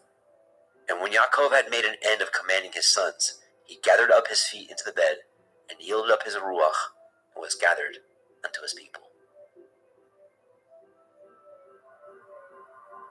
Bereshit, Genesis chapter 50. And Joseph fell upon his father's face, and wept upon him, and kissed him. And Joseph commanded his servants, the physicians, to embalm his father, and the physicians embalmed Yasharel. And 40 days were fulfilled for him, for so are fulfilled the days of those which are embalmed. And the Mitzrayim mourned for him 60 days. And when the days of his mourning were past, Joseph spoke unto the house of Pharaoh, saying, If now I have found grace in your eyes, speak, I pray you, in the ears of Pharaoh, saying, My father made me swear, saying, Lo, I die. In my grave, which I have dug for me in the land of Canaan, there shall you bury me. Now therefore let me go up, I pray you, and bury my father, and I will come again. And Pharaoh said, Go up, bury your father, according as he made you swear. And Joseph went up to bury his father, and with him went up all the servants of Pharaoh, the elders of his house, and all the elders of the land of Mitzrayim, and all the house of Joseph and his brethren, and his father's house. Only their little ones, and their flocks, and their herds, they left in the land of Goshen. And there went up with him both chariots and horsemen, and it was a very great company. And they came to the threshing floor of Atad, which is beyond the Yarden. And there they mourned with a great and very sore lamentation. And he made a mourning for his father 7 days. And when the inhabitants of the land, the Canaanim, saw the mourning in the floor of Atad, they said, This is a grievous mourning to the Mitzrayim. Wherefore, the name of it was called Abel Mitzrayim, which is beyond the Yarden. And his sons did unto him according as he commanded them. For his sons carried him into the land of Canaan, and buried him in the cave of the field of Machpelah, which Abraham bought with the field for a possession of a burying place of Ephron the Hittite, before Mamre. And Joseph returned into Mitzrayim, he and his brethren, and all that went up with him to bury his father, after he had buried his father. And when Joseph's brethren saw that their father was dead, they said, Joseph will perchance hate us, and will certainly requite us with all the evil which we did unto him. And they sent a messenger unto El-Joseph, saying, Your father did command before he died, saying, So shall ye say unto Joseph, Forgive, I pray you now, the transgression of your brethren, and their sin, for they did unto you evil. And now we pray you, forgive the transgression of the servants of the Elohai of your father. And Joseph wept when they spoke unto him. And his brethren also went and fell down before his face, and they said, Behold, we be your servants. And Joseph said unto them, Fear not, for am I in the place of Elohim? But as for you, ye thought evil against me, but Elohim meant it unto good, to bring to pass, as it is this day, to save much people alive. Now therefore fear ye not, I will nourish you, and your little ones. And he comforted them, and spoke kindly unto them. And Joseph dwelt in Mitzrayim, he and his father's house. And Joseph lived 110 years. And Joseph saw Ephraim's children, of the 3rd generation. The children also of Machir the son of Manasseh were brought up upon Joseph's knees. And Joseph said unto his brethren, I die, and Elohim will surely visit you, and bring you out of this land unto the land which he swore to Abraham, to Yitzhak, and to Yaakov. And Joseph took an oath of the children of Yasharel, saying, Elohim will surely visit you, and ye shall carry up my bones from hence. So Joseph died, being 110 years old, and they embalmed him, and he was put in a coffin in Mitzrayim.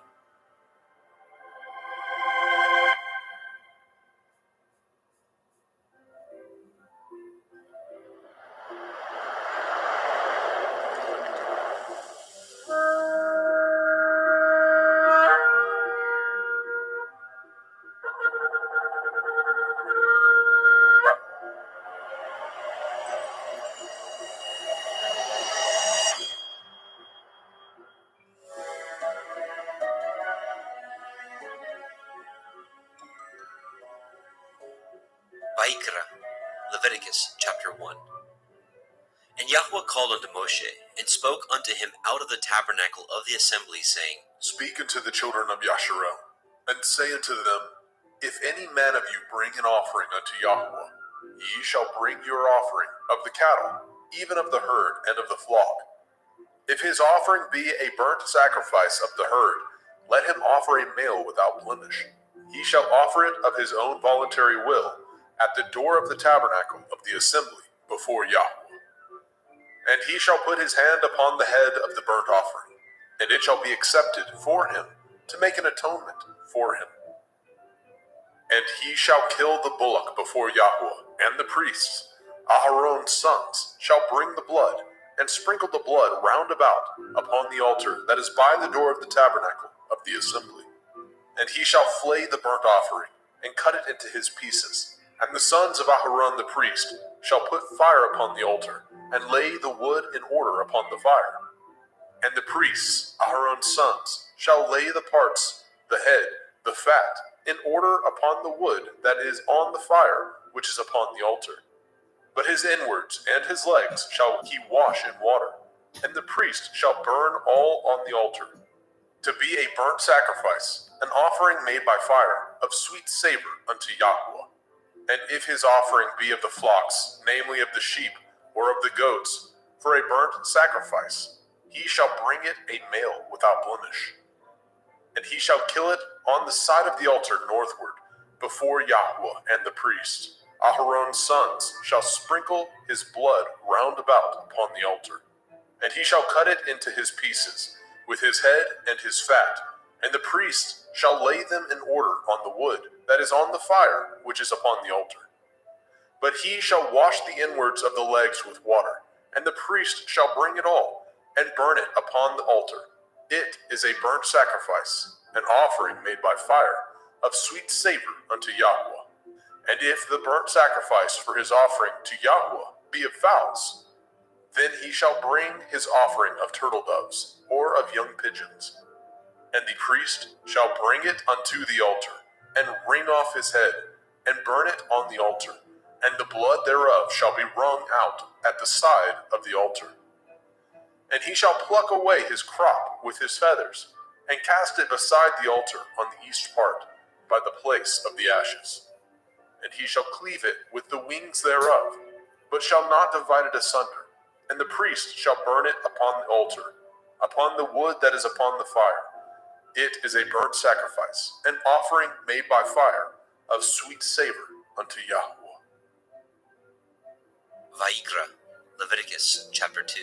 And when any will offer a meat offering unto Yahweh, his offering shall be of fine flour, and he shall pour oil upon it, and put frankincense thereon. And he shall bring it to Aharon's sons, the priests, and he shall take thereout his handful of the flour thereof, and of the oil thereof, with all the frankincense thereof. And the priest shall burn the memorial of it upon the altar, to be an offering made by fire, of a sweet savor unto Yahweh. And the remnant of the meat offering shall be Aharon's and his sons. It is a thing most holy of the offerings of Yahweh made by fire. And if you bring an oblation of meat offering, baken in the oven, it shall be matzah cakes of fine flour, mingled with oil, or matzah wafers anointed with oil. And if your oblation be a meat offering, baken in a pan, it shall be of fine flour, unleavened, mingled with oil. You shall part it in pieces, and pour oil thereon. It is a meat offering. And if your oblation be a meat offering, baken in the frying pan, it shall be made of fine flour with oil. And you shall bring the meat offering that is made of these things unto Yahweh. And when it is presented unto the priest, he shall bring it unto the altar. And the priest shall take from the meat offering a memorial thereof, and shall burn it upon the altar. It is an offering made by fire, of sweet savor unto Yahweh. And that which is left of the meat offering shall be Aharon's and his sons. It is a thing most holy of the offerings of Yahweh made by fire. No meat offering which ye shall bring unto Yahweh shall be made with leaven, for ye shall burn no leaven, nor any honey, in any offering of Yahweh made by fire. As for the oblation of the firstfruits, ye shall offer them unto Yahweh, but they shall not be burnt on the altar for a sweet savor. And every oblation of your meat offering shall ye season with salt, Neither shall ye suffer the salt of the covenant of your Elohim to be lacking from your meat offering. And all your offerings you shall offer salt. And if you offer a meat offering of your firstfruits unto Yahweh, you shall offer the meat offering of your firstfruits, green ears of grain dried by the fire, even grain beaten out of full ears. And you shall put oil upon it, and lay frankincense thereon.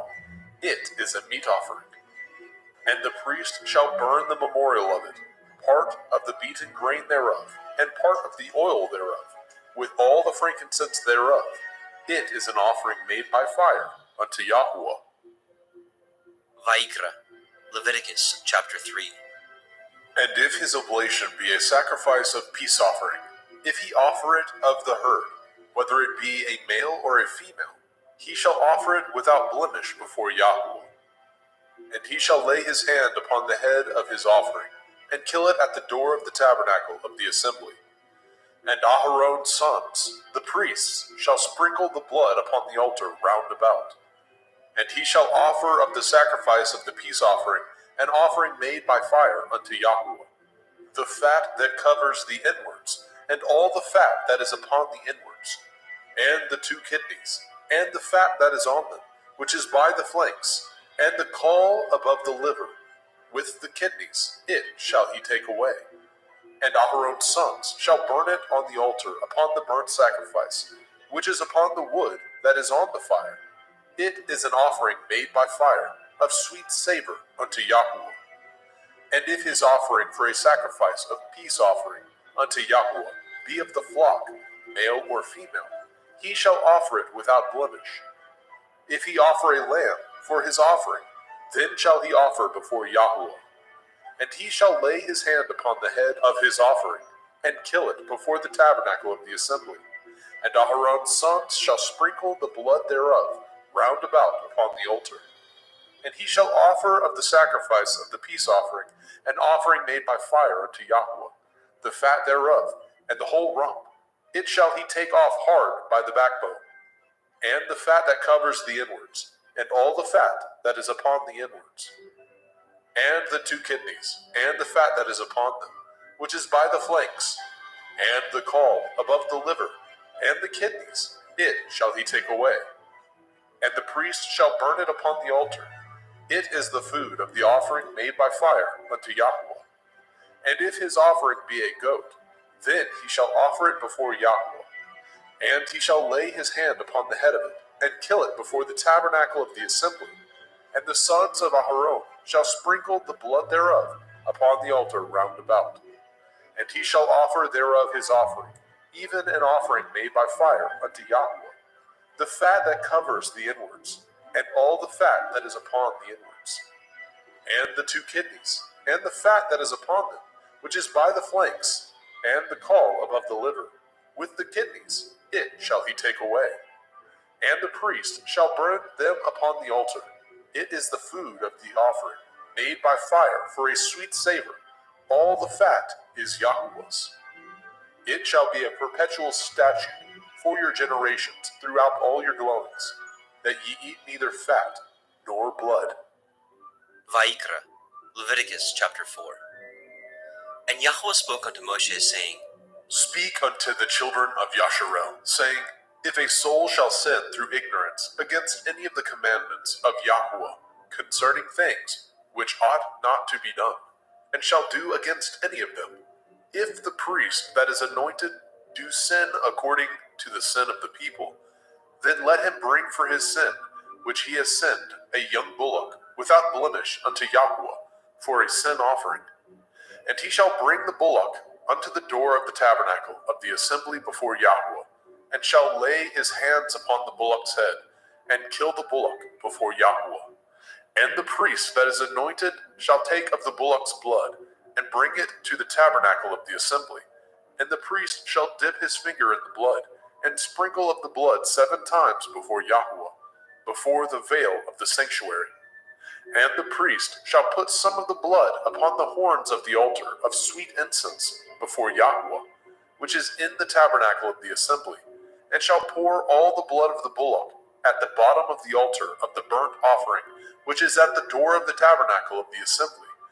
And he shall take off from it all the fat of the bullock for the sin offering, the fat that covers the inwards, and all the fat that is upon the inwards, and the 2 kidneys, and the fat that is upon them, which is by the flanks, and the caul above the liver, with the kidneys, it shall he take away.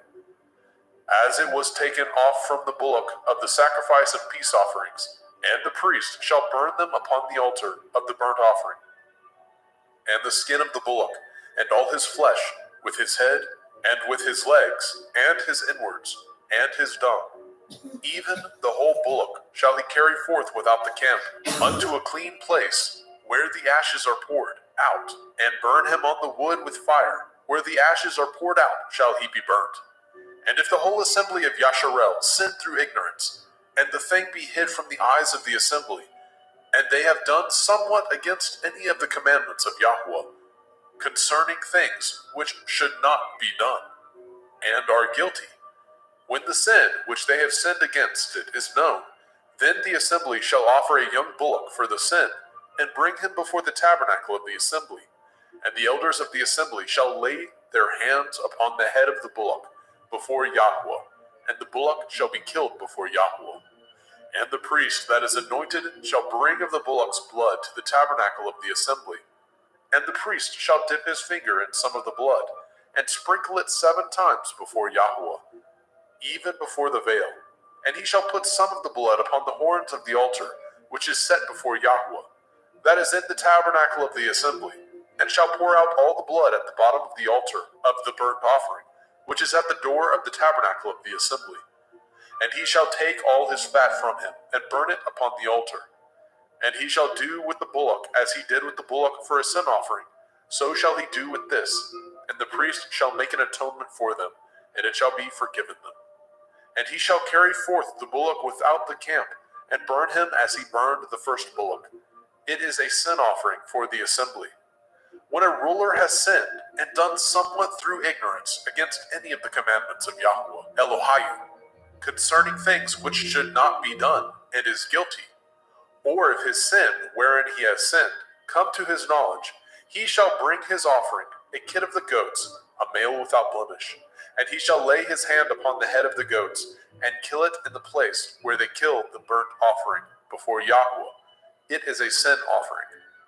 And the priest shall take of the blood of the sin offering with his finger, and put it upon the horns of the altar of burnt offering, and shall pour out his blood at the bottom of the altar of burnt offering.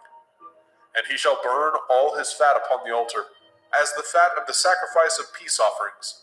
And the priest shall make an atonement for him, as concerning his sin, and it shall be forgiven him. And if any one of the common people sin through ignorance, which he does somewhat against any of the commandments of Yahweh, concerning things which ought not to be done, and be guilty, or if his sin, which he has sinned, come to his knowledge, then he shall bring his offering, a kid of the goats, a female without blemish, for his sin which he has sinned.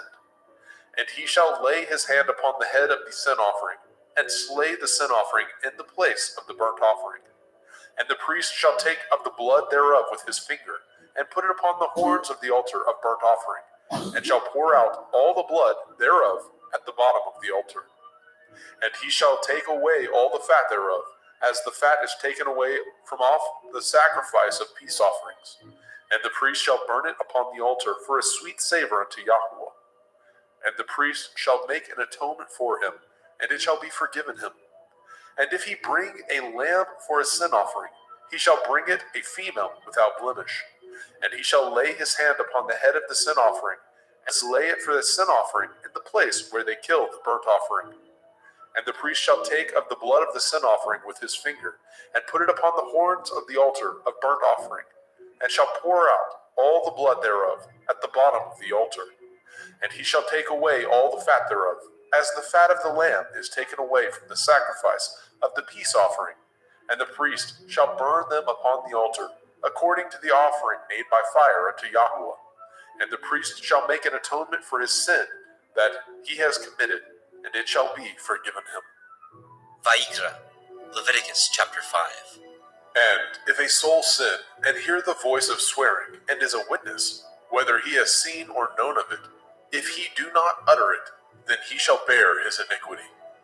Or if a soul touch any unclean thing, whether it be a carcass of an unclean beast, or a carcass of unclean cattle, or the carcass of unclean creeping things, and if it be hidden from him, he also shall be unclean and guilty. Or if he touch the uncleanness of man, whatsoever uncleanness it be, that a man shall be defiled withal, and it be hid from him, when he knows of it, then he shall be guilty. Or if a soul swear, pronouncing with his lips to do evil, or to do good, whatsoever it be that a man shall pronounce with an oath, and it be hid from him, when he knows of it, then he shall be guilty in one of these. And it shall be, when he shall be guilty in one of these things, that he shall confess that he has sinned in that thing. And he shall bring his trespass offering unto Yahweh, for his sin which he has sinned, a female from the flock, a lamb or a kid of the goats, for a sin offering, and the priest shall make an atonement for him concerning his sin. And if he is not able to bring a lamb, then he shall bring for his trespass which he has committed 2 turtle doves, or 2 young pigeons unto Yahweh, one for a sin offering, and the other for a burnt offering. And he shall bring them unto the priest, who shall offer that which is for the sin offering first, and wring off his head from his neck, but shall not divide it asunder. And he shall sprinkle of the blood of the sin offering upon the side of the altar, and the rest of the blood shall be wrung out at the bottom of the altar. It is a sin offering. And he shall offer the second for a burnt offering, according to the manner, and the priest shall make an atonement for him, for his sin which he has sinned, and it shall be forgiven him. But if he be not able to bring 2 turtle doves, or 2 young pigeons, then he that sinned shall bring for his offering the 10th part of an ephah of fine flour for a sin offering. He shall put no oil upon it, neither shall he put any frankincense thereon, for it is a sin offering. Then shall he bring it to the priest, and the priest shall take his handful of it, even a memorial thereof, and burn it on the altar, according to the offerings made by fire unto Yahweh. It is a sin offering. And the priest shall make an atonement for him, as touching his sin, that he has sinned in one of these, and it shall be forgiven him, and the remnant shall be the priest's, as a meat offering. And Yahweh spoke unto Moshe, saying, If a soul commit a trespass, and sin through ignorance, in the holy things of Yahweh, then he shall bring for his trespass unto Yahweh a ram without blemish, out of the flocks, with your estimation by shekels of silver, after the shekel of the sanctuary, for a trespass offering. And he shall make the amends for the harm that he has done in the holy thing, and shall add the 5th part thereto, and give it unto the priest, and the priest shall make an atonement for him with the ram of the trespass offering, and it shall be forgiven him. And if a soul sin, and commit any of these things which are forbidden to be done by the commandment of Yahweh, though he knew it not, yet is he guilty, and shall bear his iniquity. And he shall bring a ram without blemish out of the flock, with your estimation, for a trespass offering, unto the priest, and the priest shall make an atonement for him concerning his ignorance, wherein he erred, and knew it not, and it shall be forgiven him. It is a trespass offering. He has certainly trespassed against Yahweh. Vayikra, Leviticus chapter 6.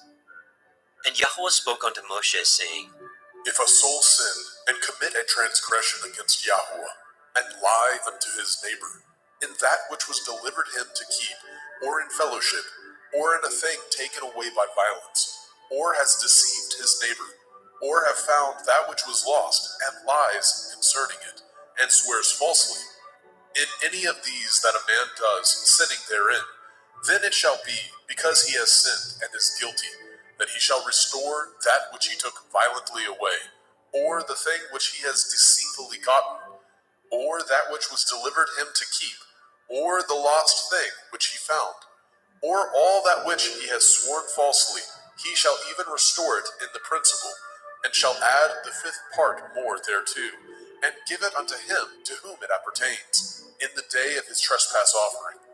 And he shall bring his trespass offering unto Yahweh, a ram without blemish out of the flock, with your estimation for a trespass offering unto the priest.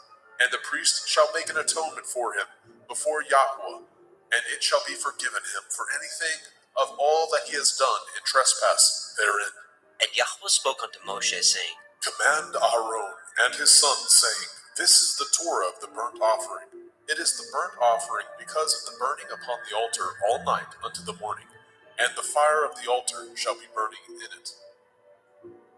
And the priest shall put on his linen garment, and his linen breeches shall he put upon his flesh, and take up the ashes which the fire has consumed with the burnt offering on the altar, and he shall put them beside the altar. And he shall put off his garments, and put on other garments, and carry forth the ashes without the camp unto a clean place. And the fire upon the altar shall be burning in it. It shall not be put out. And the priest shall burn wood on it every morning, and lay the burnt offering in order upon it, and he shall burn thereon the fat of the peace offerings. The fire shall ever be burning upon the altar, it shall never go out. And this is the Torah of the meat offering. The sons of Aharon shall offer it before Yahweh, before the altar. And he shall take of it his handful of the flour of the meat offering, and of the oil thereof, and all the frankincense which is upon the meat offering, and shall burn it upon the altar for a sweet savor, even the memorial of it unto Yahweh. And the remainder thereof shall Aharon and his sons eat, with matzah, unleavened bread, shall it be eaten in the holy place, in the court of the tabernacle of the assembly they shall eat it. It shall not be baken with leaven. I have given it unto them for their portion of my offering made by fire. It is most holy, as is the sin offering, and as the trespass offering. All the males among the children of Aharon shall eat of it. It shall be a statute forever in your generations, concerning the offerings of Yahweh made by fire. Everyone that touches them shall be holy. And Yahweh spoke unto Moshe, saying, This is the offering of Aharon and his sons, which they shall offer unto Yahweh in the day when he is anointed.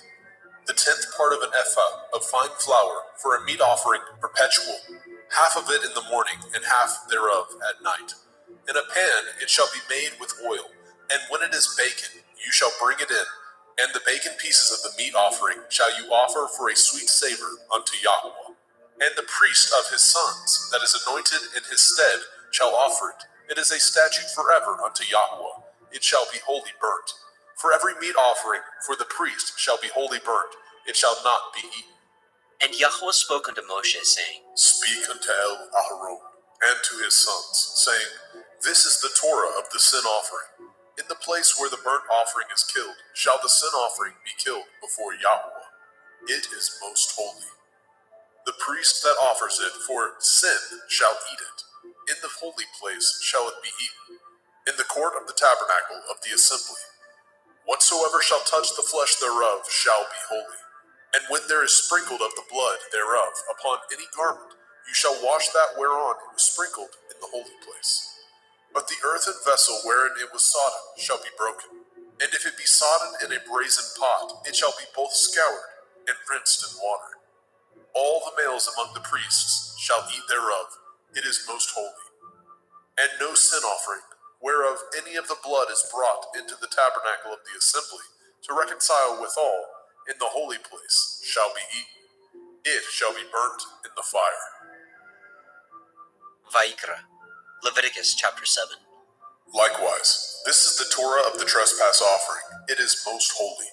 In the place where they kill the burnt offering, shall they kill the trespass offering, and the blood thereof shall he sprinkle round about upon the altar.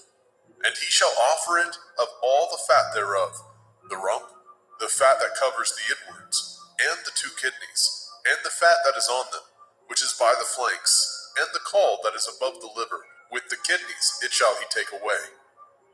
And the priest shall burn them upon the altar for an offering made by fire unto Yahweh. It is a trespass offering. Every male among the priests shall eat thereof. It shall be eaten in the holy place. It is most holy. As the sin offering is, so is the trespass offering. There is one Torah for them. The priest that makes atonement therewith shall have it. And the priest that offers any man's burnt offering, even the priest shall have to himself the skin of the burnt offering which he has offered. And all the meat offering that is baken in the oven, and all that is dressed in the frying pan, and in the pan, shall be the priest's that offer it. And every meat offering mingled with oil, and dry, shall all the sons of Aharon have, one as much as another. And this is the Torah of the sacrifice of peace offerings, which he shall offer unto Yahweh. If he offer it for thanksgiving, then he shall offer with the sacrifice of thanksgiving matzah, unleavened cakes, mingled with oil, and matzah wafers, anointed with oil, and cakes mingled with oil, of fine flour, fried. Besides the cakes, he shall offer for his offering hametz, leavened bread, with the sacrifice of thanksgiving of his peace offerings. And of it he shall offer one out of the whole oblation, for a heave offering unto Yahweh, and it shall be the priest that sprinkles the blood of the peace offerings. And the flesh of the sacrifice of his peace offerings for thanksgiving shall be eaten the same day that it is offered. He shall not leave any of it until the morning. But if the sacrifice of his offering be a vow, or a voluntary offering, it shall be eaten the same day that he offers his sacrifice. On the morrow also the remainder of it shall be eaten. But the remainder of the flesh of the sacrifice on the third day shall be burnt with fire. And if any of the flesh of the sacrifice of his peace offerings be eaten at all on the third day, it shall not be accepted, neither shall it be imputed unto him that offers it. It shall be an abomination, and the soul that eats of it shall bear his iniquity. And the flesh that touches any unclean thing shall not be eaten. It shall be burnt with fire. And as for the flesh, all that be clean shall eat thereof. But the soul that eats of the flesh of the sacrifice of peace offerings that pertain unto Yahweh, having his uncleanness upon him, even that soul shall be cut off from his people. Moreover, the soul that shall touch any unclean thing, as the uncleanness of man, or any unclean beast, or any abominable unclean thing, and eat of the flesh of the sacrifice of peace offerings, which pertain unto Yahweh, even that soul shall be cut off from his people. And Yahweh spoke unto Moshe, saying, Speak unto the children of Yasharel, saying, Ye shall eat no manner of fat, of ox, or of sheep, or of goat, and the fat of the beast that dies of itself, and the fat of that which is torn with beast, may be used in any other use, but ye shall in no wise eat of it. For whosoever eats the fat of the beast, of which men offer an offering made by fire unto Yahweh, even the soul that eats it shall be cut off from his people. Moreover, ye shall eat no manner of blood, whether it be of fowl or of beast, in any of your dwellings. Whatsoever soul it be that eats any manner of blood, even that soul shall be cut off from his people.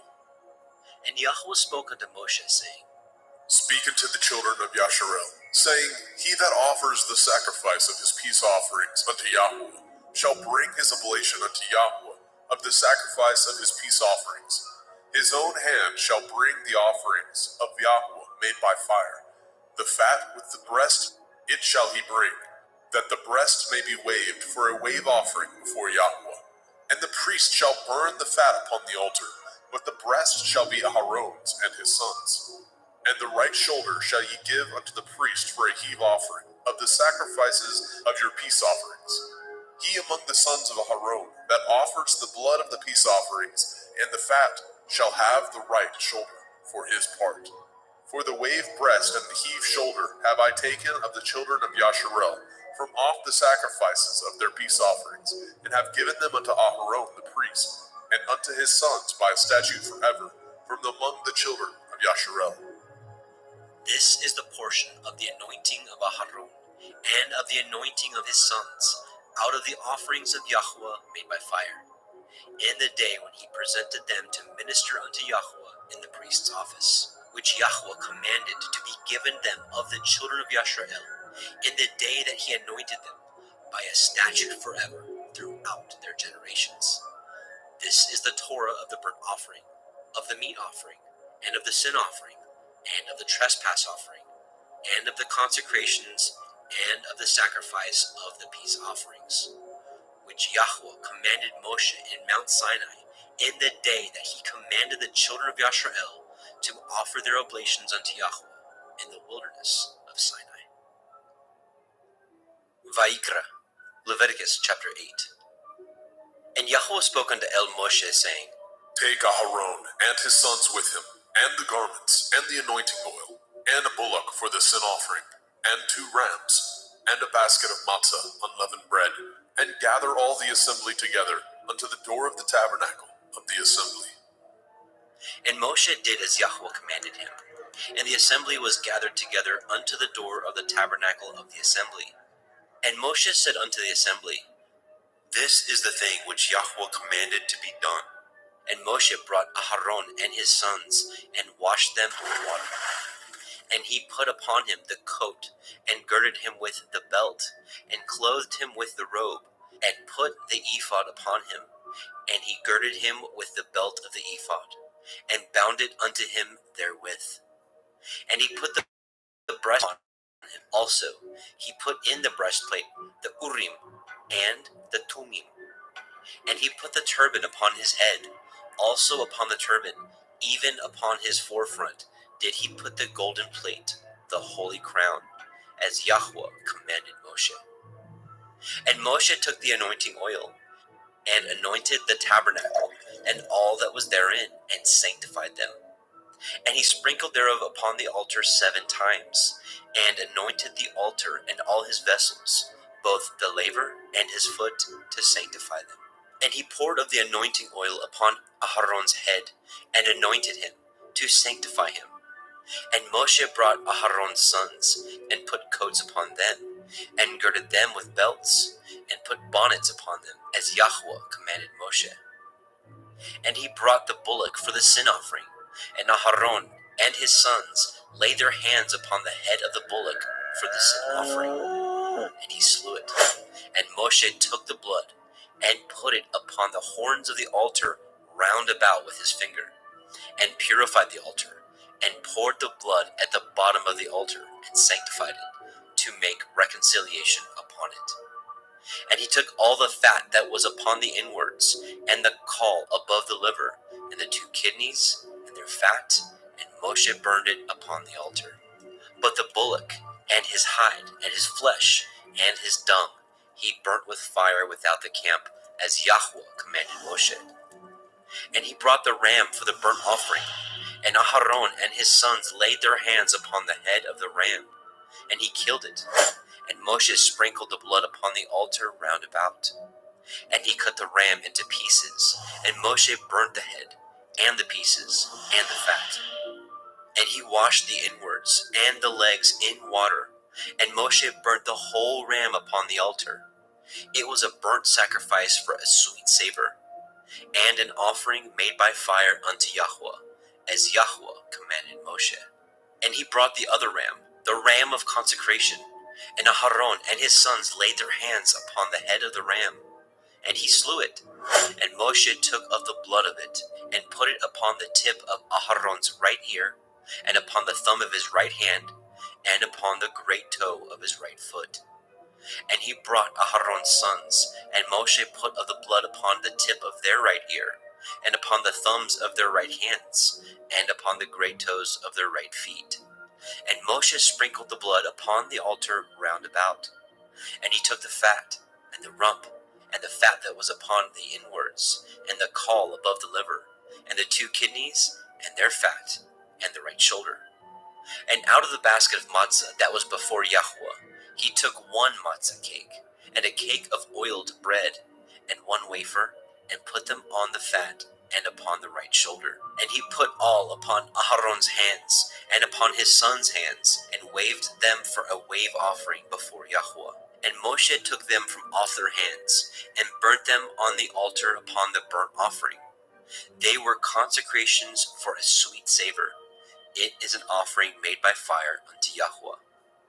And Moshe took the breast, and waved it for a wave offering before Yahweh. For of the ram of consecration it was Moshe's part, as Yahweh commanded Moshe.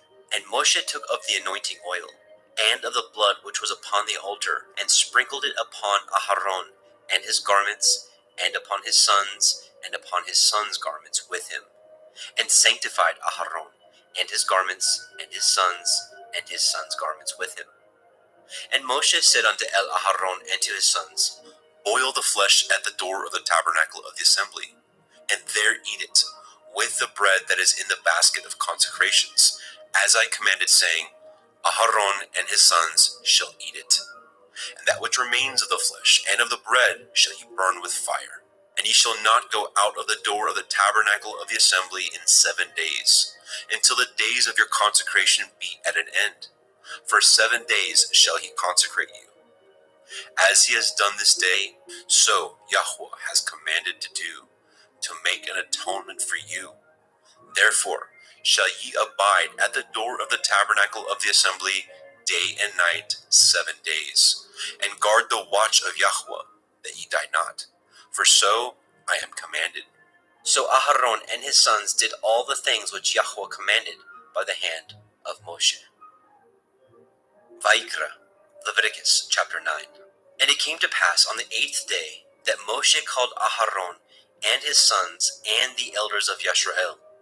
And he said unto Aharon, Take a young calf for a sin offering, and a ram for a burnt offering, without blemish, and offer them before Yahweh. And unto the children of Yisrael you shall speak, saying, Take ye a kid of the goats for a sin offering, and a calf and a lamb, both of the first year, without blemish, for a burnt offering. Also a bullock and a ram for peace offerings, to sacrifice before Yahweh, and a meat offering mingled with oil. For today Yahweh will appear unto you. And they brought which Moshe commanded before the tabernacle of the assembly. And all the assembly drew near and stood before Yahweh. And Moshe said, This is the thing which Yahweh commanded that ye should do, and the glory of Yahweh shall appear unto you. And Moshe said unto Aharon, Go unto the altar, and offer your sin offering, and your burnt offering, and make an atonement for yourself and for the people, and offer the offering of the people, and make an atonement for them, as Yahweh commanded. Aharon therefore went unto the altar, and slew the calf of the sin offering, which was for himself. And the sons of Aharon brought the blood unto him, and he dipped his finger in the blood, and put it upon the horns of the altar, and poured out the blood at the bottom of the altar. But the fat, and the kidneys, and the caul above the liver of the sin offering he burnt upon the altar, as Yahweh commanded Moshe. And the flesh and the hide he burnt with fire without the camp. And he slew the burnt offering, and Aharon's sons presented unto him the blood, which he sprinkled round about upon the altar. And they presented the burnt offering unto him, with the pieces thereof, and the head, and he burnt them upon the altar. And he did wash the inwards and the legs, and burnt them upon the burnt offering on the altar.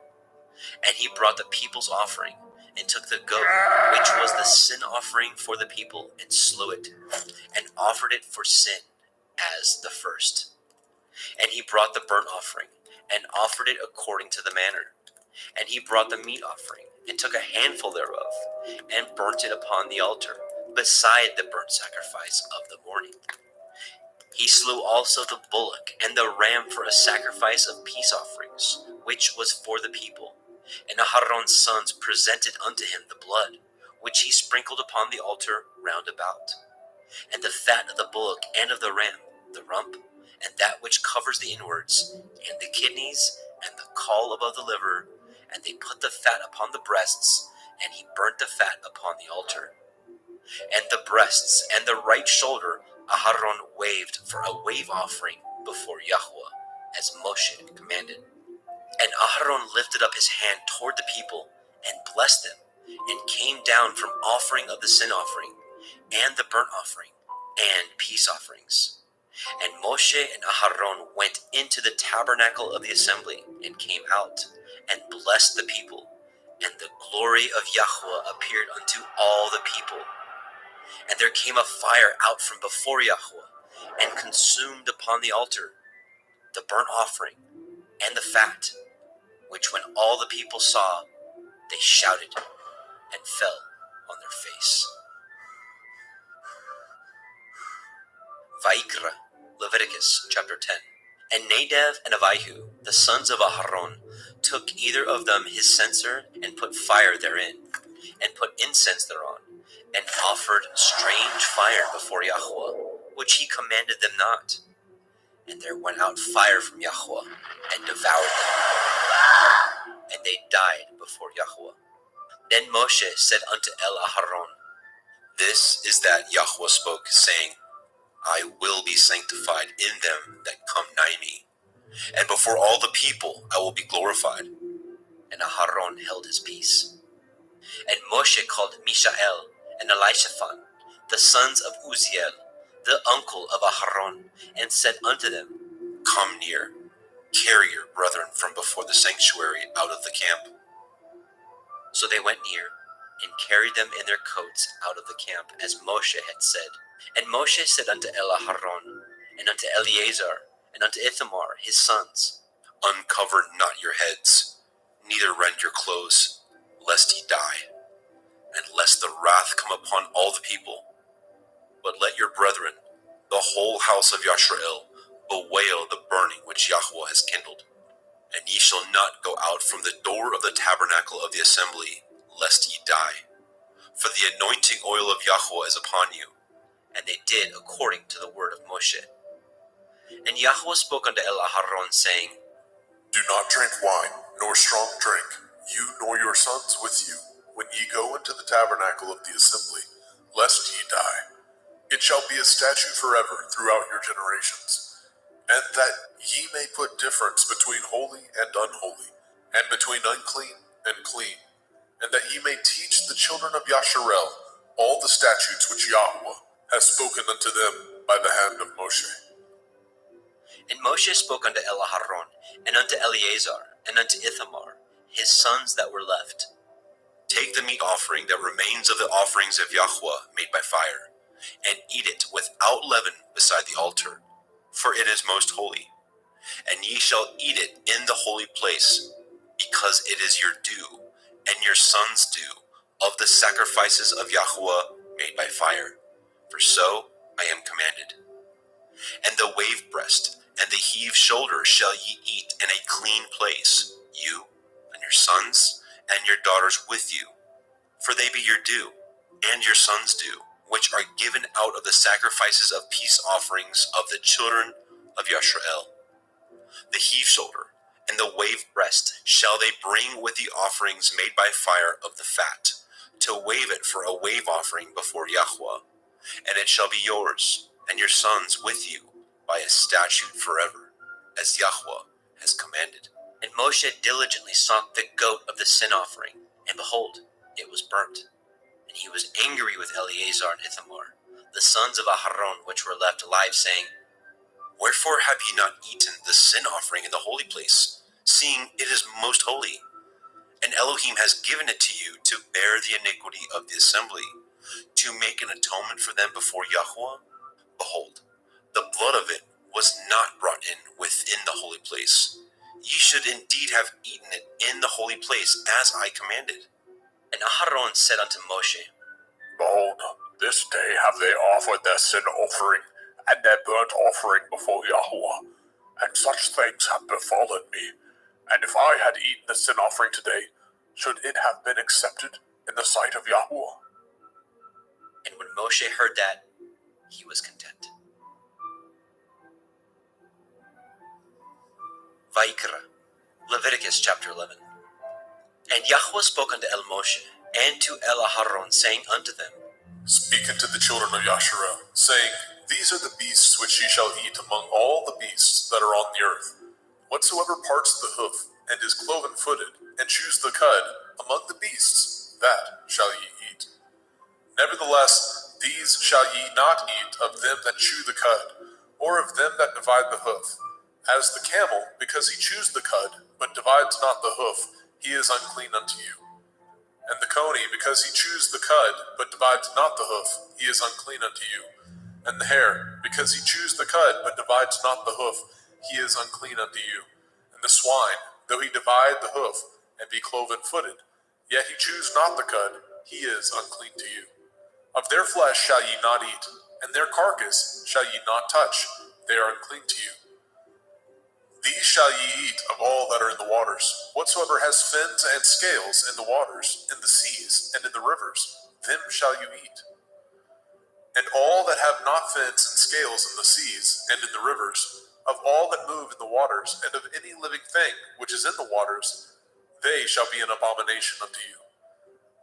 They shall be even an abomination unto you. Ye shall not eat of their flesh, but ye shall have their carcasses in abomination. Whatsoever has no fins nor scales in the water, that shall be an abomination unto you.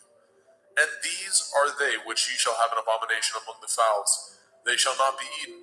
They are an abomination: the eagle, the ossifrage, and the osprey, and the vulture, and the kite after his kind, every raven after his kind, and the owl, and the nighthawk, and the cuckow, and the hawk after his kind, and the little owl, and the cormorant, and the great owl, and the swan, and the pelican, and the geared eagle, and the stork, and the heron after her kind, and the lapwing, and the bat. All fowls that creep going upon all four shall be an abomination unto you. Yet these may ye eat of every flying creeping thing that goes upon all four, which have legs above their feet, to leap withal upon the earth. Even these of them ye may eat, the locust after his kind, and the bald locust after his kind, and the beetle after his kind, and the grasshopper after his kind. But all other flying creeping things, which have 4 feet, shall be an abomination unto you. And for these ye shall be unclean. Whosoever touches the carcass of them shall be unclean until the evening. And whosoever bears aught of the carcass of them shall wash his clothes, and be unclean until the evening. The carcass of every beast which divides the hoof, and is not cloven-footed, nor chews the cud, are unclean unto you. Every one that touches them shall be unclean. And whatsoever goes upon his paws, among all manner of beasts that go on all fours, those are unclean unto you. Whoso touches their carcass shall be unclean until the evening. And he that bears the carcass of them shall wash his clothes, and be unclean unto the evening. They are unclean unto you. These also shall be unclean unto you. Among the creeping things that creep upon the earth, the weasel, the mouse, and the tortoise, after his kind, and the ferret, and the chameleon, and the lizard, and the snail, and the mole, these are unclean to you among all that creep. Whosoever touches them, when they be dead, shall be unclean until the evening. And upon whatsoever any of them, when they are dead, does fall, it shall be unclean, whether it be any vessel of wood, or raiment, or skin, or sack, whatsoever vessel it be, wherein any work is done, it must be put into water, and it shall be unclean until the evening, so it shall be cleansed. And every earthen vessel, where into any of them that falls, whatsoever is in it shall be unclean, and ye shall break it. Of all meat which may be eaten, that on which such water comes shall be unclean, and all drink that may be drunk in every vessel shall be unclean, and everything whereupon any part of their carcass falls shall be unclean, whether it be oven or range for pots, they shall be broken down, for they are unclean, and shall be unclean unto you. Nevertheless, a fountain or pit, wherein there is plenty of water, shall be clean, but that which touches their carcass shall be unclean. And if any part of their carcass falls upon any sowing seed which is to be sown, it shall be clean. But if any water be put upon the seed, and any part of their carcass fall thereon, it shall be unclean unto you. And if any beast of which ye may eat die, he that touches the carcass thereof shall be unclean until the evening. And he that eats of the carcass of it shall wash his clothes, and be unclean until the evening. He also that bears the carcass of it shall wash his clothes, and be unclean until the evening. And every creeping thing that creeps upon the earth shall be an abomination. It shall not be eaten. Whatsoever goes upon the belly, and whatsoever goes upon all fours, or whatsoever has more feet among all creeping things that creep upon the earth, them shall ye not eat, for they are an abomination. Ye shall not make yourselves abominable with any creeping thing that creeps, neither shall ye make yourselves unclean with them, that ye should be defiled thereby. For I am Yahuwah Elohim. Ye shall therefore sanctify yourselves, and ye shall be holy, for I am holy. Neither shall ye defile yourselves with any manner of creeping thing that creeps upon the earth. For I am Yahuwah, that brings you up out of the land of Mitzrayim, to be your Elohim. Ye shall therefore be holy, for I am holy. This is the Torah of the beasts, and of the fowl, and of every living creature that moves in the waters, and of every creature that creeps upon the earth, to make a difference between the unclean and the clean, and between the beast that may be eaten and the beast that may not be eaten.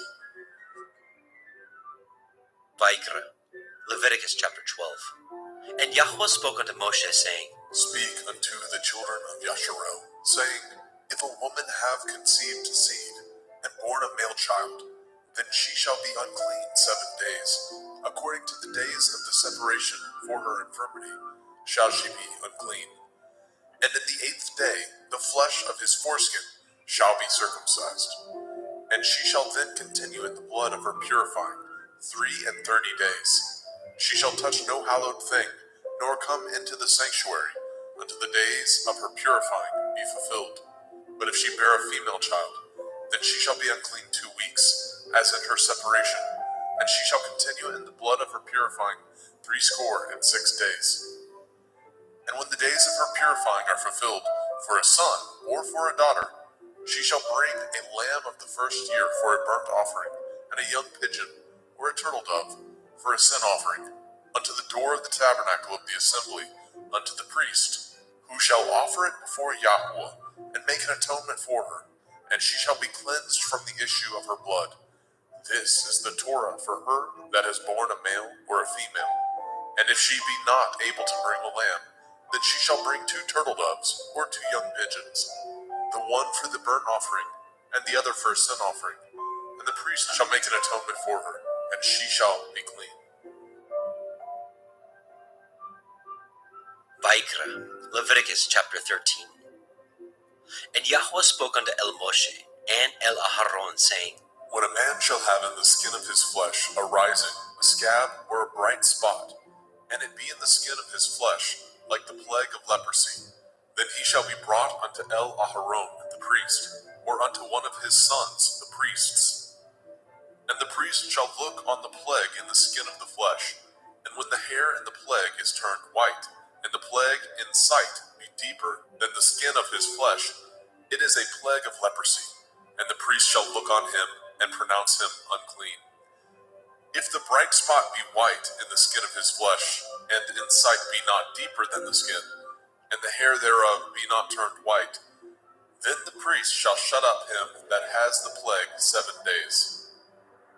And the priest shall look on him the 7th day, and behold, if the plague in his sight be at a stay, and the plague spread not in the skin, then the priest shall shut him up 7 days more. And the priest shall look on him again the 7th day, and behold, if the plague be somewhat dark, and the plague spread not in the skin, the priest shall pronounce him clean. It is but a scab, and he shall wash his clothes and be clean. But if the scab spread much abroad in the skin, after that he has been seen of the priest for his cleansing, he shall be seen of the priest again. And if the priest see that, behold, the scab spreads in the skin, then the priest shall pronounce him unclean. It is a leprosy. When the plague of leprosy is in a man, then he shall be brought unto the priest.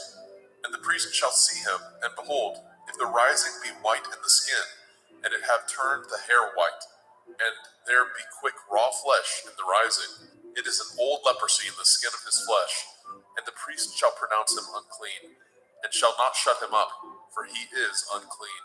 And if a leprosy break out abroad in the skin, and the leprosy cover all the skin of him that has the plague from his head even to his foot, wheresoever the priest looks, then the priest shall consider, and behold, if the leprosy have covered all his flesh, he shall pronounce him clean that has the plague. It is all turned white, he is clean.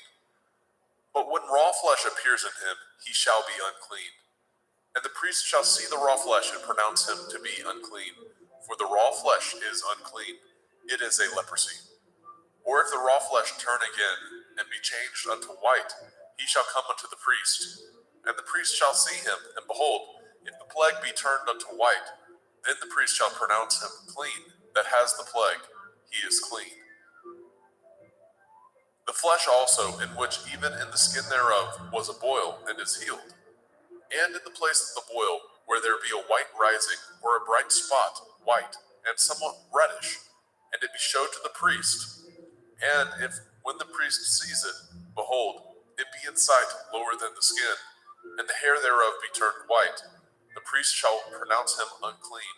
It is a plague of leprosy, broken out of the boil. But if the priest look on it, and behold, there be no white hairs therein, and if it be not lower than the skin, but be somewhat dark. Then the priest shall shut him up 7 days. And if it spread much abroad in the skin, then the priest shall pronounce him unclean. It is a plague. But if the bright spot stay in his place and spread not, it is a burning boil, and the priest shall pronounce him clean. Or if there be any flesh in the skin whereof there is a hot burning, and the quick flesh that burns have a white bright spot, somewhat reddish or white, then the priest shall look upon it, and behold, if the hair in the bright spot be turned white, and it be in sight deeper than the skin, it is a leprosy broken out of the burning, wherefore the priest shall pronounce him unclean. It is the plague of leprosy. But if the priest look on it, and behold, there be no white hair in the bright spot, and it be no lower than the other skin, but be somewhat dark, then the priest shall shut him up 7 days. And the priest shall look upon him the 7th day, and if it be spread much abroad in the skin, then the priest shall pronounce him unclean. It is the plague of leprosy. And if the bright spot stay in his place, and spread not in the skin, but it be somewhat dark, it is a rising of the burning, and the priest shall pronounce him clean, for it is an inflammation of the burning. If a man or woman have a plague upon the head or the beard, then the priest shall see the plague, and behold, if it be in sight deeper than the skin, and there be in it a yellow thin hair, then the priest shall pronounce him unclean. It is a dry skull, even a leprosy upon the head or beard. And if the priest shall look on the plague of the skull, and behold, it be not in sight deeper than the skin, and that there is no black hair in it, then the priest shall shut up him that has the plague of the skull 7 days. And in the 7th day the priest shall look on the plague, and behold, if the skull spread not, and there be in it no yellow hair, and the skull be not in sight deeper than the skin, he shall be shaven, and the skull shall he not shave, and the priest shall shut him up that has the skull 7 days more. And in the 7th day the priest shall look on the skull, and behold, if the skull be not spread in the skin, nor be in sight deeper than the skin, then the priest shall pronounce him clean, and he shall wash his clothes and be clean. But if the skull spread much in the skin after his cleansing, then the priest shall look on him, and behold, if the skull be spread in the skin, the priest shall not seek for yellow hair, he is unclean. But if the skull be in his sight at a stay, and that there is a black hair grown up therein, the skull is healed, he is clean, and the priest shall pronounce him clean. If a man also or a woman have in the skin of their flesh bright spots, even white bright spots, then the priest shall look, and behold, if the bright spot in the skin of their flesh be darkish white, it is a freckled spot that grows in the skin, he is clean. And the man whose hair is fallen off his head, he is bald, yet is he clean. And he that has his hair fallen off from the part of his head towards his face, he is forehead bald, yet he is clean. And if there be in the bald head or bald forehead a white reddish sore, it is a leprosy sprung up in his bald head or his bald forehead. Then the priest shall look upon it, and behold, if the rising of the sore be white reddish in the bald head or in his bald forehead, as the leprosy appears in the skin of the flesh, he is a leprous man, he is unclean. The priest shall pronounce him utterly unclean, his plague is in his head. And the leper in whom the plague is, his clothes shall be rent, and his head bare, and he shall put a covering upon his upper lip, and shall cry, unclean, unclean. All the days wherein the plague shall be in him shall he be defiled. He is unclean. He shall dwell alone, without the camp shall his habitation be. The garment also that the plague of leprosy is in, whether it be a woolen garment or a linen garment, whether it be in the warp, the woof of linen, or of woolen, whether in a skin or anything made of skin. And if the plague be greenish or reddish in the garment or in the skin, either in the warp or in the woof or in anything of skin, it is a plague of leprosy, and shall be showed unto the priest. And the priest shall look upon the plague, and shut up it that has the plague 7 days. And he shall look on the plague on the 7th day. If the plague be spread in the garment, either in the warp or in the woof or in a skin, or in any work that is made of skin, the plague is a fretting leprosy, it is unclean. He shall therefore burn that garment, whether warp or woof, in woolen or in linen, anything of skin wherein the plague is, for it is a fretting leprosy, it shall be burnt in the fire. And if the priest shall look, and behold, the plague be not spread in the garment, either in the warp or in the woof, or in anything of skin, then the priest shall command that they wash the thing wherein the plague is, and he shall shut it up 7 days more. And the priest shall look on the plague after that it is washed, and behold, if the plague have not changed his color, and the plague be not spread, it is unclean. You shall burn it in the fire. It is a fret inward, whether it be bare within or without. And if the priest look, and behold the plague be somewhat dark after the washing of it, then he shall rend it out of the garment, or out of the skin, or out of the warp, or out of the woof. And if it appear still in the garment, either in the warp or in the woof, or in anything of skin, it is a spreading plague. You shall burn that wherein the plague is with fire. And the garment, either warp or woof, or whatsoever thing of skin it be, which you shall wash, if the plague be departed from them, then it shall be washed the second time, and shall be clean. This is the Torah of the plague of leprosy, in a garment of woolen or linen, either in warp or woof, or in anything of skins, to pronounce it clean, or to pronounce it unclean. Vayikra, Leviticus chapter 14. And Yahweh spoke unto Moshe, saying, This shall be the Torah of the leper in the day of his cleansing.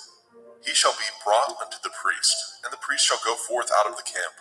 And the priest shall look, and behold, if the plague of leprosy be healed in the leper, then shall the priest command to take for him that is to be cleansed 2 birds alive and clean, and cedar wood, and scarlet, and hyssop.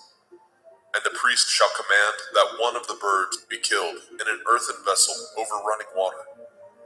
As for the living bird, he shall take it, and the cedar wood, and the scarlet, and the hyssop, and shall dip them, and the living bird in the blood of the bird that was killed over the running water. And he shall sprinkle upon him that is to be cleansed from the leprosy 7 times, and shall pronounce him clean, and shall let the living bird loose into the open field. And he that is to be cleansed shall wash his clothes, and shave off all his hair, and wash himself in water, that he may be clean. And after that he shall come into the camp, and shall tarry abroad out of his tent 7 days. But it shall be on the 7th day that he shall shave all his hair off his head, and his beard, and his eyebrows, even all his hair he shall shave off, and shall wash his clothes. Also shall he wash his flesh in water, and shall be clean. And on the 8th day he shall take 2 he-lambs without blemish, and 1 ewe lamb of the first year without blemish, and 3/10 deal of fine flour for a meat offering, mingled with oil, and 1 log of oil.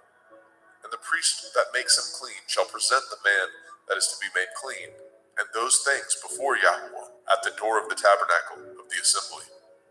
And the priest shall take 1 he-lamb, and offer him for a trespass offering, and the log of oil, and wave them for a wave offering before Yahweh. And he shall slay the lamb in the place where he shall kill the sin offering, and the burnt offering, in the holy place.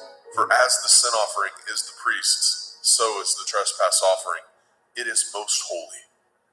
And the priest shall take some of the blood of the trespass offering, and the priest shall put it upon the tip of the right ear of him that is to be cleansed, and upon the thumb of his right hand, and upon the great toe of his right foot. And the priest shall take some of the log of oil, and pour it into the palm of his own left hand. And the priest shall dip his right finger in the oil that is in his left hand, and shall sprinkle of the oil with his finger 7 times before Yahweh. And of the rest of the oil that is in his hand shall the priest put upon the tip of the right ear of him that is to be cleansed, and upon the thumb of his right hand, and upon the great toe of his right foot, upon the blood of the trespass offering.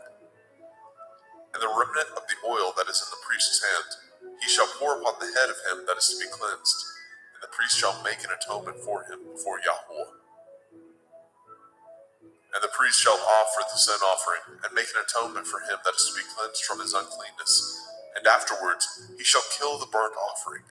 And the priest shall offer the burnt offering and the meat offering upon the altar, and the priest shall make an atonement for him, and he shall be clean. And if he be poor, and cannot get so much, then he shall take 1 lamb for a trespass offering to be waved, to make an atonement for him.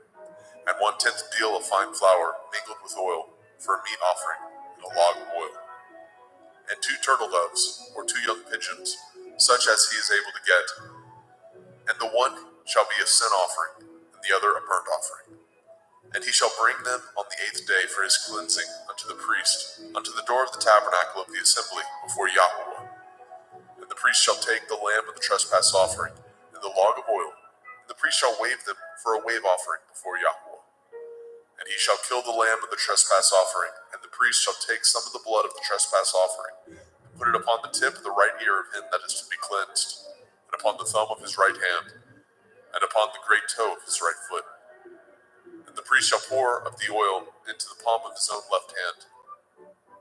And the priest shall sprinkle with his right finger some of the oil that is in his left hand 7 times before Yahweh. And the priest shall put of that oil that is in his hand upon the tip of the right ear of him that is to be cleansed, and upon the thumb of his right hand, and upon the great toe of his right foot, upon the place of the blood of the trespass offering. And the rest of the oil that is in the priest's hand he shall put upon the head of him that is to be cleansed, to make an atonement for him before Yahweh. And he shall offer the one of the turtle doves, or of the young pigeons, such as he can get, even such as he is able to get, the one for a sin offering, and the other for a burnt offering, with the meat offering. And the priest shall make an atonement for him that is to be cleansed before Yahweh. This is the Torah of him in whom is the plague of leprosy, whose hand is not able to get that which pertains to his cleansing. And Yahweh spoke unto El Moshe and unto El Aharon, saying, When ye are come into the land of Canaan, which I give to you for a possession, and I put the plague of leprosy in a house of the land of your possession, and he that owns the house shall come and tell the priest, saying, It seems to me there is, as it were, a plague in the house. Then the priest shall command that they empty the house before the priest go into it, to see the plague, that all that is in the house be not made unclean. And afterward the priest shall go in to see the house. And he shall look on the plague, and behold, if the plague be in the walls of the house, with hollow strakes, greenish or reddish, which in sight are lower than the wall, then the priest shall go out of the house to the door of the house, and shut up the house 7 days. And the priest shall come again the 7th day, and shall look, and behold, if the plague be spread in the walls of the house, then the priest shall command that they take away the stones in which the plague is, and they shall cast them into an unclean place without the city. And he shall cause the house to be scraped within round about, and they shall pour out the dust that they scrape off without the city into an unclean place. And they shall take other stones, and put them in the place of those stones, and he shall take other mortar, and shall plaster the house. And if the plague come again, and break out in the house, after that he has taken away the stones, and after he has scraped the house, and after it is plastered, then the priest shall come and look, and behold, if the plague be spread in the house, it is a fretting leprosy in the house, it is unclean. And he shall break down the house, the stones of it, and the timber thereof, and all the mortar of the house, and he shall carry them forth out of the city into an unclean place. Moreover, he that goes into the house all the while that it is shut up shall be unclean until the evening. And he that lies in the house shall wash his clothes, and he that eats in the house shall wash his clothes. And if the priest shall come in and look upon it, and behold, the plague has not spread in the house, after the house was plastered, then the priest shall pronounce the house clean, because the plague is healed. And he shall take to cleanse the house 2 birds, and cedar wood, and scarlet, and hyssop. And he shall kill the one of the birds in an earthen vessel over running water. And he shall take the cedar wood, and the hyssop, and the scarlet, and the living bird, and dip them in the blood of the slain bird, and in the running water, and sprinkle the house 7 times. And he shall cleanse the house with the blood of the bird, and with the running water, and with the living bird, and with the cedar wood, and with the hyssop, and with the scarlet. But he shall let go of the living bird out of the city into the open field, and make an atonement for the house, and it shall be clean. This is the Torah for all manner of plague, of leprosy and scald, and for the leprosy of a garment and of a house, and for a rising, and for a scab, and for a bright spot, to teach when it is unclean, and when it is clean. This is the Torah of leprosy. Vayikra, Leviticus chapter 15. And Yahweh spoke unto El Moshe and to El Aharon, saying, Speak unto the children of Yasharel, and say unto them, when any man has a running issue out of his flesh, because of his issue he is unclean. And this shall be his uncleanness in his issue, whether his flesh run with his issue, or his flesh be stopped from his issue. It is his uncleanness. Every bed whereon he lies that has the issue is unclean, and everything whereon he sits shall be unclean. And whosoever touches his bed shall wash his clothes, and bathe himself in water, and be unclean until the evening. And he that sits on anything whereon he sat that has the issue shall wash his clothes, and bathe himself in water, and be unclean until the evening. And he that touches the flesh of him that has the issue shall wash his clothes, and bathe himself in water, and be unclean until the evening. And if he that has the issue spit upon him that is clean, then he shall wash his clothes, and bathe himself in water, and be unclean until the evening. And what saddle soever he rides upon that has the issue shall be unclean. And whosoever touches anything that was under him shall be unclean until the evening. And he that bears any of those things shall wash his clothes, and bathe himself in water, and be unclean until the evening. And whomsoever he touches that has the issue, and has not rinsed his hands in water, he shall wash his clothes, and bathe himself in water, and be unclean until the evening. And the vessel of earth that he touches, which has the issue, shall be broken, and every vessel of wood shall be rinsed in water. And when he that has an issue is cleansed of his issue, then he shall number to himself 7 days for his cleansing, and wash his clothes, and bathe his flesh in running water, and shall be clean. And on the 8th day he shall take to him 2 turtle doves or 2 young pigeons, and come before Yahuwah unto the door of the tabernacle of the assembly, and give them unto the priest. And the priest shall offer them, the one for a sin offering, and the other for a burnt offering. And the priest shall make an atonement for him before Yahuwah for his issue. And if any man's seed of copulation go out from him, then he shall wash all his flesh in water, and be unclean until the evening. And every garment and every skin whereon is the seed of copulation shall be washed with water, and be unclean until the evening. The woman also with whom the man shall lie with seed of copulation, they shall both bathe themselves in water, and be unclean until the evening. And if a woman have an issue, and her issue in her flesh be blood, she shall be put apart 7 days, and whosoever touches her shall be unclean until the evening. And everything that she lies upon in her separation shall be unclean. Everything also that she sits upon shall be unclean. And whosoever touches her bed shall wash his clothes, and bathe himself in water, and be unclean until the evening. And whosoever touches anything that she sat upon shall wash his clothes, and bathe himself in water, and be unclean until the evening. And if it be on her bed, or on anything whereon she sits, when he touches it, he shall be unclean until the evening. And if any man lie with her at all, and her flower be upon him, he shall be unclean 7 days, and all the bed whereon he lies shall be unclean.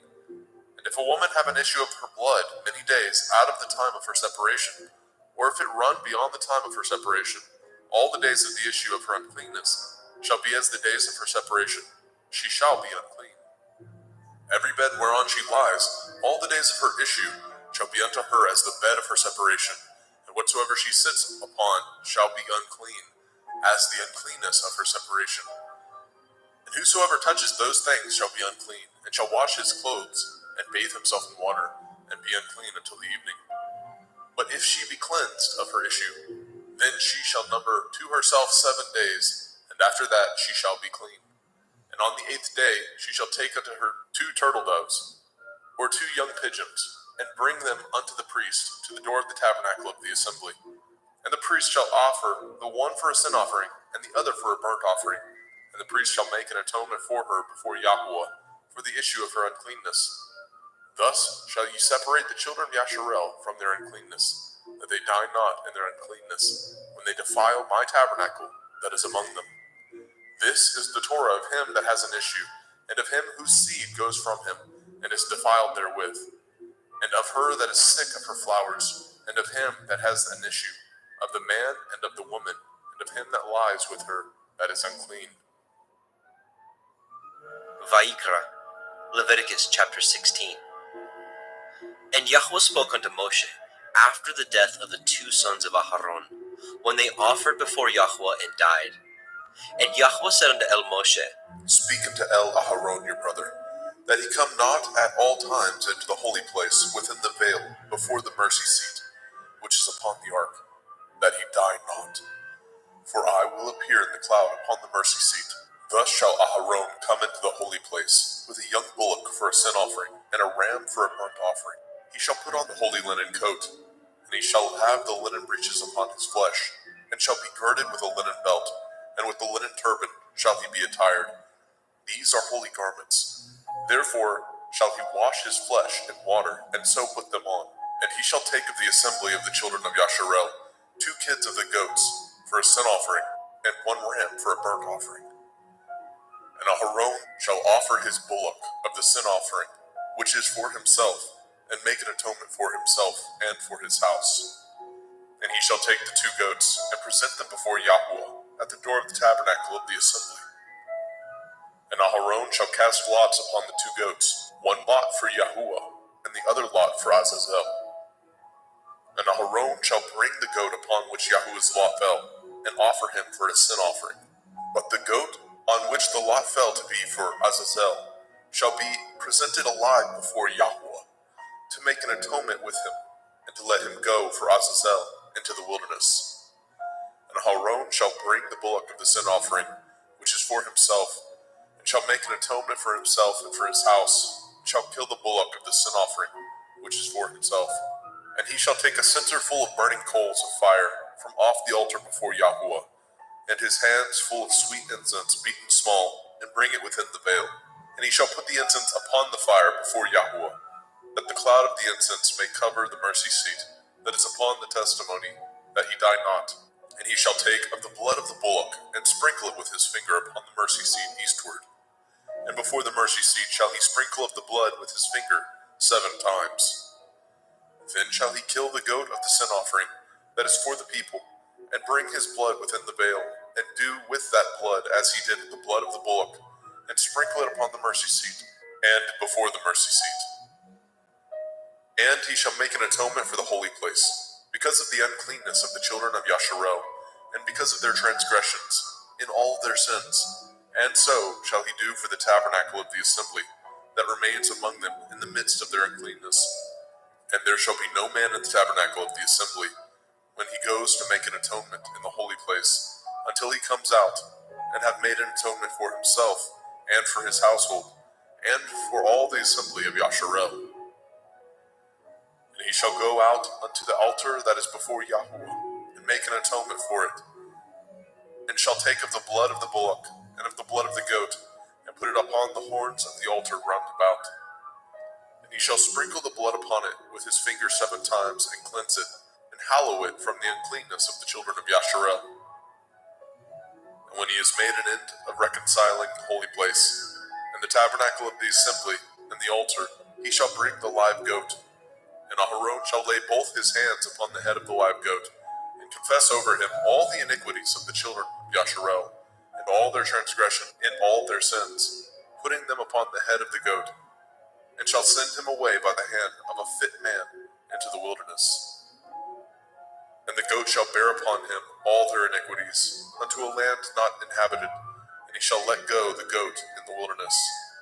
And Aharon shall come into the tabernacle of the assembly, and shall put off the linen garments which he put on when he went into the holy place, and shall leave them there. And he shall wash his flesh with water in the holy place, and put on his garments, and come forth, and offer his burnt offering, and the burnt offering of the people, and make an atonement for himself and for the people. And the fat of the sin offering shall he burn upon the altar. And he that let go the goat for Azazel shall wash his clothes, and bathe his flesh in water, and afterwards come into the camp. And the bullock for the sin offering, and the goat for the sin offering, and whose blood was brought in to make an atonement in the holy place, shall one carry forth without the camp, and they shall burn in the fire their skins, and their flesh, and their dung. And he that burns them shall wash his clothes, and bathe his flesh in water, and afterwards he shall come into the camp. And this shall be a statute forever unto you, that in the 7th month, on the 10th day of the month, ye shall afflict your souls, and do no work at all, whether it be one of your own country, or a stranger that sojourns among you. For on that day shall the priest make an atonement for you, to cleanse you, that ye may be clean from all your sins before Yahweh. It shall be a Sabbath of rest unto you. Ye shall afflict your souls by a statute forever, and the priest whom he shall anoint, and whom he shall consecrate to minister in the priest's office in his father's stead, shall make the atonement, and shall put on the linen clothes, even the holy garments.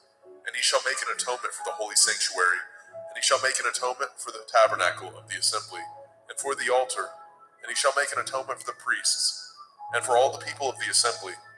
And this shall be an everlasting statute unto you, to make an atonement for the children of Yasharel for all their sins once a year.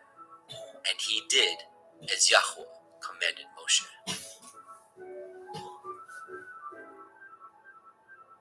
Vayikra, Leviticus chapter 17. And Yahweh spoke unto Moshe, saying, Speak unto El-Aharon and unto his sons, and unto all the children of Yasharel, and say unto them, This is the thing which Yahweh has commanded, saying, What man soever there be of the house of Yasharel, that kills an ox, or lamb, or goat, in the camp, or that kills it out of the camp, and brings it not unto the door of the tabernacle of the assembly, to offer an offering unto Yahweh before the tabernacle of Yahweh, blood shall be imputed unto that man. He has shed blood, and that man shall be cut off from among his people, to the end that the children of Yasharel may bring their sacrifices, which they offer in the open field, even that they may bring them unto Yahweh, unto the door of the tabernacle of the assembly, unto the priest, and offer them for peace offerings unto Yahweh. And priests shall sprinkle the blood upon the altar of Yahweh at the door of the tabernacle of the assembly, and burn the fat for a sweet savor unto Yahweh. And they shall no more offer their sacrifices unto devils, after whom they have gone a whoring. This shall be a statute forever unto them throughout their generations. And ye shall say unto them, Whatsoever man there be of the house of Yasharel, or of the strangers which sojourn among you, that offers a burnt offering or sacrifice, and brings it not unto the door of the tabernacle of the assembly, to offer it unto Yahweh, even that man shall be cut off from among his people. And whatsoever man there be of the house of Yasharel, or of the strangers that sojourn among you, that eats any manner of blood, I will even set my face against that soul that eats the blood, and will cut him off from among his people. For the soul of the flesh is in the blood. He and I have given it to you upon the altar to make an atonement for your souls. For it is the blood of him that makes an atonement in the soul. Therefore I said unto the children of Yasharel, No soul of you shall eat blood, neither shall any stranger that sojourns among you eat blood. And whatsoever man there be of the children of Yasharel, or of the strangers that sojourn among you, which hunts and catches a beast or fowl that may be eaten, he shall even pour out the blood thereof, and cover it with dust. For it is the life of all flesh, the blood of it is for the life thereof. Therefore I said unto the children of Yasharel, Ye shall eat the blood of no manner of flesh, for the life of all flesh is the blood thereof. Whosoever eats it shall be cut off. And every soul that eats that which died of itself, or that which was torn with beasts, whether it be one of your own country or a stranger, he shall both wash his clothes and bathe himself in water, and be unclean until the evening. Then shall he be clean. But if he wash them not, nor bathe his flesh, then he shall bear his iniquity.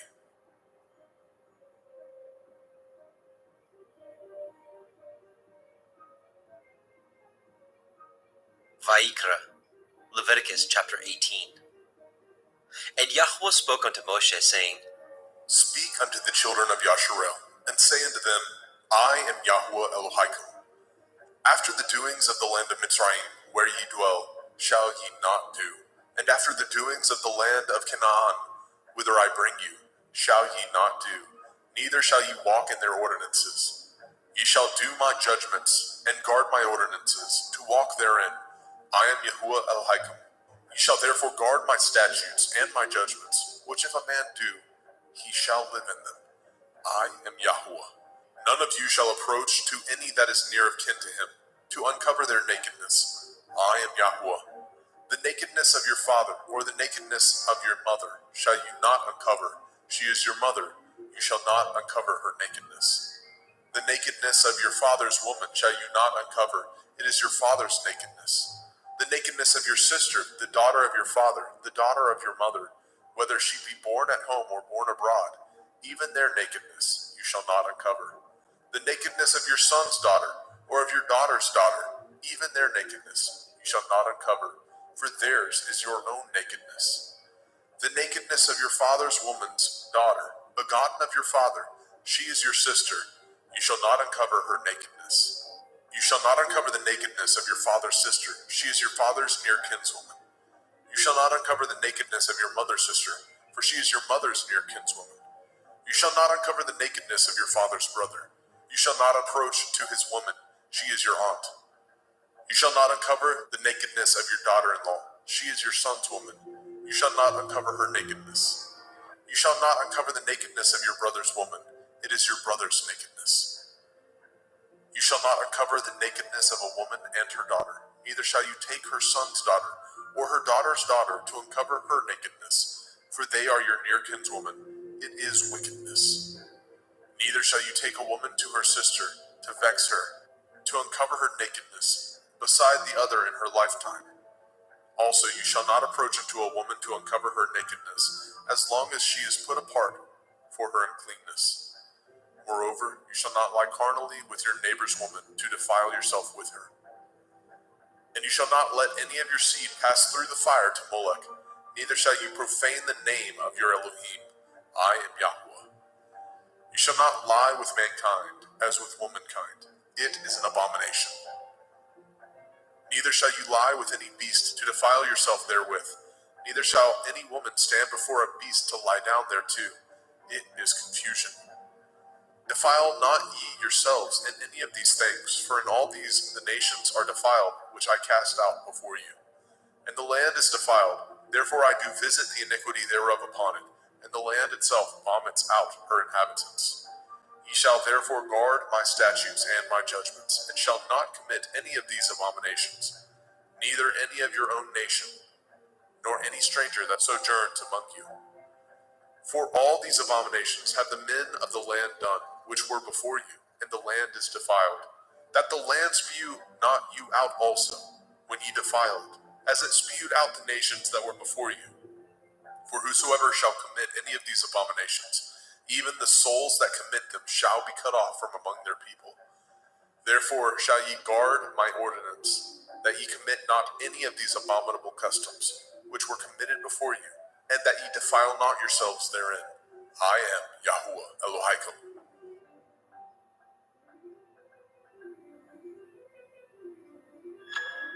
Vayikra, Leviticus chapter 19.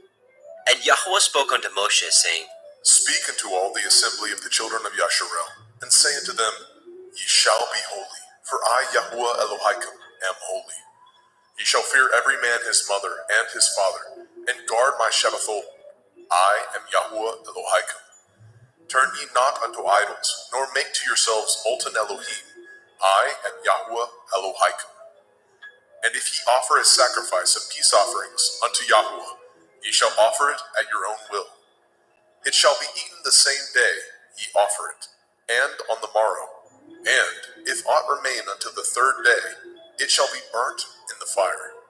And if it be eaten at all on the third day, it is abominable. It shall not be accepted. Therefore everyone that eats it shall bear his iniquity, because he has profaned the hallowed thing of Yahuwah, and that soul shall be cut off from among his people. And when ye reap the harvest of your land, ye shall not wholly reap the corners of your field, neither shall you gather the gleanings of your harvest. And you shall not glean your vineyard, neither shall you gather every grape of your vineyard. You shall leave them for the poor and stranger. I am Yahuwah Elohaikum. Ye shall not steal, neither deal falsely, neither lie one to another. And ye shall not swear by my name falsely, neither shall you profane the name of your Elohim. I am Yahuwah. You shall not defraud your neighbor, neither rob him. The wages of him that is hired shall not abide with you all night until the morning. You shall not curse the deaf, nor put a stumbling block before the blind, but shall fear your Elohim. I am Yahuwah. Ye shall do no unrighteousness in judgment. You shall not respect the person of the poor, nor honor the person of the mighty, but in righteousness shall you judge your neighbor. You shall not go up and down as a talebearer among your people, neither shall you stand against the blood of your neighbor. I am Yahuwah. You shall not hate your brother in your heart. You shall in any wise rebuke your neighbor, and not suffer sin upon him. You shall not avenge, nor bear any grudge against the children of your people, but you shall love your neighbor as yourself. I am Yahuwah. Ye shall guard my statutes. You shall not let your cattle gender with a diverse kind. You shall not sow your field with mingled seed, neither shall a garment mingled of linen and woolen come upon you. And whosoever lies carnally with a woman that is a bondmaid, betrothed to a man, and not at all redeemed, nor freedom given her, she shall be scourged. They shall not be put to death, because she was not free. And he shall bring his trespass offering unto Yahuwah, unto the door of the tabernacle of the assembly, even a ram for a trespass offering. And the priest shall make an atonement for him with the ram of the trespass offering before Yahuwah, for his sin which he has done, and the sin which he has done shall be forgiven him. And when ye come into the land, and shall have planted all manner of trees for food, then ye shall count the fruit thereof as uncircumcised. 3 years shall it be as uncircumcised unto you. It shall not be eaten of. But in the 4th year all the fruit thereof shall be holy to praise Yahuwah withal. And in the 5th year shall ye eat of the fruit thereof, that it may yield unto you the increase thereof. I am Yahuwah Elohim. Ye shall not eat anything with the blood, neither shall ye use enchantment, nor practice sorcery. You shall not round the corners of your heads, neither shall you mar the corners of your beard. You shall not make any cuttings in your flesh for the dead, nor print any marks upon you. I am Yahuwah. Do not prostitute your daughter, to cause her to be a whore, lest the land fall to whoredom, and the land become full of wickedness. Ye shall guard my Shabbathot, and reverence my sanctuary. I am Yahuwah. Regard not them that have familiar spirits, neither seek after wizards to be defiled by them. I am Yahuwah Elohim. You shall rise up before the gray head, and honor the face of the old man, and fear your Elohim. I am Yahuwah. And if a stranger sojourn with you in your land, ye shall not vex him. But the stranger that dwells with you shall be unto you as one born among you, and you shall love him as yourself. For ye were strangers in the land of Mitzrayim. I am Yahuwah Elohim. Ye shall do no unrighteousness in judgment, in meat yard, in weight, or in measure. Just balances, just weights, a just ephah, and a just hin shall ye have. I am Yahuwah Elohim, which brought you out of the land of Mitzrayim. Therefore shall ye guard all my statutes, and all my judgments, and do them. I am Yahuwah.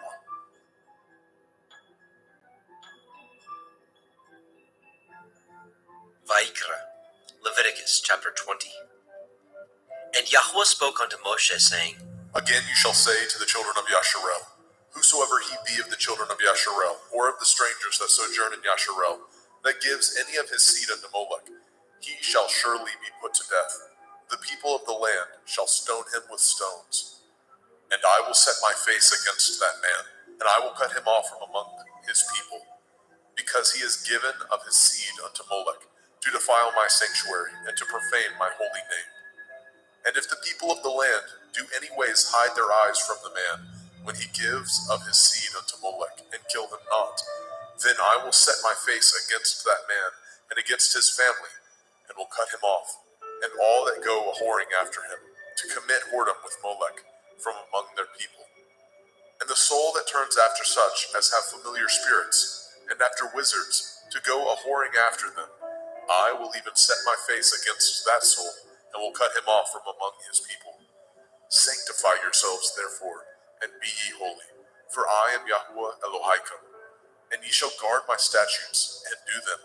I am Yahuwah Mekodishkim. For everyone that curses his father or his mother shall surely be put to death. He has cursed his father or his mother, his blood shall be upon him. And the man that breaks wedlock with another man's woman, even he that breaks wedlock with his neighbor's woman, The man and the woman that breaks wedlock shall surely be put to death. And the man that lies with his father's woman has uncovered his father's nakedness. Both of them shall surely be put to death. Their blood shall be upon them. And if a man lie with his daughter-in-law, both of them shall surely be put to death. They have wrought confusion. Their blood shall be upon them. If a man also lie with mankind, as he lies with a woman, both of them have committed an abomination. They shall surely be put to death. Their blood shall be upon them. And if a man take a woman and her mother, it is wickedness. They shall be burnt with fire, both he and they, that there be no wickedness among you. And if a man lie with a beast, he shall surely be put to death, and ye shall slay the beast. And if a woman approach unto any beast and lie down thereto, you shall kill the woman and the beast. They shall surely be put to death. Their blood shall be upon them. And if a man shall take his sister, his father's daughter, or his mother's daughter, and see her nakedness, and she see his nakedness, it is a wicked thing, and they shall be cut off in the sight of their people. He has uncovered his sister's nakedness, he shall bear his iniquity. And if a man shall lie with a woman having her sickness, and shall uncover her nakedness, he has discovered her fountain, and she has uncovered the fountain of her blood, and both of them shall be cut off from among their people. And you shall not uncover the nakedness of your mother's sister, nor of your father's sister, for he uncovers his near kin. They shall bear their iniquity. And if a man shall lie with his uncle's woman, he has uncovered his uncle's nakedness. They shall bear their sin. They shall die childless. And if a man shall take his brother's woman, it is an unclean thing. He has uncovered his brother's nakedness. They shall be childless. Ye shall therefore guard all my statutes and all my judgments, and do them, that the land whither I bring you to dwell therein spew you not out. And ye shall not walk in the manner of the nation which I cast out before you. For they committed all these things, and therefore I abhorred them. But I have said unto you, ye shall inherit their land, and I will give unto you to possess it, a land that flows with milk and honey. I am Yahweh Elohim, which have separated you from other people. Ye shall therefore put difference between clean beasts and unclean, and between unclean fowls and clean. And ye shall not make your souls abominable by beast, or by fowl, or by any manner of living thing that creeps on the ground, which I have separated from you as unclean. And ye shall be holy unto me, for I, Yahweh, am holy, and have severed you from other people, that ye should be mine. A man also, or a woman that has a familiar spirit, or that is a wizard, shall surely be put to death. They shall stone them with stones. Their blood shall be upon them. Vayikra, Leviticus chapter 21. And Yahweh said unto Moshe, Speak unto the priests, the sons of Aharon, and say unto them, There shall none be defiled for the dead among his people. But for his kin that is near unto him, that is, for his mother, and for his father, and for his son, and for his daughter, and for his brother, and for his sister a virgin, that is nigh unto him, which has had no man, for her may he be defiled. But he shall not defile himself, being a chief among his people, to profane himself. They shall not make baldness upon their head, neither shall they shave off the corners of their beard, nor make any cuttings in their flesh.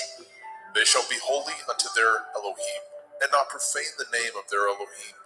For the offerings of Yahweh made by fire, and the bread of their Elohim they do offer. Therefore they shall be holy. They shall not take a woman that is a whore, or profane, neither shall they take a woman put away from her man, for he is holy unto his Elohim.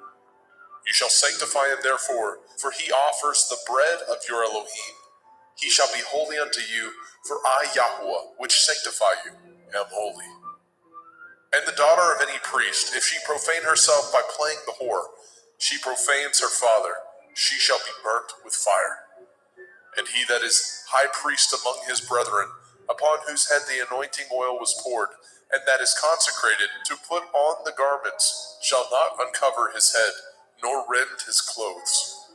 Neither shall he go in to any dead body, nor defile himself for his father, or for his mother. Neither shall he go out of the sanctuary, nor profane the sanctuary of his Elohim, For the crown of the anointing oil of his Elohim is upon him. I am Yahweh. And he shall take a woman in her virginity, a widow or a divorced woman, or profane, or a harlot. These shall he not take, but he shall take a virgin of his own people to be his woman. Neither shall he profane his seed among his people, for I, Yahweh, do sanctify him. And Yahweh spoke unto Moshe, saying, Speak unto El-Aharon, saying, Whosoever he be of your seed in their generations, that has any blemish, let him not approach to offer the bread of his Elohim. For whosoever man he be that has a blemish, he shall not approach, a blind man or a lame, or he that has a flat nose, or anything superfluous, or a man that is broken-footed, or broken-handed, or crook-backed, or a dwarf, or that has a blemish in his eye, or be scurvy, or scabbed, or has his stones broken. No man that has a blemish of the seed of Aharon the priest shall come nigh to offer the offerings of Yahweh, made by fire. He has a blemish.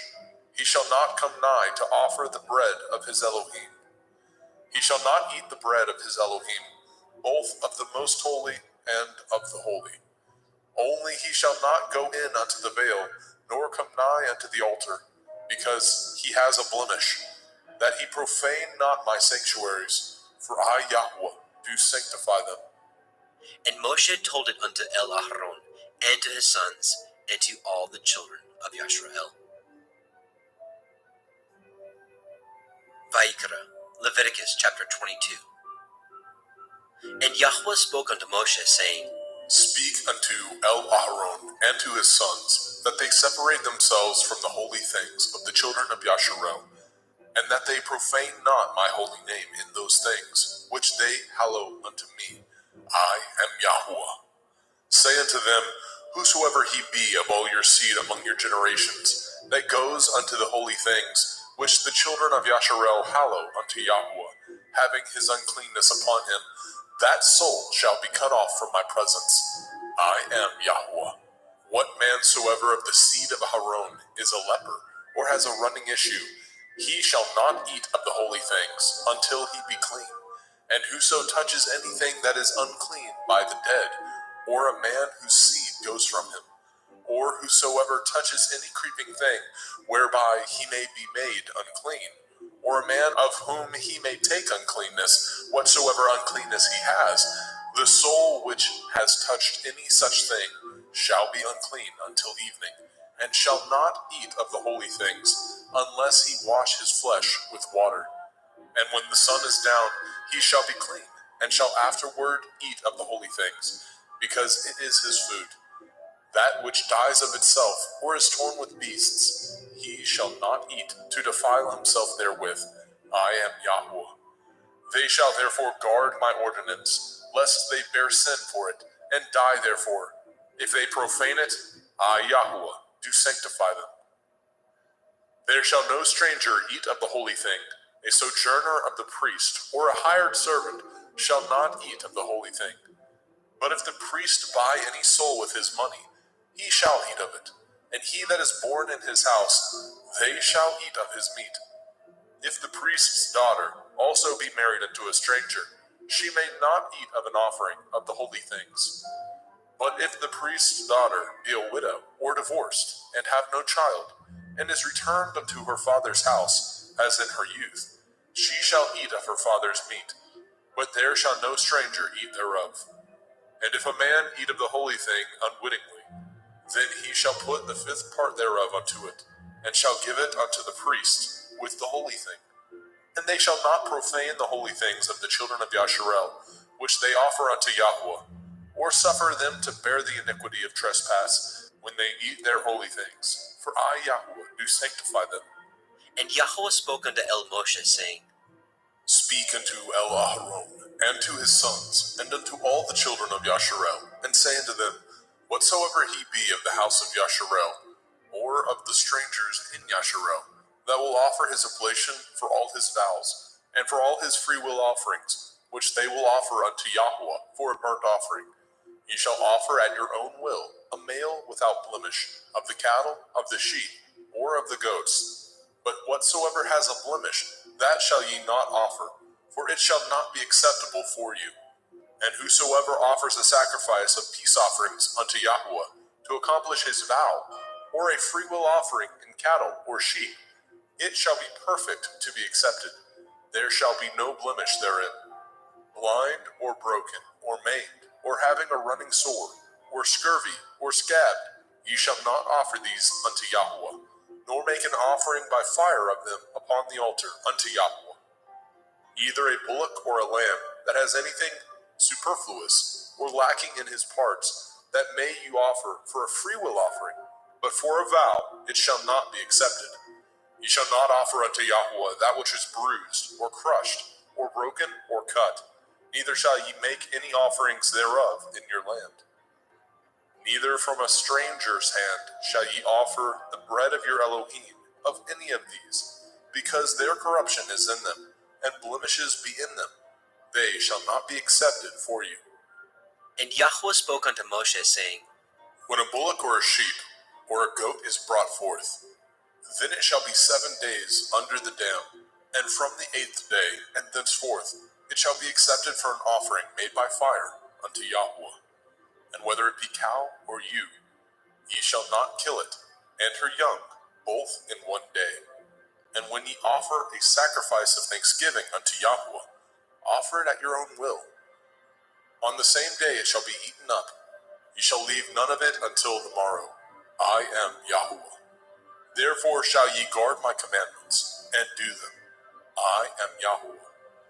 Neither shall ye profane my holy name, but I will be hallowed among the children of Yasharel. I am Yahweh, which hallow you, that brought you out of the land of Mizraim, to be your Elohim. I am Yahweh.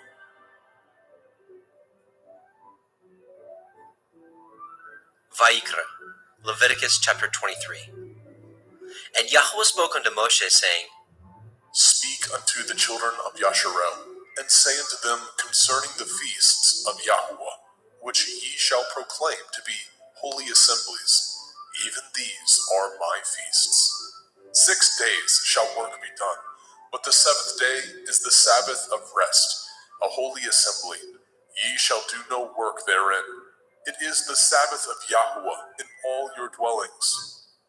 These are the feasts of Yahweh, even holy assemblies, which ye shall proclaim in their appointed times. In the 14th day of the 1st month at evening is Yahweh's Pesach.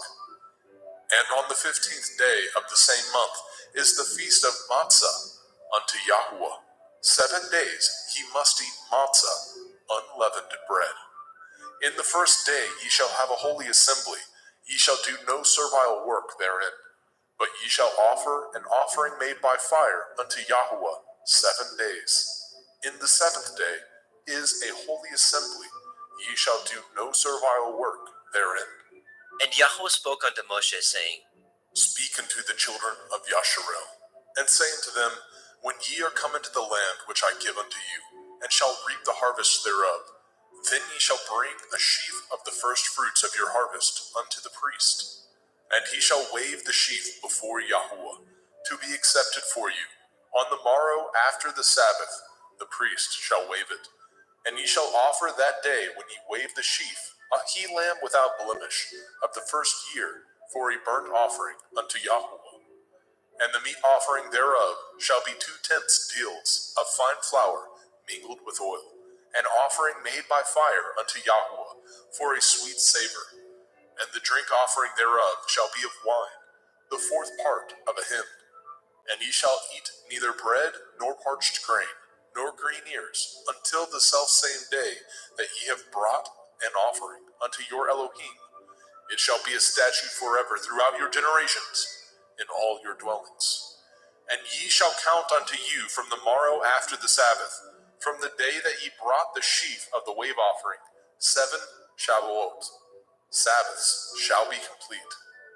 Even unto the morrow after the 7th Sabbath shall ye number 50 days, and ye shall offer a new meat offering unto Yahweh. Ye shall bring out of your habitations 2 wave loaves of 2/10 deals. They shall be of fine flour.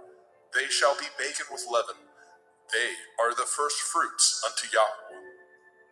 And ye shall offer with the bread 7 lambs, without blemish of the first year, and 1 bullock, and 2 rams. They shall be for a burnt offering unto Yahweh, with their meat offering, and their drink offerings, even an offering made by fire of sweet savor unto Yahweh.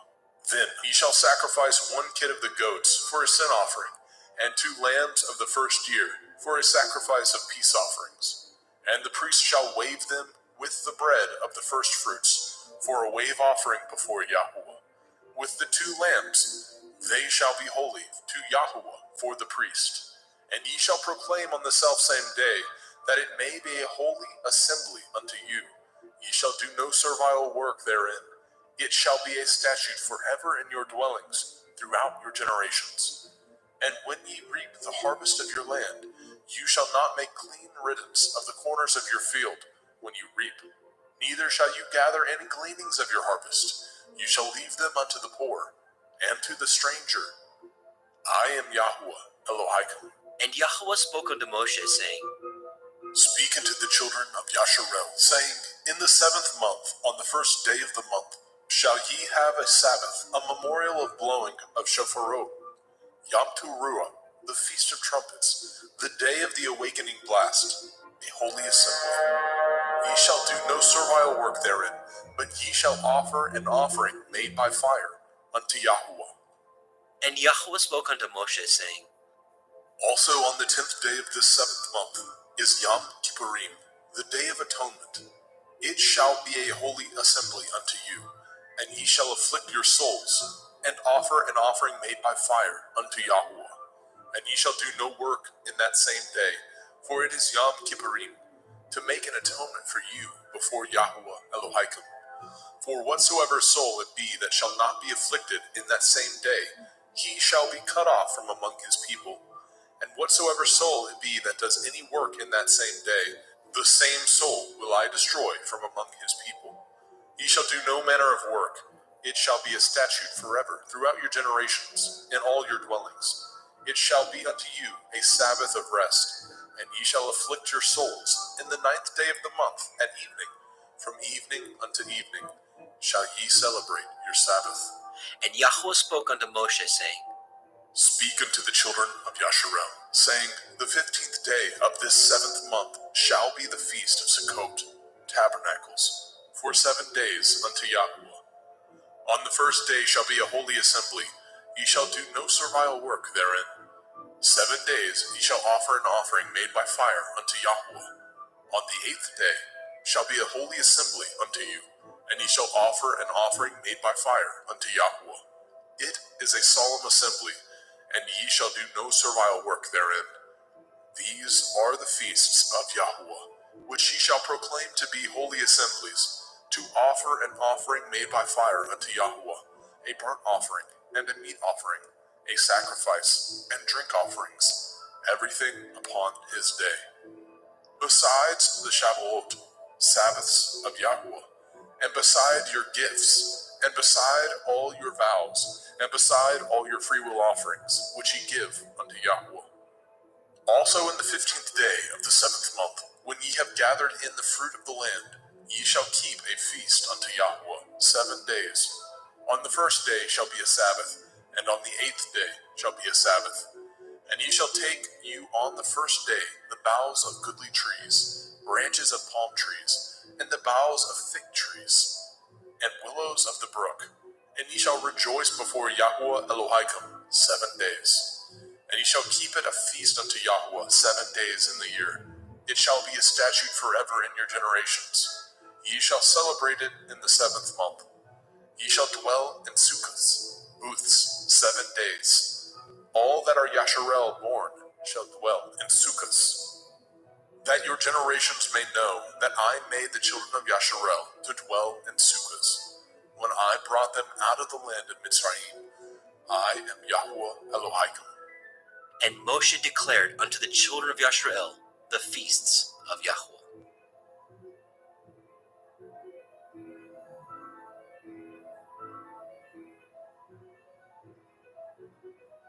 Vayikra, Leviticus chapter 24. And Yahweh spoke unto Moshe, saying, Command the children of Yasharel that they bring unto you pure olive oil, beaten for the light, to cause the lamps to burn continually, without the veil of the testimony. In the tabernacle of the assembly shall Aharon order it from the evening unto the morning before Yahweh continually. It shall be a statute forever in your generations.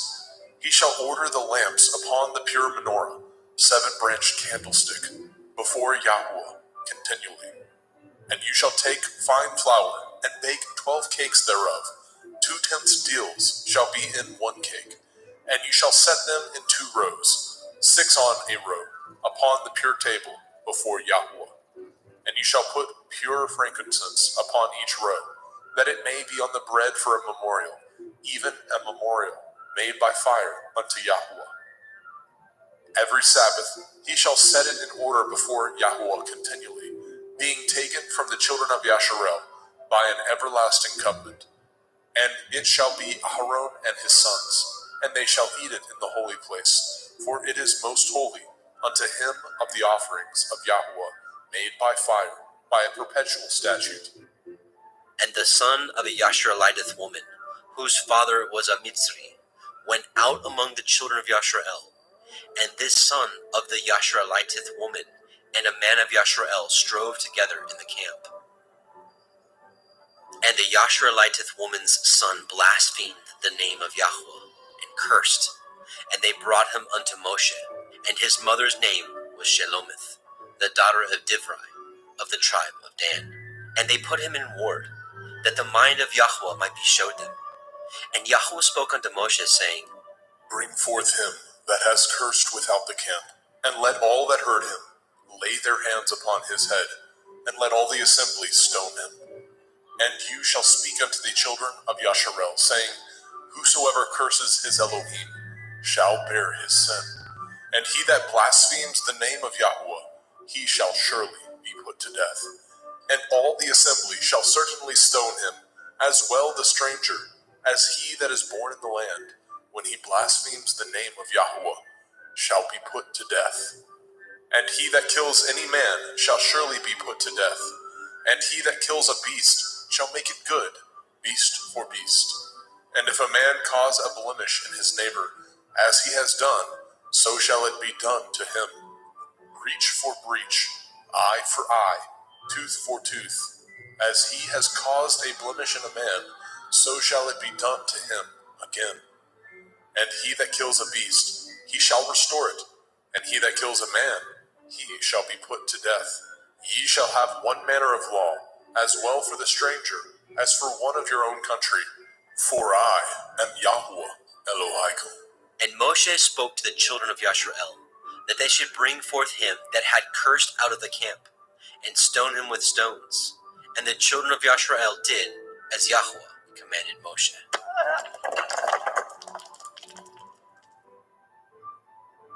Vayikra, Leviticus chapter 25. And Yahweh spoke unto Moshe in Mount Sinai, saying, Speak unto the children of Yasharel, and say unto them, When ye come into the land which I give you, then shall the land keep a Sabbath unto Yahweh. 6 years you shall sow your field, and 6 years you shall prune your vineyard, and gather in the fruit thereof. But in the 7th year shall be a Sabbath of rest unto the land, a Sabbath for Yahweh. You shall neither sow your field, nor prune your vineyard. That which grows of its own accord of your harvest you shall not reap, neither gather the grapes of your vine undressed, for it is a year of rest unto the land. And the Sabbath of the land shall be food for you and for your servant, and for your maid, and for your hired servant, and for your stranger that sojourns with you, and for your cattle, and for the beasts that are in your land, shall all the increase thereof be meat. And you shall number 7 Shabbathot, Sabbaths of years unto you, 7 times 7 years, and the space of the 7 Shabbathot of years shall be unto you 49 years. Then shall you cause the shofar of the Jubilee to sound on the 10th day of the 7th month, in Yom Kippurim. the Day of Atonement, shall ye make the shofar sound throughout all your land. And ye shall hallow the 50th year, and proclaim liberty throughout all the land unto all the inhabitants thereof. It shall be a jubilee unto you, and ye shall return every man unto his possession, and ye shall return every man unto his family. A jubilee shall that 50th year be unto you. Ye shall not sow, neither reap that which grows of itself in it, nor gather the grapes in it of your vine undressed. For it is the jubilee, it shall be holy unto you. Ye shall eat the increase thereof out of the field. In the year of this jubilee, ye shall return every man unto his possession. And if ye sell aught unto your neighbor, or buy aught of your neighbor's hand, ye shall not oppress one another. According to the number of years after the jubilee, you shall buy of your neighbor, and according unto the number of years of the fruits, he shall sell unto you. According to the multitude of years, you shall increase the price thereof, and according to the fewness of years, you shall diminish the price of it. For according to the number of the years of the fruits, he sells unto you. Ye shall not therefore oppress one another, but you shall fear your Elohim, for I am Yahuwah Elohaikum. Wherefore ye shall do my statutes, and guard my judgments, and do them, and ye shall dwell in the land in safety. And the land shall yield her fruit, and ye shall eat your fill, and dwell therein in safety. And if ye say, what shall we eat the 7th year? Behold, we shall not sow, nor gather in our increase. Then I will command my blessing upon you in the 6th year, and it shall bring forth fruit for 3 years. And ye shall sow the 8th year, and eat yet of old fruit until the 9th year. Until her fruits come in, ye shall eat of the old store. The land shall not be sold forever, for the land is mine, and ye are strangers and sojourners with me. And in all the land of your possession ye shall grant a redemption for the land. If your brother be waxen poor, and has sold away some of his possession, and if any of his kin come to redeem it, then shall he redeem that which his brother sold. And if the man have not to redeem it, and himself be able to redeem it, then let him count the years of the sale thereof, and restore the overplus unto the man whom he sold it, that he may return unto his possession.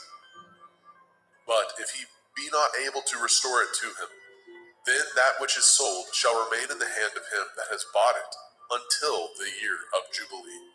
And in the Jubilee it shall go out, and he shall return unto his possession. And if a man sell a dwelling house in a walled city, then he may redeem it within a whole year after it is sold. Within a full year may he redeem it. And if it be not redeemed within the space of a full year, then the house that is in the walled city shall be established forever to him, that brought it throughout his generations. It shall not go out in the Jubilee. But the houses of the villages which have no wall round about them shall be counted as the fields of the country. They may be redeemed, and they shall go out in the Jubilee. Notwithstanding, the cities of the Leviim, of the houses of the cities of their possession, may the Leviim redeem at any time. And if a man purchases of the Leviim, then the house that was sold and the city of his possession shall go out in the year of Jubilee. For the houses of the cities of the Leviim are their possession among the children of Yasharel. But the field of the suburbs of their cities may not be sold, for it is their perpetual possession. And if your brother be waxen poor and fallen in decay with you, then you shall relieve him, yea, though he be a stranger or a sojourner, that he may live with you. Take no usury of him, or increase, but fear your Elohim, that your brother may live with you. You shall not give him your money upon usury, nor lend him your victuals for increase. I am Yahuwah Elohaikum, which brought you forth out of the land of Mitzrayim, to give you the land of Canaan, and to be your Elohim. And if your brother that dwells by you be waxen poor, and be sold unto you, you shall not compel him to serve as a bondservant, but as a hired servant, and as a sojourner. He shall be with you. and shall serve you unto the year of Jubilee. And then shall he depart from you, both he and his children with him, and shall return unto his own family, and unto the possession of his fathers shall he return. For they are my servants, which I brought forth out of the land of Mitzrayim. They shall not be sold as bondmen. You shall not rule over him with rigor, but shall fear your Elohim. Both your bondmen and your bondmaids, which you shall have, shall be of the heathen that are round about you. Of them shall ye buy bondmen and bondmaids. Moreover, of the children of the strangers that do sojourn among you, of them shall ye buy, and of their families that are with you, which they begat in your land, and they shall be your possession. And ye shall take them as an inheritance for your children after you, to inherit them for a possession. They shall be your bondmen forever. But over your brethren, the children of Yasharel, you shall not rule one over another with rigor. And if a sojourner or a stranger wax rich by you, and your brother that dwells by him wax poor, and sell himself unto the stranger or sojourner by you, or to the stock of the stranger's family, after that he is sold, he may be redeemed again. One of his brethren may redeem him. Either his uncle or his uncle's son may redeem him, or any that is nigh of kin unto him of his family may redeem him, or if he be able, he may redeem himself. And he shall reckon with him that bought him from the year that he was sold unto him, unto the year of Jubilee. And the price of his sale shall be according to the number of years, according to the time of a hired servant shall it be with him. If there be yet many years behind, according unto them he shall give again the price of his redemption, out of the money that he was bought for. And if there remain but few years unto the year of Jubilee, then he shall count with him, and according unto his years shall he give him again the price of his redemption. And as a yearly hired servant shall be with him, and the other shall not rule with rigor over him in your sight. And if he be not redeemed in these years, then he shall go out in the year of Jubilee, both he and his children with him. For unto me the children of Yasharel are servants. They are my servants, whom I brought forth out of the land of Mitzrayim. I am Yahuwah Elohim. Vayikra, Leviticus chapter 26. Ye shall make you no idols, nor graven image, neither rear you up a standing image, neither shall ye set up any image of stone in your land, to bow down unto it. For I am Yahuwah Elohim. Ye shall guard my Sabbaths, and reverence my sanctuary. I am Yahuwah. If ye walk in my statutes, and guard my commandments, and do them, then I will give you rain in due season, and the land shall yield her increase, and the trees in the field shall yield their fruit. And your threshing shall reach unto the vintage, and the vintage shall reach unto the sowing time, and ye shall eat your bread to the full, and dwell in your land safely. And I will give peace in the land, lying down with nothing to fear, and the Sabbath of life. Though evil be part of the land, there is no sword to bring in the land. And ye shall chase your enemies, and they shall fall before you by the sword. And 5 of you shall chase 100, and 100 of you shall put 10,000 to flight. And your enemies shall fall before you by the sword. For I will have respect unto you, and make you fruitful, and multiply you, and establish my covenant with you. And ye shall eat old store, and bring forth the old because of the new. And I will set my tabernacle among you, and my soul shall not abhor you. And I will walk among you, and will be your Elohim, and ye shall be my people. I am Yahuwah Elohim, which brought you forth out of the land of Mitzrayim, that ye should not be their bondmen. And I have broken the bands of your yoke, and made you go upright. But if ye will not hearken unto me, and will not do all these commandments, and if ye shall despise my statutes, or if your soul abhor my judgments, so that ye will not do all my commandments, but that ye break my covenant, I also will do this unto you. I will even appoint over you terror, consumption, and the burning ague, that shall consume the eyes, and cause sorrow of heart, and ye shall sow your seed in vain, for your enemies shall eat it. And I will set my face against you, and ye shall be slain before your enemies.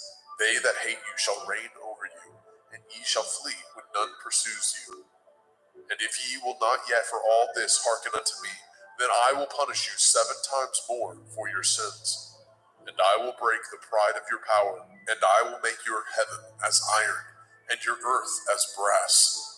And your strength shall be spent in vain, for your land shall not yield her increase, neither shall the trees of the land yield their fruits. And if ye walk contrary unto me, and will not hearken unto me, I will bring 7 times a beast among you, which shall rob you of your children, and destroy your cattle, and make you few in number, and your highways shall be desolate.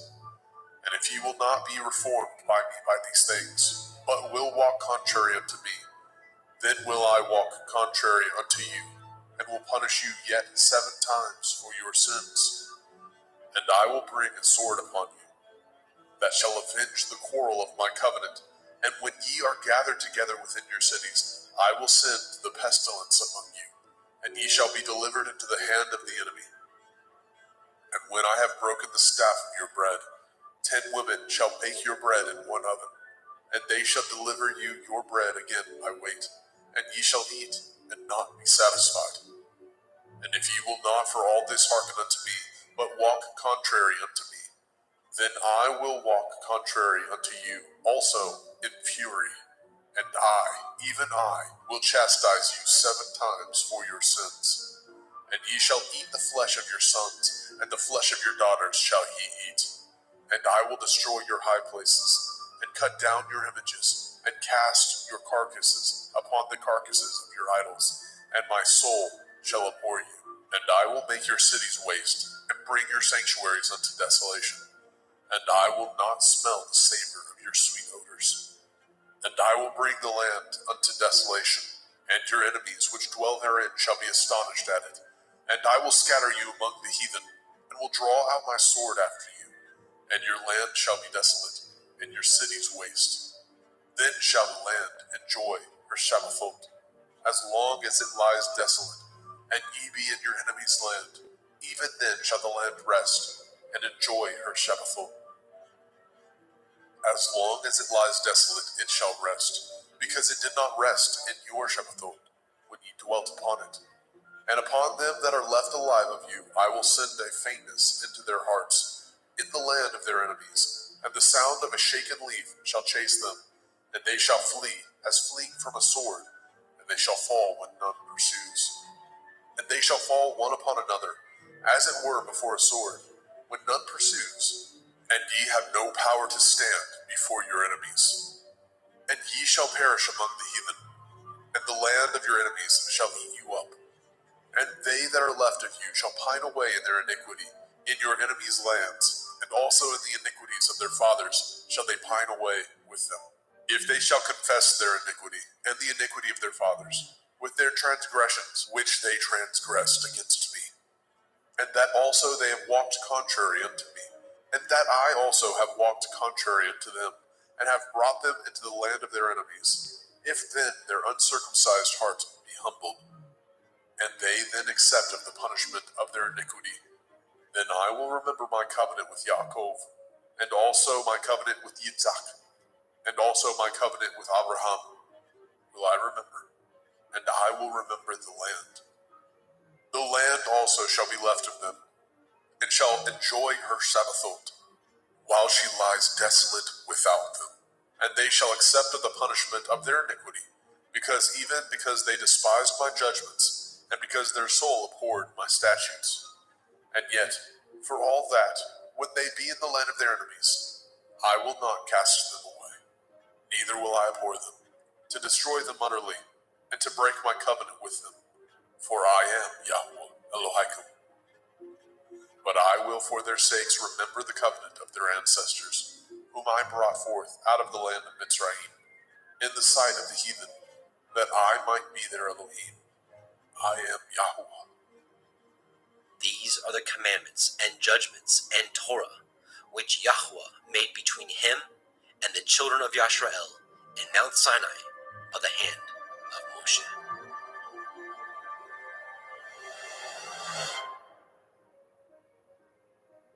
Vaikra, Leviticus chapter 27. And Yahweh spoke unto Moshe, saying, Speak unto the children of Yasharel, and say unto them, When a man shall make a singular vow, the persons shall be for Yahuwah by your estimation. And your estimation shall be of the male from 20 years old, even unto 60 years old. Even your estimation shall be 50 shekels of silver, after the shekel of the sanctuary.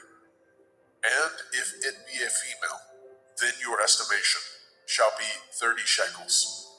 And if it be from 5 years old, even unto 20 years old, then your estimation shall be of the male 20 shekels, and for the female 10 shekels. And if it be from a month old, even unto 5 years old, then your estimation shall be of the male 5 shekels of silver, and for the female your estimation shall be 3 shekels of silver. And if it be from 60 years old and above, if it be a male, then your estimation shall be 15 shekels, and for the female 10 shekels. But if he be poorer than your estimation, then he shall present himself before the priest, and the priest shall value him according to his ability. That vowed shall the priest value him. And if it be a beast, whereof men bring an offering unto Yahuwah, all that any man gives of such unto Yahuwah shall be holy. He shall not alter it, nor change it, a good for a bad, or a bad for a good. And if he shall at all change beast for beast, then it and the exchange thereof shall be holy. And if it be any unclean beast, of which they do not offer a sacrifice unto Yahuwah, then he shall present the beast before the priest. And the priest shall value it, whether it be good or bad, as you value it. Who are the priest, so shall it be. But if he will at all redeem it, then he shall add a 5th part thereof unto your estimation. And when a man shall sanctify his house to be holy unto Yahuwah, then the priest shall estimate it, whether it be good or bad. As the priest shall estimate it, so shall it stand. And if he that sanctified it will redeem his house, then he shall add the 5th part of the money of your estimation unto it, and it shall be his. And if a man shall sanctify unto Yahuwah some part of a field of his possession, then your estimation shall be according to the seed thereof. A omer of barley seed shall be valued at 50 shekels of silver. If he sanctify his field from the year of Jubilee, according to your estimation, it shall stand. But if he sanctify his field after the Jubilee, then the priest shall reckon unto him the money according to the years that remain, even unto the year of Jubilee, and it shall be abated from your estimation. And if he that sanctified the field will in any wise redeem it, then he shall add the 5th part of the money of your estimation unto it, and it shall be assured to him. And if he will not redeem the field, or if he have sold the field to another man, it shall not be redeemed any more. But the field, when it goes out in the Jubilee, shall be holy unto Yahuwah. As a field devoted, the possession thereof shall be the priest's. And if a man sanctify unto Yahuwah a field which he has bought, which is not of the fields of his possession, then the priest shall reckon unto him the worth of your estimation, even unto the year of the Jubilee. And he shall give your estimation in that day as a holy thing unto Yahuwah. In the year of the Jubilee, the field shall return unto him of whom it was bought, even to him to whom the possession of the land did belong. And all your estimation shall be according to the shekel of the sanctuary. 20 gerahs shall be the shekel. Only the firstling of the beasts, which should be Yahuwah's firstling, no man shall sanctify it, whether it be ox or sheep. It is Yahuwah's. And if it be part of it, thereto, or if it be not redeemed, then it shall be sold according to your estimation. Notwithstanding, no devoted thing that a man shall devote unto Yahuwah of all that he has, both of man and beast, and of the field of his possession, shall be sold or redeemed. Every devoted thing is most holy unto Yahuwah. None devoted, which shall be devoted of men, shall be redeemed, but shall surely be put to death. And all the tithe of the land, whether of the seed of the land, or of the fruit of the tree, is Yahuwah's. It is holy unto Yahuwah. And if a man shall at all redeem aught of his tithes, he shall add thereto the fifth part thereof. And concerning the tithe of the herd, or of the flock, even of whatsoever passes under the rod, the 10th shall be holy unto Yahuwah. He shall not search whether it be good or bad, neither shall he change it. And if he change it at all, then both it and the change thereof shall be holy. It shall not be redeemed. These are the commandments which Yahuwah commanded Moshe for the children of Yisrael in Mount Sinai.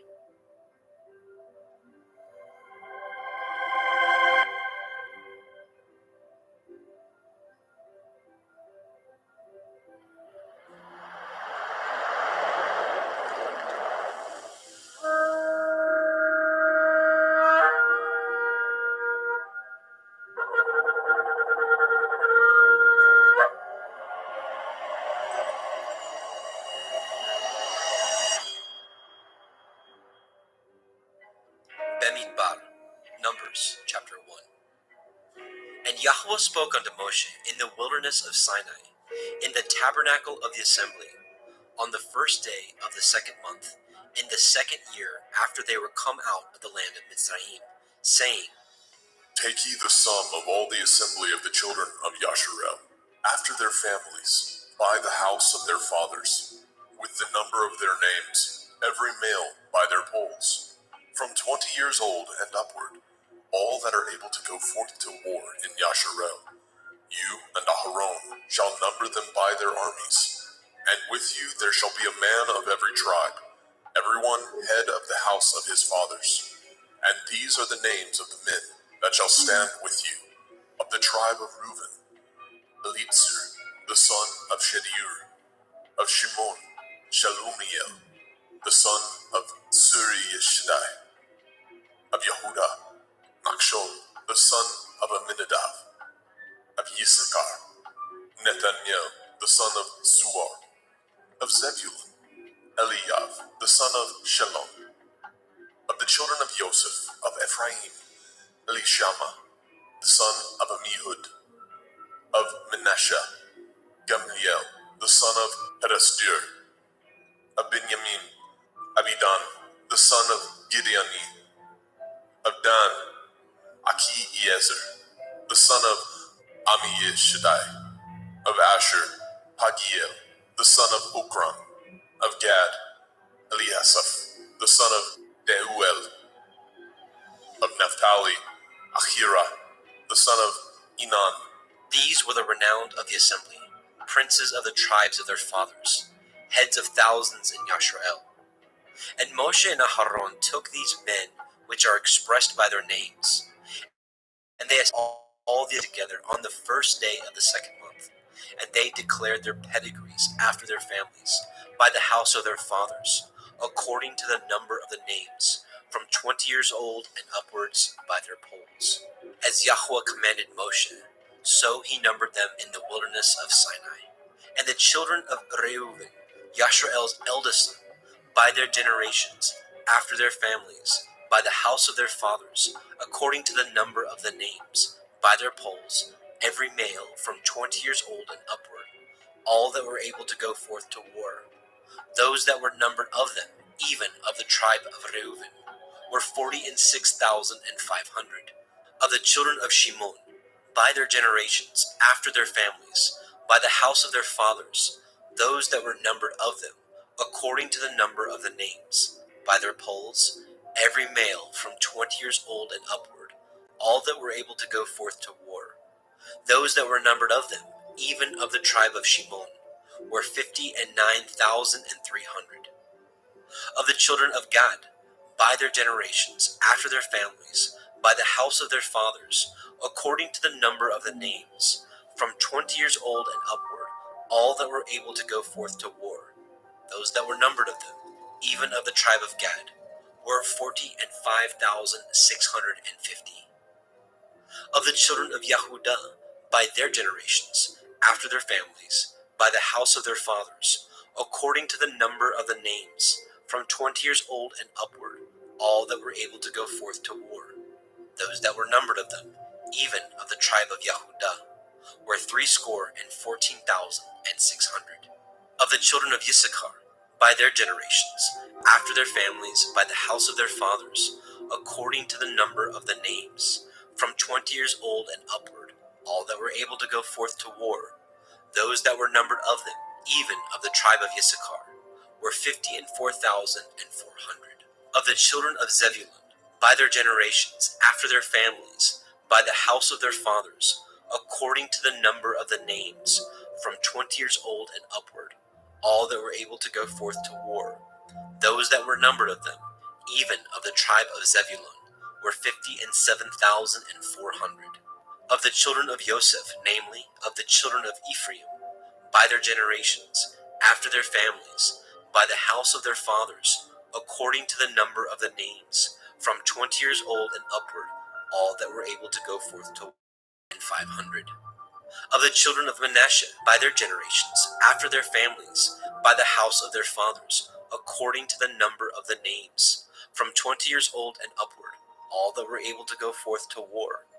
Those that were numbered of them, even of the tribe of Manasseh, were 32,200. Of the children of Benjamin, by their generations, after their families, by the house of their fathers, according to the number of the names, from 20 years old and upward, all that were able to go forth to war. Those that were numbered of them, even of the tribe of Benjamin, were 35,400.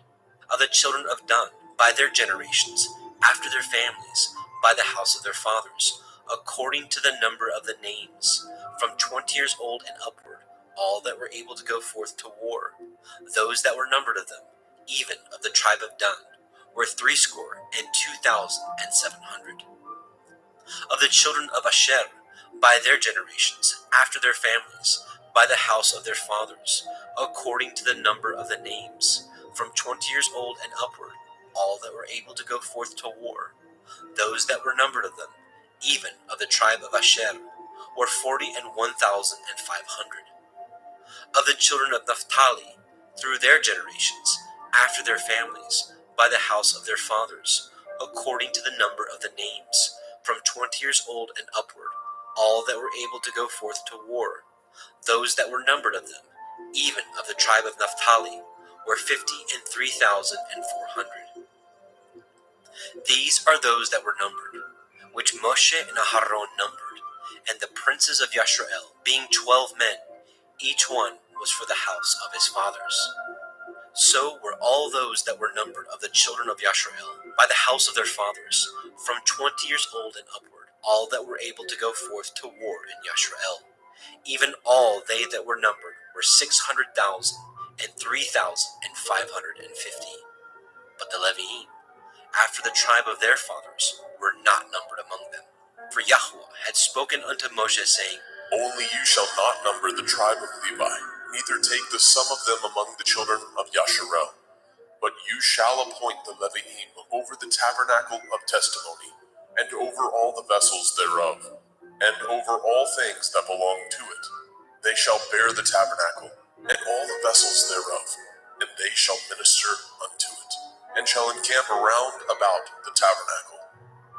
And when the tabernacle sets forth, the Leviim shall take it down, and when the tabernacle is to be pitched, the Leviim shall set it up, and the stranger that comes nigh shall be put to death. And the children of Yasharel shall pitch their tents, every man by his own camp, and every man by his own standard, throughout their hosts.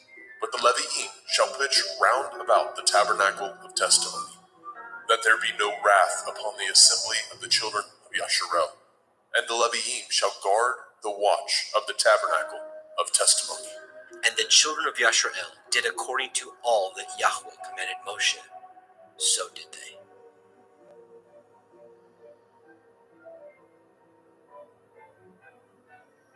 Bemidbar, Numbers, chapter 2. And Yahweh spoke unto El Moshe, and unto El Aharon, saying, Every man of the children of Yasharel shall pitch by his own standard, with the ensign of their father's house far off about the tabernacle of the assembly shall they pitch. And on the east side, towards the rising of the sun, shall they of the standard of the camp of Yehuda pitch throughout their armies, and Nachshon, the son of Aminadab, shall be captain of the children of Yehuda. And his host, and those that were numbered of them, were 314,600. And those that do pitch next to him shall be the tribe of Issachar. And Nathaniel, the son of Zuar, shall be captain of the children of Issachar. And his host, and those that were numbered thereof, were 54,400. Then the tribe of Zebulun, and Eliav, the son of Chelon, shall be the captain of the children of Zebulun. And his host, and those that were numbered thereof, were 57,400. All that were numbered in the camp of Yehuda were 100,000,000,006,400 throughout their armies. These shall first set forth. On the south side shall be the standard of the camp of Reuven, according to their armies, and the captain of the children of Reuven shall be Elitzur, the son of Shedeur. And his host, and those that were numbered thereof, were 46,500. And those which pitch by him shall be the tribe of Shimon, and the captain of the children of Shimon shall be Shelumiel, the son of Surishadai. And his host, and those that were numbered of them, were 59,300. Then the tribe of Gad, and the captain of the sons of Gad shall be Eliasaph, the son of Reuel. And his host, and those that were numbered of them, were 45,650. All that were numbered in the camp of Reuven were 100,050 and 1,450 throughout their armies. And they shall set forth in the second rank. Then the tabernacle of the assembly shall set forward with the camp of the Leviim in the midst of the camp. As they encamp, so shall they set forward, every man in his place by their standards. On the west side shall be the standard of the camp of Ephraim, according to their armies. And the captain of the sons of Ephraim shall be Elishama, the son of Ammihud. And his host, and those that were numbered of them, were 40,500. And by him shall be the tribe of Manasseh. And the captain of the children of Manasseh shall be Gamliel, the son of Pedasjur. And his host, and those that were numbered of them, were 32,200. Then the tribe of Benjamin, and the captain of the sons of Benjamin shall be Abidan, the son of Gideoni. And his host, and those that were numbered of them, were 35,400. All that were numbered of the camp of their armies. And they shall go forward in the third rank. The standard of the camp of Dan shall be on the north side by their armies. And the captain of the children of Dan shall be Ahiezer, the son of Ammishaddai. And his host, and those that were numbered of them, were 62,700. And those that encamp by him shall be the tribe of Asher. And the captain of the children of Asher shall be Pagiel, the son of Okran. And his host, and those that were numbered of them, were 41,500. Then the tribe of Naphtali, and the captain of the children of Naphtali shall be Ahira.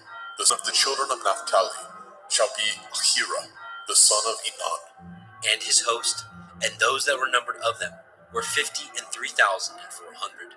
All they that were numbered in the camp of Dan were 100,050 and 7,600. They shall go hindmost with their standards. These are the numbered of the children of Yashrael by the house of their fathers. All those that were numbered of the camps throughout their host were 600,000 and 3,550. But the Leviim were not numbered among the children of Yashrael, as Yahweh commanded Moshe. And the children of Israel did according to all that Yahweh commanded Moshe. So they pitched by their standards, and so they set forward, everyone after their families, according to the house of their fathers. Bemidbar, Numbers chapter 3. These also are the generations of Aharon and that Yahweh spoke with Moshe in Mount Sinai. And these are the names of the sons of Aharon: Nadav, the firstborn, and Avihu, Eleazar, and Ithamar. These are the names of the sons of Aharon, the priests which were anointed, whom he consecrated to minister its office. And Nadab and Abihu died before Yahweh, when they offered strange fire before Yahweh, in the wilderness of Sinai, and they had no children. And Eleazar and Ithamar ministered in the priest's office, in the sight of Aharon their father. And Yahweh spoke unto Moshe, saying, Bring the tribe of Levi near, and present them before Aharon the priest, that they may minister unto him. And they shall guard his watch, and the watch of the whole assembly before the tabernacle of the assembly, to do the service of the tabernacle. And they shall guard all the instruments of the tabernacle of the assembly, and the charge of the children of Yasharel, to do the service of the tabernacle. And you shall give the Leviim unto Aharon and to his sons. They are wholly given unto him out of the children of Yasharel. And you shall appoint Aharon and his sons, and they shall guard their priest's office, and the stranger that comes nigh shall be put to death. And Yahweh spoke unto Moshe, saying, And I, behold, I have taken the Leviim from among the children of Yasharel, instead of all the firstborn that opens the womb among the children of Yasharel. Therefore the Leviim shall be mine, because all the firstborn are mine. For on the day that I smote all the firstborn in the land of Mitzrayim, I hallowed unto me all the firstborn in Yasharel, both man and beast. Mine shall they be. I am Yahweh. And Yahweh spoke unto Moshe in the wilderness of Sinai, saying, Number the children of Levi after the house of their fathers, by their families. Every male from a month old and upward shall you number them. And Moshe numbered them according to the word of Yahweh, as he was commanded. And these were the sons of Levi by their names, Gershon, and Kohath, and Merari. And these are the names of the sons of Gershon by their families, Livni, and Shimei. And the sons of Kohath by their families, Amram, and Yitzchar, Chevron, and Uzziel. And the sons of Merari by their families, Machli, and Mushi. These are the families of the Leviim, according to the house of their fathers. Of Gershon was the family of the Libniim, and the family of the Shimeim. These are the families of the Gershonim, that were numbered of them, according to the number of all the males, from a month old and upward. Even those that were numbered of them were 7,500. The families of the Gershonim shall pitch behind the tabernacle westward, and the chief of the house of the father of the Gershonim shall be Eliasaph, the son of Lael. And the charge of the sons of Gershon in the tabernacle of the assembly shall be the tabernacle, and the tent, the covering thereof, and the hanging for the door of the tabernacle of the assembly, and the hangings of the court, and the curtain for the door of the court, which is by the tabernacle, and by the altar round about, and the cords of it for all the service thereof. And of Kohath was the family of the Amramim, and the family of the Yitzharim, and the family of the Chevronim, and the family of Yed. These are the families of the Kohathim. In the number of all the males, from a month old and upward, were 8,600, guarding the watch of the sanctuary. The families of the sons of Kohath shall pitch on the side of the tabernacle southward, and the chief of the house of the father of the families of the Kohathim shall be Elitzaphan, the son of Uzziel. And their charge shall be the ark, and the table, and the menorah, 7-branched candlestick, and the altars, and the vessels of the sanctuary, wherewith they minister, and the hanging, and all the service thereof. And Eleazar, the son of Aharon the priest, shall be chief over the chief of the Leviim, and have the oversight of them, that guard the watch of the sanctuary. Of Merari was the family of the Machlim, and the family of the Mushim. These are the families of Merari, and those that were numbered of them, according to the number of all the males, from a month old and upward, were 6,200. And the chief of the house of the father of the families of Merari shall be Zuriel, the son of Abihail. These shall pitch on the side of the tabernacle northward. And under the custody and charge of the sons of Merari shall be the boards of the tabernacle, and the bars thereof, and the pillars thereof, and the sockets thereof, and all the vessels thereof, and all that serves thereto, and the pillars of the court round about, and their sockets, and their pins, and their cords. But those that encamp before the tabernacle towards the east, even before the tabernacle of the assembly, eastward, shall be Moshe, and Aharon, and his sons, guarding the watch of the sanctuary, for the watch of the children of Yasharel, and the stranger that comes nigh shall be put to death. And all that were numbered of the Leviim, which Moshe and Aharon numbered at the commandment of Yahweh, throughout their families, all the males from a month old and upward were 22,000. And Yahweh said unto El Moshe, Number all the firstborn of the males of the children of Yasharel, from a month old and upward, and take the number of their names, and you shall take the Leviim for me. I am Yahweh, instead of all the firstborn among the children of Yasharel, and the cattle of the Leviim, instead of all the firstlings among the cattle of the children of Yasharel. and Moshe numbered, as Yahweh commanded him, all the firstborn among the children of Yasharel, and all the firstborn males by the number of names, from a month old and upward, of those that were numbered of them, were 22,213.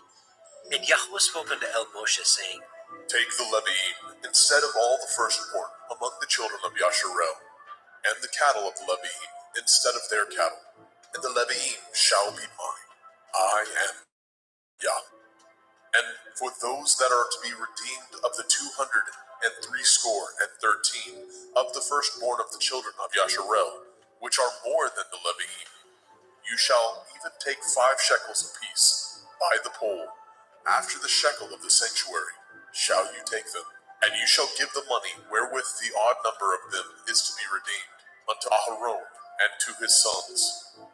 And Moshe took the redemption money of them that were overredeemed by the Leviim. Of the firstborn of the children of Yasharel took he the money, 1,365 shekels, after the shekel of the sanctuary. And Moshe gave the money of them that were redeemed unto Aharon and to his sons, according to the word of Yahweh, as Yahweh commanded Moshe.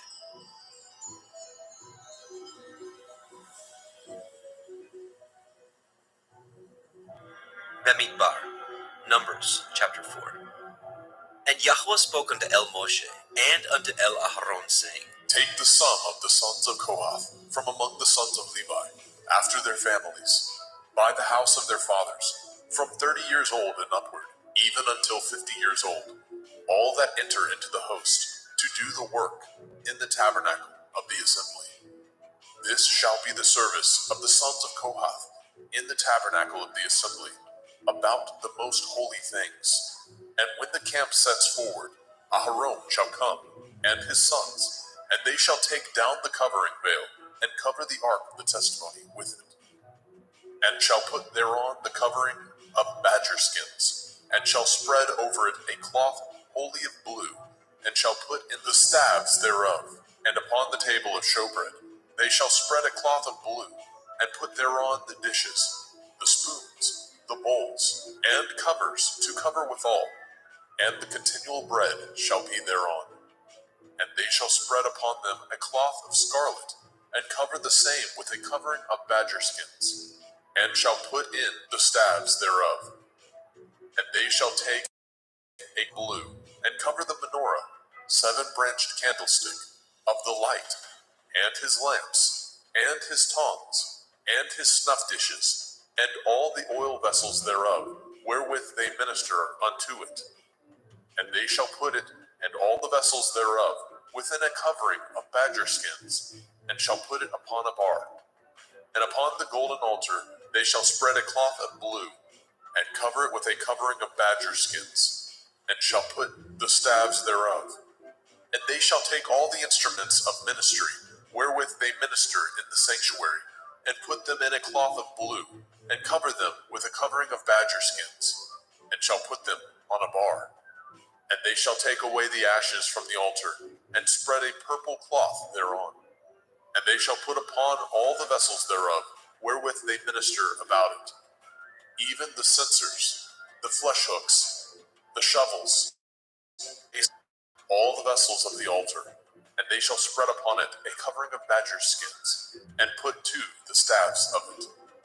And when Aharon and his sons have made an end of covering the sanctuary, and all the vessels of the sanctuary, as the camp is to set forward, after that the sons of Kohath shall come to bear it, but they shall not touch any holy thing, lest they die.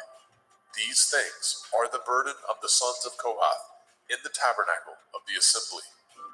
And to the office of Eleazar, the son of Aharon, the priest, pertains the oil for the light, and the sweet incense, and the daily meat offering, and the anointing oil, and the oversight of all the tabernacle, and of all that therein is, in the sanctuary, and in the vessels thereof.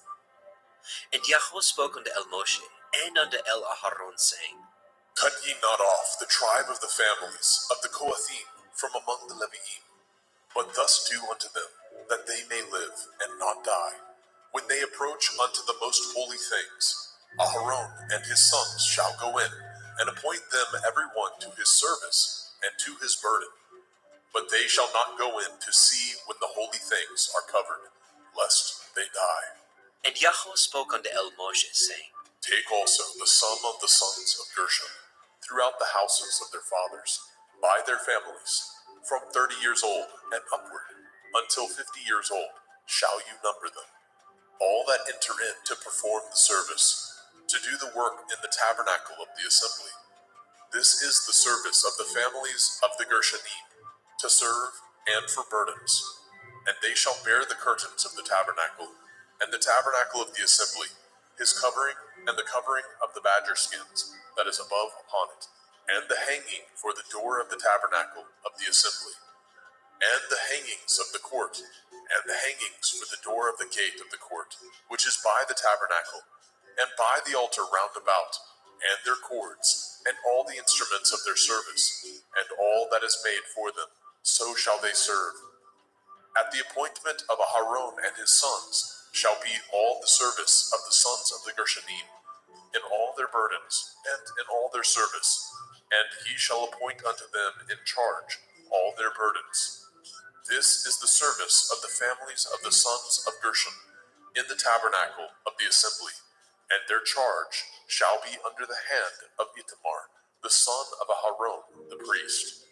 As for the sons of Merari, you shall number them after their families, by the house of their fathers. From 30 years old and upward, even unto 50 years old, shall you number them. Every one that enters into the service to do the work of the tabernacle of the assembly. And this is the charge of their burden, according to all their service in the tabernacle of the assembly, the boards of the tabernacle, and the bars thereof, and the pillars thereof, and sockets thereof, and the pillars of the court round about, and their sockets, and their pins, and their cords, with all their instruments, and with all their service, and by name ye shall reckon the instruments of the charge of their burden. This is the service of the families of the sons of Merari, according to all their service in the tabernacle of the assembly, under the head of Ithamar, the son of Aharon, the priest. And Moshe and Aharon and the chief of the assembly numbered the sons of the Kohathim after their families, and after the house of their fathers, from 30 years old and upward, even unto 50 years old, every one that enters into the service, for the work in the tabernacle of the assembly. And those that were numbered of them by their families were 2,750.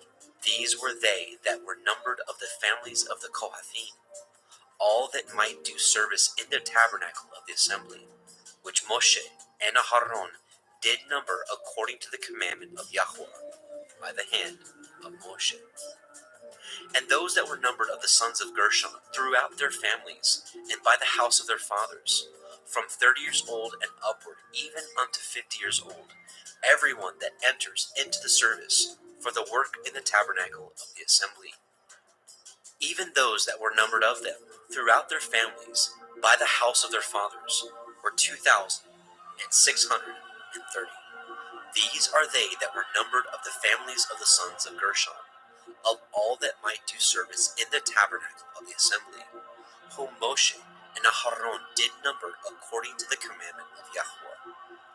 And those that were numbered of the families of the sons of Merari, throughout their families, by the house of their fathers, from 30 years old and upward, even unto 50 years old, everyone that entered into the service for the work in the tabernacle of the assembly, even those that were numbered of them after their families, were 3,200. These be those that were numbered of the families of the sons of Merari, whom Moshe and Aharon numbered according to the word of Yahweh by the hand of Moshe. All those that were numbered of the Leviim, whom Moshe and Aharon and the chief of Yashrael numbered, after their families, and after the house of their fathers, from 30 years old and upward, even unto 50 years old, everyone that came to do the service of the ministry, and the service of the burden in the tabernacle of the assembly, even those that were numbered of them, were 8,540. According to the commandment of Yahweh, they were numbered by the hand of Moshe, everyone according to his service, and according to his burden. Thus were they numbered of him, as Yahweh commanded Moshe.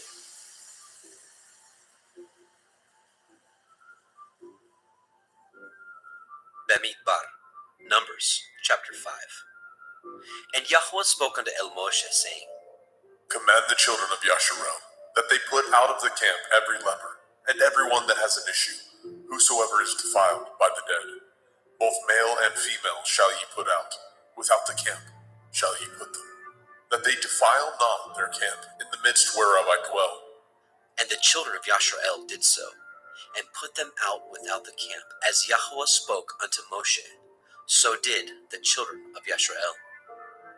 And Yahweh spoke unto Moshe, saying, Speak unto the children of Yasharel, when a man or woman shall commit any sin that men commit, to do a trespass against Yahweh, and that person be guilty, then they shall confess their sin which they have done, and he shall recompense his trespass with the principal thereof, and add unto it the fifth part thereof, and give it unto him against whom he has trespassed. But if the man have no kinsman to recompense the trespass unto, let the trespass be recompensed unto Yahweh, even to the priest, beside the ram of the atonement, whereby an atonement shall be made for him. And every offering of all the holy things of the children of Yasharel, which they bring unto the priest, shall be his. And every man's hallowed thing shall be his. Whatsoever any man gives the priest, it shall be his.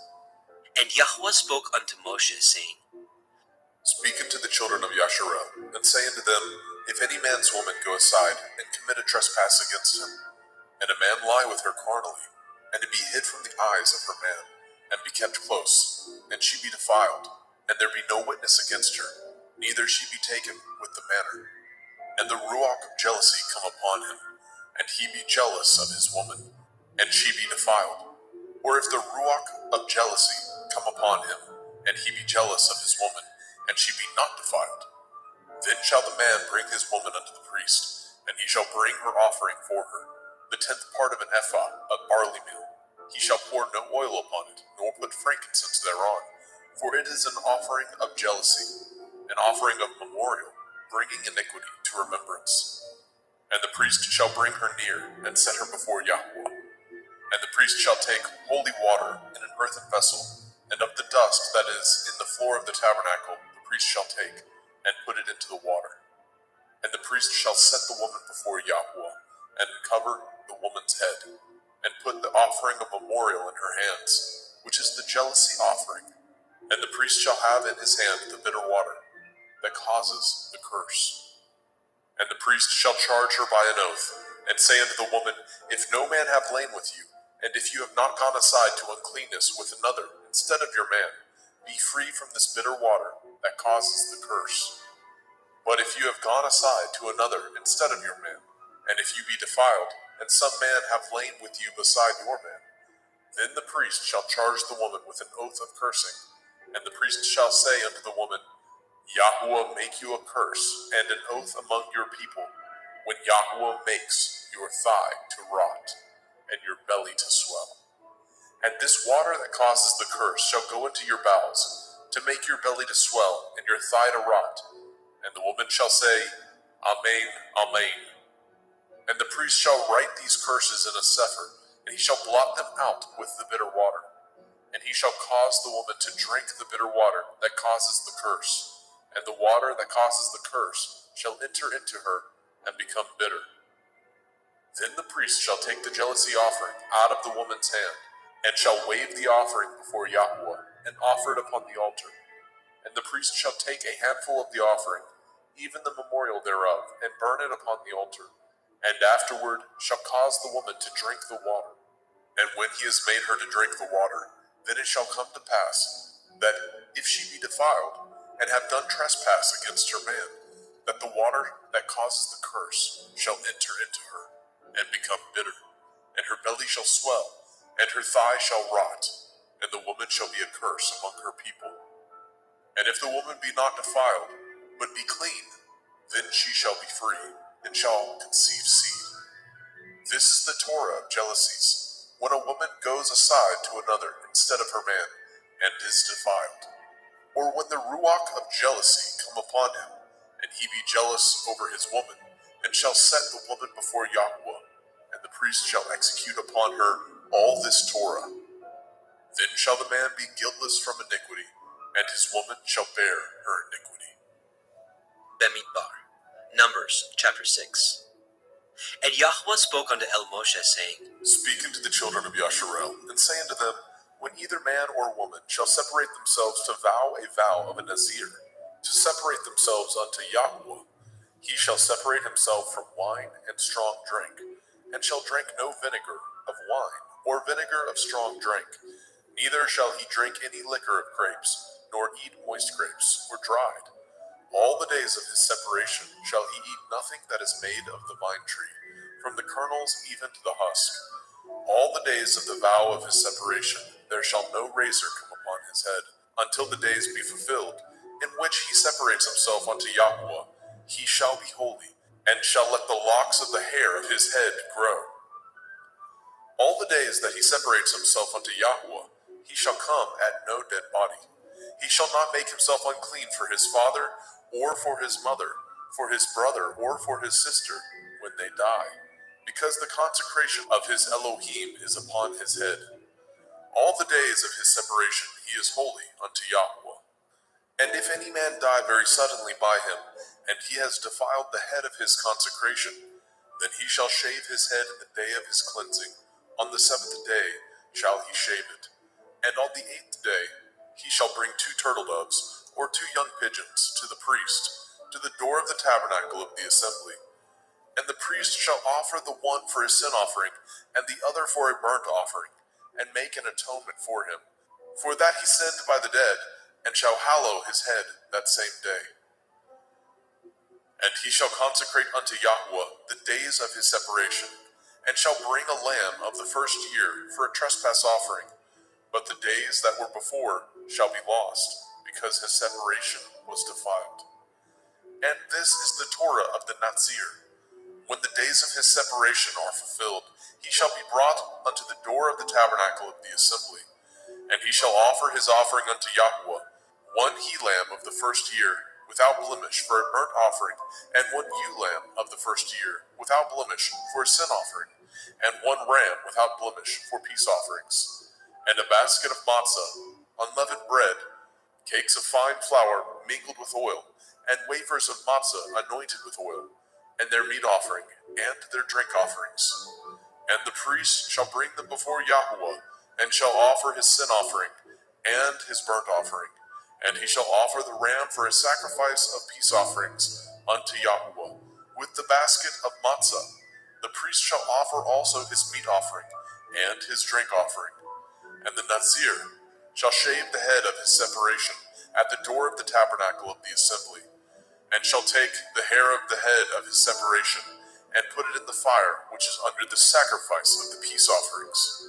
And the priest shall take the sodden shoulder of the ram, and 1 matzah cake out of the basket, and 1 matzah wafer, and shall put them upon the hands of the Nazir, after the hair of his separation is shaven, and the priest shall wave them for a wave offering before Yahweh. This is holy for the priest, with the wave breast and heave shoulder, and after that the Nazir may drink wine.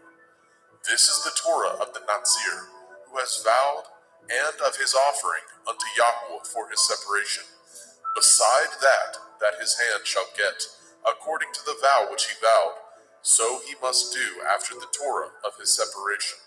And Yahweh spoke unto Moshe, saying, Speak unto El Aharon and unto his sons, saying, On this wise ye shall bless the children of Yasharel, saying unto them, Yahuwah bless you and guard you.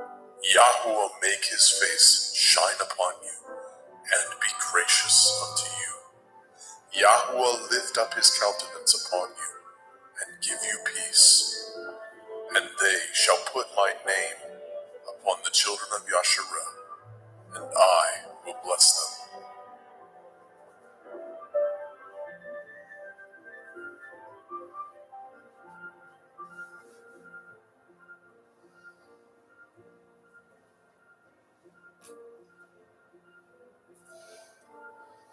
Bemidbar, Numbers chapter 7. And it came to pass on the day that Moshe had fully set up the tabernacle, and had anointed it, and sanctified it, and all the instruments thereof, both the altar and all the vessels thereof, and had anointed them, and sanctified them, that the princes of Yasharel, heads of the house of their fathers, who were the princes of the tribes, and were over them that were numbered, offered. And they brought their offering before Yahweh, 6 covered wagons, and 12 oxen, a wagon for 2 of the princes, and for each one an ox. And they brought them before the tabernacle. And Yahweh spoke unto Moshe, saying, Take it of them, that they may be to do the service of the tabernacle of the assembly, and you shall give them unto the Leviim, to every man according to his service. And Moshe took the wagons and the oxen, and gave them unto the Leviim. 2 wagons and 4 oxen he gave unto the sons of Gershon, according to their service.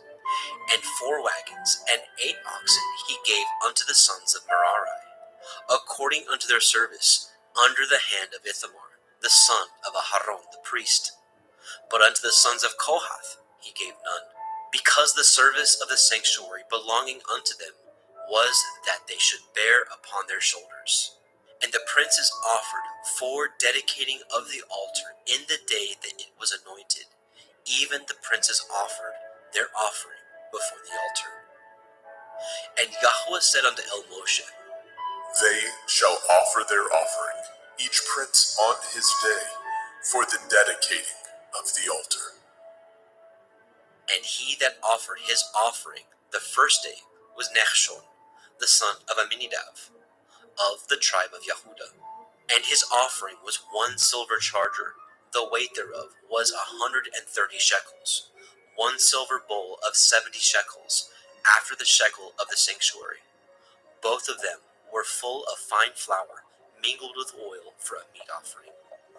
1 spoon of 10 shekels of gold, full of incense. 1 young bullock, 1 ram, 1 lamb of the first year for a burnt offering. 1 kid of the goats for a sin offering. And for a sacrifice of peace offerings, 2 oxen, 5 rams, 5 he-goats, 5 lambs of the first year. This was the offering of Nechshon, the son of Amminadab. On the second day, Nethanel, the son of Tzuar, prince of Issachar, did offer. He offered for his offering 1 silver charger, the weight whereof was 130 shekels, 1 silver bowl of 70 shekels, after the shekel of the sanctuary, both of them full of fine flour, mingled with oil for a meat offering. 1 spoon of gold of 10 shekels, full of incense. 1 young bullock, 1 ram, 1 lamb of the first year for a burnt offering. 1 kid of the goats for a sin offering. And for a sacrifice of peace offerings, 2 oxen, 5 rams, 5 he-goats, 5 lambs of the first year. This was the offering of Nethanel, the son of Zuar. On the third day, Eliav, the son of Helon, prince of the children of Zebulun, did offer.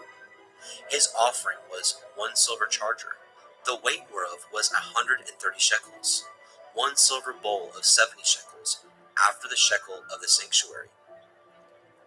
Both of them full of fine flour mingled with oil for a meat offering. 1 golden spoon of 10 shekels full of incense, 1 young bullock, 1 ram, 1 lamb of the first year for a burnt offering, 1 kid of the goats for a sin offering, and for a sacrifice of peace offerings 2 oxen, 5 rams, 5 he-goats, 5 lambs of the first year. This was the offering of Eliav, the son of Helon. On the 4th day, Elitzur, the son of Shedur, prince of the children of Reuben, did offer. His offering was 1 silver charger of the weight of 130 shekels, 1 silver bowl of 70 shekels, after the shekel of the sanctuary, both of them full of fine flour mingled with oil for a meat offering. 1 golden spoon of 10 shekels, full of incense, 1 young bullock, 1 ram, 1 lamb of the first year for a burnt offering, 1 kid of the goats for a sin offering, and for a sacrifice of peace offerings 2 oxen, 5 rams, 5 he-goats, 5 lambs of the first year. This was the offering of Elitzur, the son of Shedur. On the 5th day, Shelumiel, the son of Tzurishaddai, prince of the children of Shimon, did offer. His offering was 1 silver charger, the weight whereof was 130 shekels, 1 silver bowl of 70 shekels, after the shekel of the sanctuary, both of them full of fine flour mingled with oil for a meat offering. 1 golden spoon of 10 shekels, full of incense, 1 young bullock, 1 ram, 1 lamb of the first year for a burnt offering, 1 kid of the goats for a sin offering, and for a sacrifice of peace offerings 2 oxen, 5 rams, 5 he-goats, 5 lambs of the first year. This was the offering of Shelumiel, the son of Tzurishaddai. On the 6th day, Elisaph, the son of Deuel, prince of the children of Gad, offered. His offering was 1 silver charger of the weight of 130 shekels, a silver bowl of 70 shekels, after the shekel of the sanctuary, both of them full of fine flour mingled with oil for a meat offering. 1 golden spoon of 10 shekels full of incense, 1 young bullock, 1 ram, 1 lamb of the first year for a burnt offering, 1 kid of the goats for a sin offering, and for a sacrifice of peace offerings 2 oxen, 5 rams, 5 he-goats, 5 lambs of the first year. This was the offering of Elisaph, the son of Deuel. On the 7th day, Elishama, the son of Ammihud, prince of the children of Ephraim, offered. His offering was 1 silver charger, the weight whereof was 130 shekels, 1 silver bowl of 70 shekels, after the shekel of the sanctuary, both of them full of fine flour mingled with oil for a meat offering. 1 golden spoon of 10 shekels full of incense, 1 young bullock, 1 ram, 1 lamb of the first year for a burnt offering, 1 kid of the goats for a sin offering, and for a sacrifice of peace offerings 2 oxen, 5 rams, 5 he-goats, 5 lambs of the first year. This was the offering of Elishama, the son of Ammihud. On the 8th day offered Gamaliel, the son of Pedatsur, prince of the children of Menashe. His offering was 1 silver charger of the weight of 130 shekels, 1 silver bowl of 70 shekels, after the shekel of the sanctuary, both of them full of fine flour mingled with oil for a meat offering. 1 golden spoon of 10 shekels full of incense, 1 young bullock, 1 ram, 1 lamb of the first year for a burnt offering, 1 kid of the goats for a sin offering, and for a sacrifice of peace offerings 2 oxen, 5 rams, 5 he-goats, 5 lambs of the first year. This was the offering of Gamaliel, the son of Pedatsur. On the 9th day, Avidan, the son of Gidonai, prince of the children of Benjamin, offered. His offering was 1 silver charger, the weight whereof was 130 shekels, 1 silver bowl of 70 shekels, after the shekel of the sanctuary, both of them full of fine flour mingled with oil for a meat offering, 1 golden spoon of 10 shekels, full of incense, 1 young bullock, 1 ram, 1 lamb of the first year for a burnt offering, 1 kid of the goats for a sin offering, and for a sacrifice of peace offerings, 2 oxen, 5 rams, 5 he-goats, 5 lambs of the first year. This was the offering of Avidan, the son of Gidoni. On the 10th day, Achiezer, the son of Ammishaddai, prince of the children of Dan, offered. His offering was 1 silver charger, the weight whereof was 130 shekels, 1 silver bowl of 70 shekels, after the shekel of the sanctuary, both of them full of fine flour mingled with oil for a meat offering, 1 golden spoon of 10 shekels, full of incense, 1 young bullock, 1 ram, 1 lamb of the first year for a burnt offering, 1 kid of the goats for a sin offering, and for a sacrifice of peace offerings, 2 oxen, 5 rams, 5 he-goats, 5 lambs of the first year. This was the offering of Achiezer, the son of Ammishaddai. On the 11th day, Pagiel, the son of Okran, prince of the children of Asher, offered. His offering was 1 silver charger, the weight whereof was 130 shekels, 1 silver bowl of 70 shekels, after the shekel of the sanctuary, both of them full of fine flour mingled with oil for a meat offering, 1 golden spoon of 10 shekels, full of incense, 1 young bullock, 1 ram, 1 lamb of the first year for a burnt offering, 1 kid of the goats for a sin offering, and for a sacrifice of peace offerings, 2 oxen, 5 rams, 5 he-goats, 5 lambs of the first year. This was the offering of Pagiel, the son of Okran. On the 12th day, Achira, the son of Enan, prince of the children of Naphtali, offered.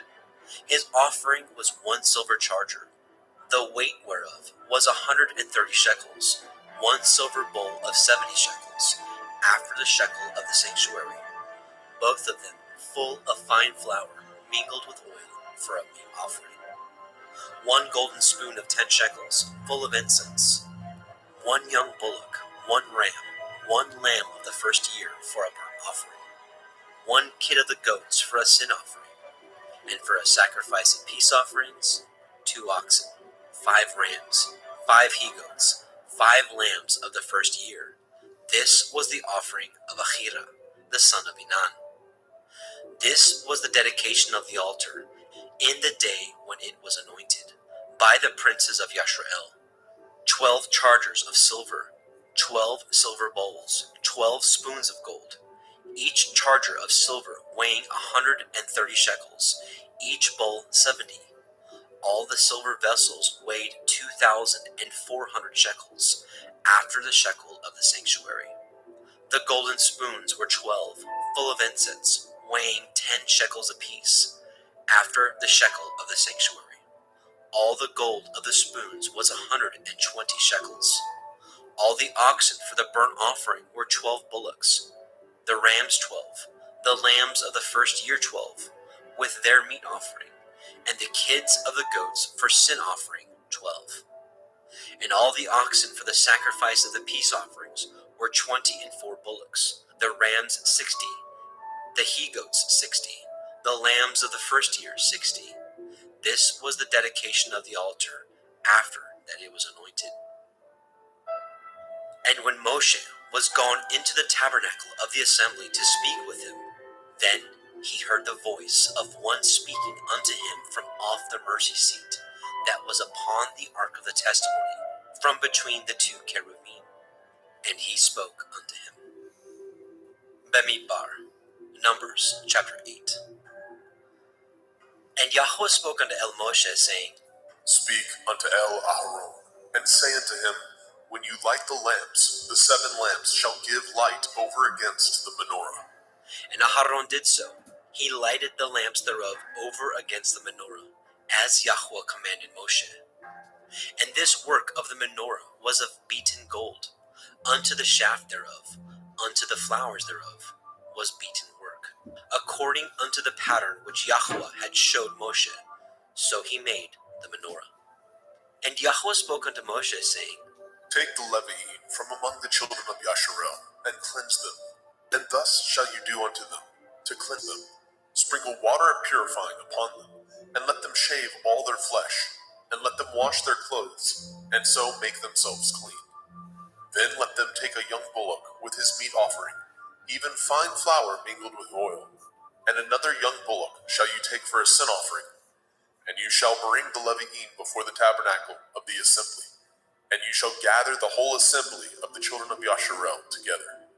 And you shall bring the Levi'im before Yahweh, and the children of Yasharel shall put their hands upon the Levi'im. And Aharon shall offer the Levi'im before Yahweh for an offering of the children of Yasharel, that they may execute the service of Yahweh. And the Levi'im shall lay their hands upon the heads of the bullocks, and you shall offer the one for a sin offering, and the other for a burnt offering unto Yahweh, to make an atonement for the Levi'im. And you shall set the Levi'im before Aharon and before his sons, and offer them for an offering unto Yahweh. Thus shall you separate the Levi'im from among the children of Yasharel, and the Levi'im shall be mine. And after that shall the Levi'im go in to do the service of the tabernacle of the assembly, and you shall cleanse them, and offer them for an offering. For they are wholly given unto me from among the children of Yasharel, instead of such as open every womb, even instead of the firstborn of all the children of Yasharel, have I taken them unto me. For all the firstborn of the children of Yasharel are mine, both man and beast. On the day that I smote every firstborn in the land of Mitzrayim, I sanctified them for myself. And I have taken the Levi'im for all the firstborn of the children of Yasharel. And I have given the Levi'im as a gift to Aharon and to his sons from among the children of Yasharel, to do the service of the children of Yasharel in the tabernacle of the assembly, and to make an atonement for the children of Yasharel, that there be no plague among the children of Yasharel, when the children of Yasharel come nigh unto the sanctuary.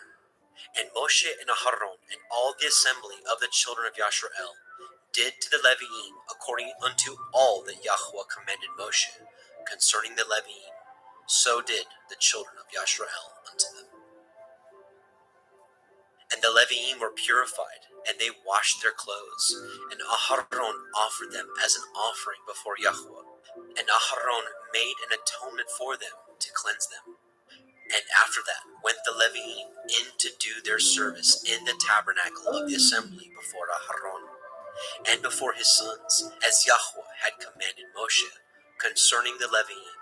So did they unto them. And Yahweh spoke unto Moshe, saying, This is that belongs unto the Levi'im, from 25 years old and upward.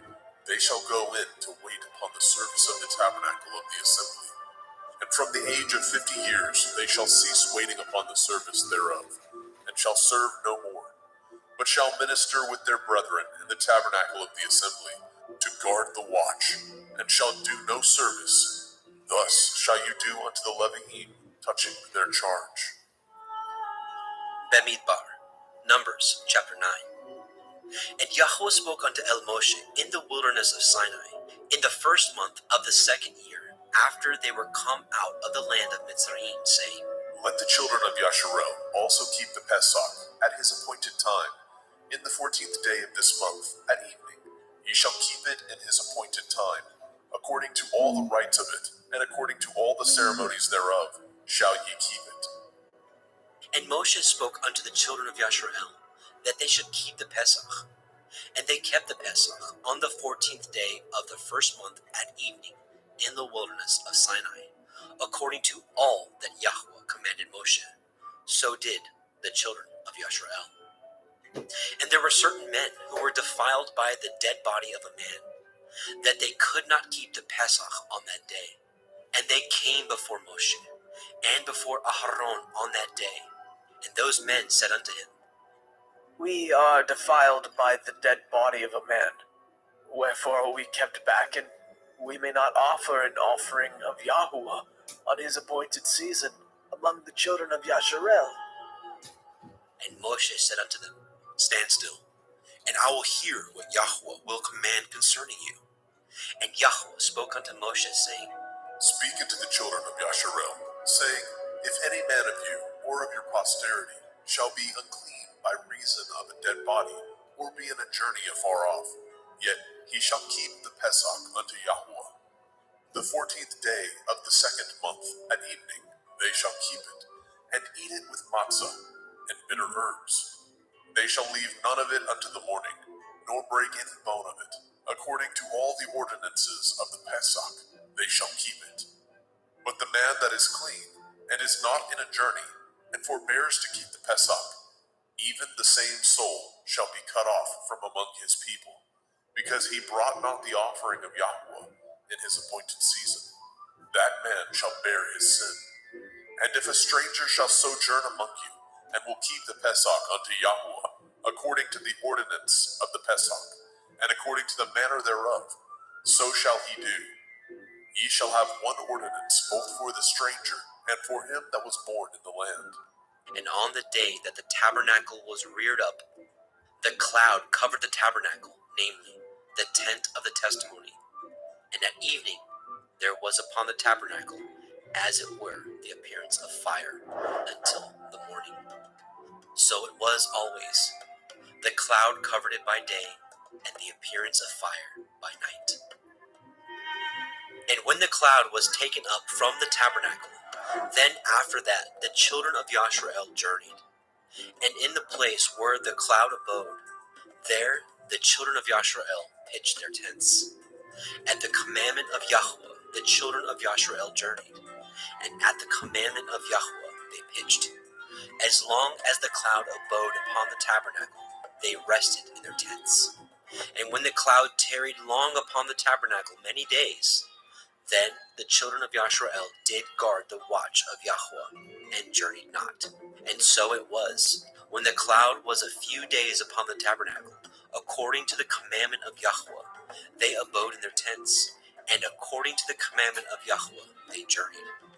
And so it was, when the cloud abode from evening unto the morning, and that the cloud was taken up in the morning, then they journeyed. Whether it was by day or by night that the cloud was taken up, they journeyed. Or whether it were 2 days, or a month, or a year, that the cloud tarried upon the tabernacle, remaining thereon, the children of Yasharel abode in their tents, and journeyed not. But when it was taken up, they journeyed. At the commandment of Yahuwah they rested in their tents, and at the commandment of Yahuwah they journeyed. They guarded the watch of Yahuwah at the commandment of Yahuwah by the hand of Moshe.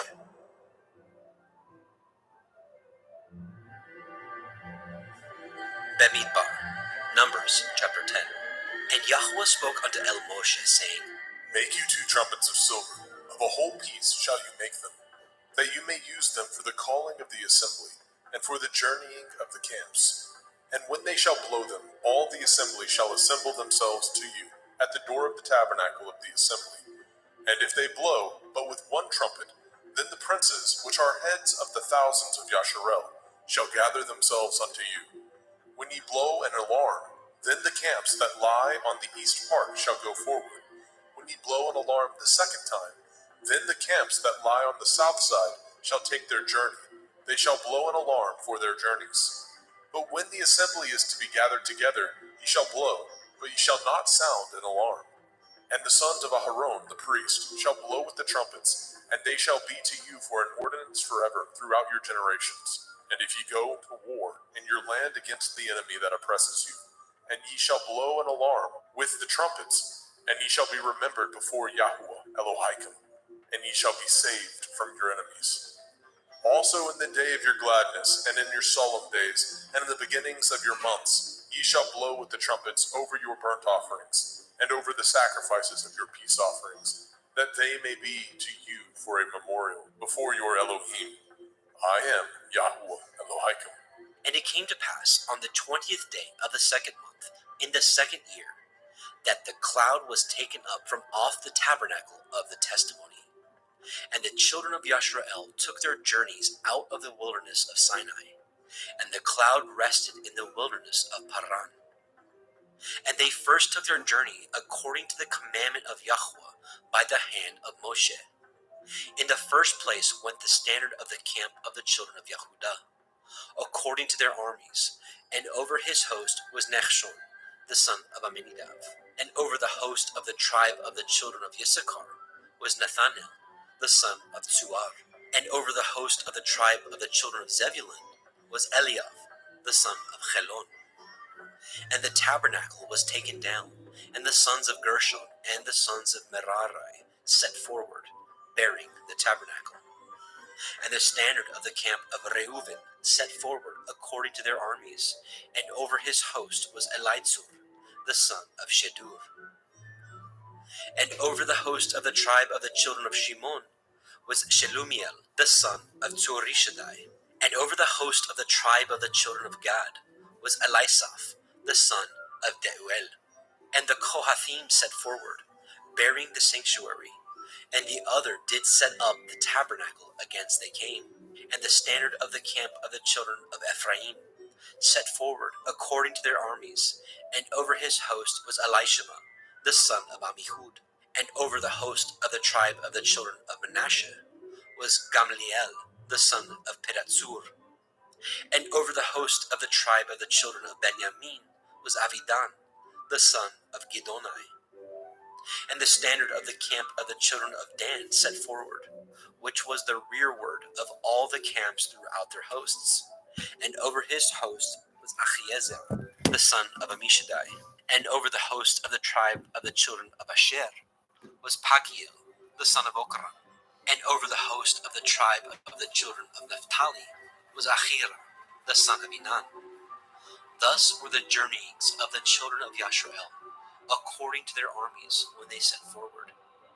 And Moshe said unto Chovav, the son of Reuel, the Midianite, Moshe's father-in-law, We are journeying unto the place of which Yahweh said, I will give it you.